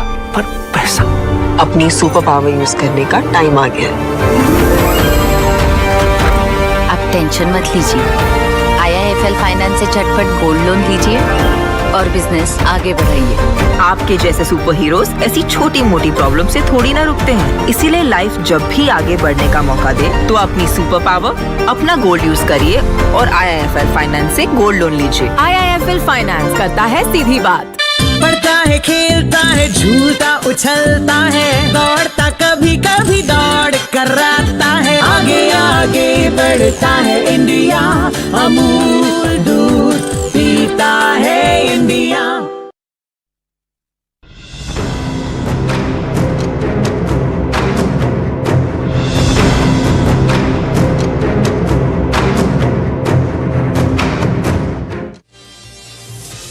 Welcome back. Well, during the break as well, we were having a chat as to how unbelievable it is that RJD could not pick its numbers. It's settling closer to 40-50. That's just the most awful number that they can imagine. Tejashwi Yadav himself is trailing by nearly 3,000 odd votes. What does this speak of? Yet again, KV Prasad, you want to come in on this? It's such a bad debacle.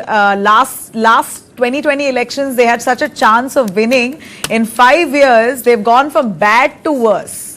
Yeah, this has become worse than a T20 match because it's become one-sided. So one-sided that there's no contest left as of now. But it looks like RJD is competing with its own partner, that is the Congress, in terms of who will get.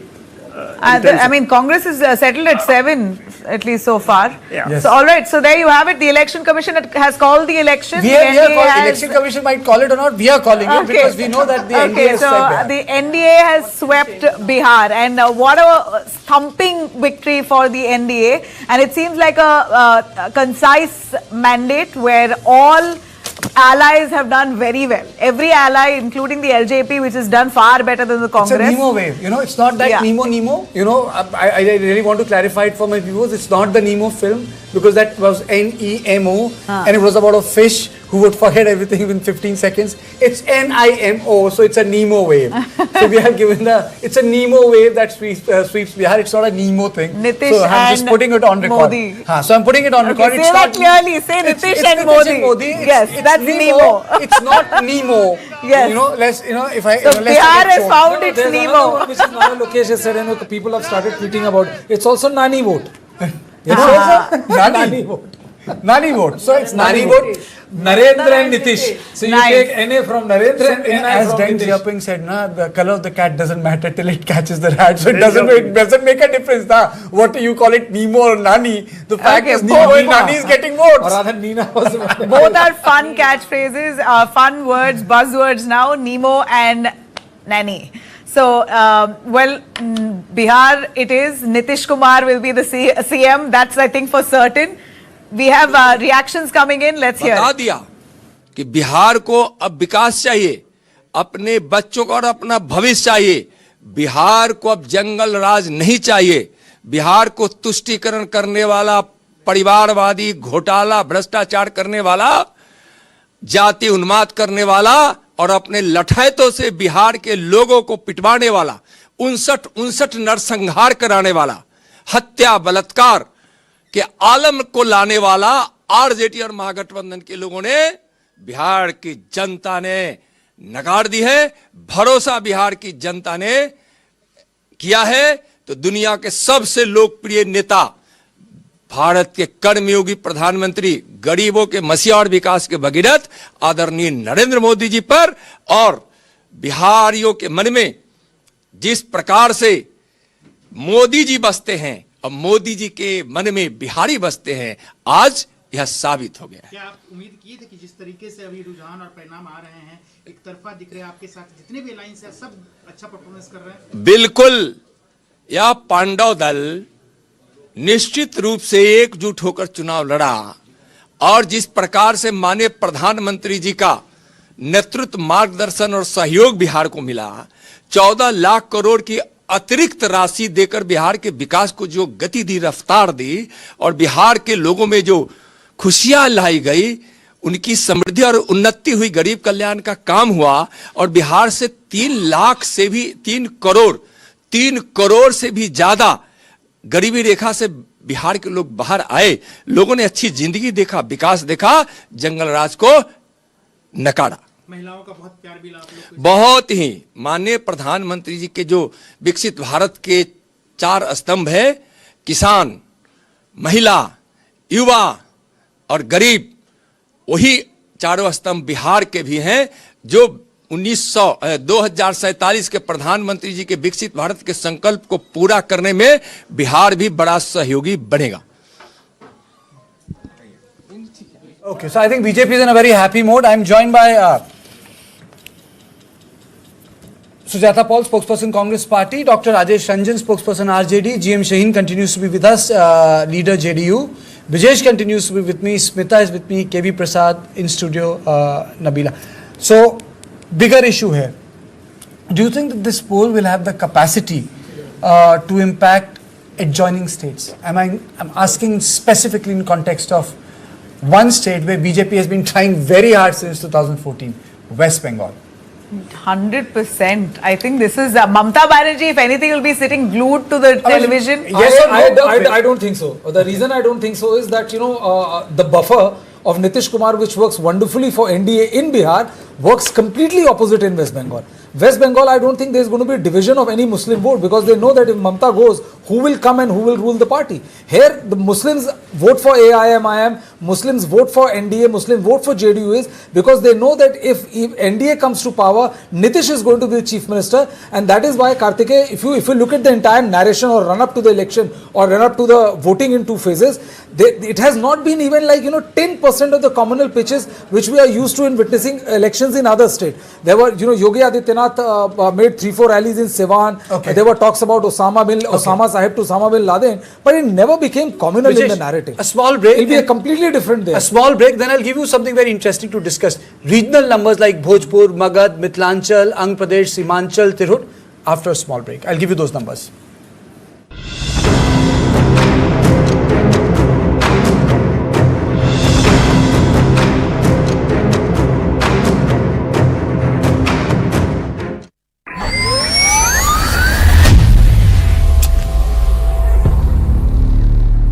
RJD ने कांग्रेस की कनपट्टी पर कट्टा रखकर CM पद चोरी कर लिया। आजकल जो सरकार के लिए आता है अंड वंड बोलता है तो सबको जरा कहिएगा कोई काम किया है जी। जो 20 साल में ये सरकार नहीं कर पाई है 20 महीने में तेजस्वी इस काम को पूरा करने का काम करेगा। हम आपको वोट देंगे, आप स्टेज पे आके नाच लो, नाच लेंगे। राजनीतिक बंधुआ मजदूरी को खत्म करने के लिए पूरे बिहार के 1 करोड़ लोगों ने मिलकर ये नया विकल्प बनाया है।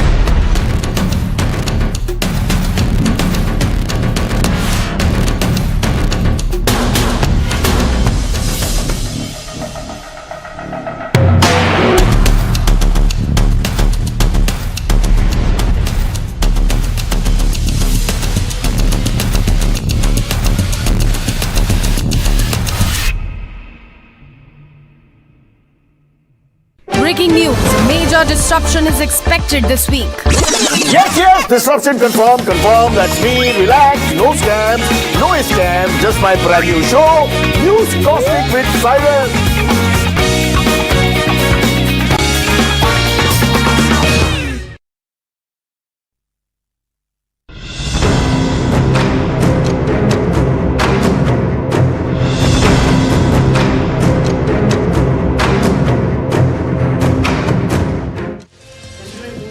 All right.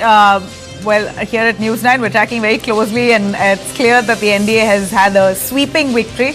Tejashwi Yadav is trailing by 100-odd votes, and we hear there are 30 more rounds that are pending. So he does have a chance or not. We've got to wait and watch. But if I could bring in Sujata Paul, spokesperson of the Congress. Sujata, what a debacle it's been in the longest time of Bihar elections. You've not seen this number.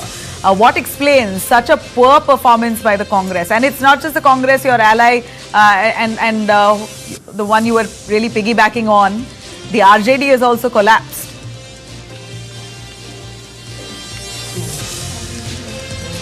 Isn't it amazing that when the last elections took place in the midst of the pandemic, and we are going to be obviously comparing what happened then and to now, this supposed pro-incumbency is really magical for the NDA. And in spite of the fact that there have been paper leaks, there have been issues which have come to the fore, people reeling under the pressures of no jobs, etc. But we have Mr. Gyanesh Kumar Gupta, of course, who is at the helm of affairs. And it is clear that through his SIR and his vote, whatever he has done to the voters list, where there have been lots of questions, he has probably been much heavier compared to the people's sentiment. People's sentiment seem to be taking the backseat. Of course, 10,000 rupees is what a lot of people will attribute this to. But clearly, somewhere along the line, we must ask questions of Mr. Gyanesh Gupta as well. But having said that, we do need to look how we need to fight this machine, how we need to fight the election commission, which is working for the BJP. And it is clear, because why is it that people who were on the streets have not found any reprieve? How is it that the youngsters who wanted jobs, who were being given lathis by the NDA government, they are still asking those questions? So clearly, there is a lot for us to ask ourselves as to how we handle this this entire machine which is working against the people as well. You're right, it's true that medical infrastructure is collapsing in Bihar. It's true that you have your flyovers that are, by the dozen collapsing. You have government schools that are non-functional. You have unemployment that is surging. It's true. All of that is true. But in the face of that, you still haven't managed to pick up votes. And the performance is so bad that people are, it almost looks like the sentiment is more anything but RJD. That we are done with that era. And whoever is allying with the RJD will have the same fate.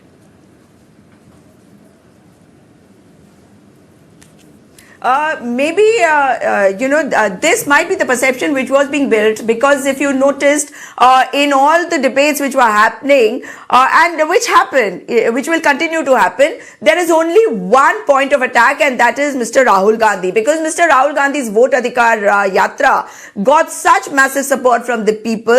And if there was anybody who was voicing the cause of the people of Bihar, it was Mr. Rahul Gandhi and the Congress party. Of course, RJD was there, but when I'm talking only about my party at the moment. And clearly, the attack will be on us, but that is exactly what I'm saying. People have issues, and those issues are being taken up by somebody who is going to be questioned as to why you could not translate it into votes. But the fact of the matter remains that when 65 lakh votes have been destroyed completely, when trains have been sent from Haryana, there have been people whose pictures are all over the internet, and there are people from my state of Uttarakhand, and I see their pictures everywhere that they have been voting in Uttarakhand, and now they are voting in Bihar. These are questions which need answers. How are you certain? How are you certain? Because nobody is going to. I was just saying, how are you certain that these votes are your votes? How are you certain that this was your vote bank that was deleted, 65 lakhs? And if you're so certain, are you going to court for it?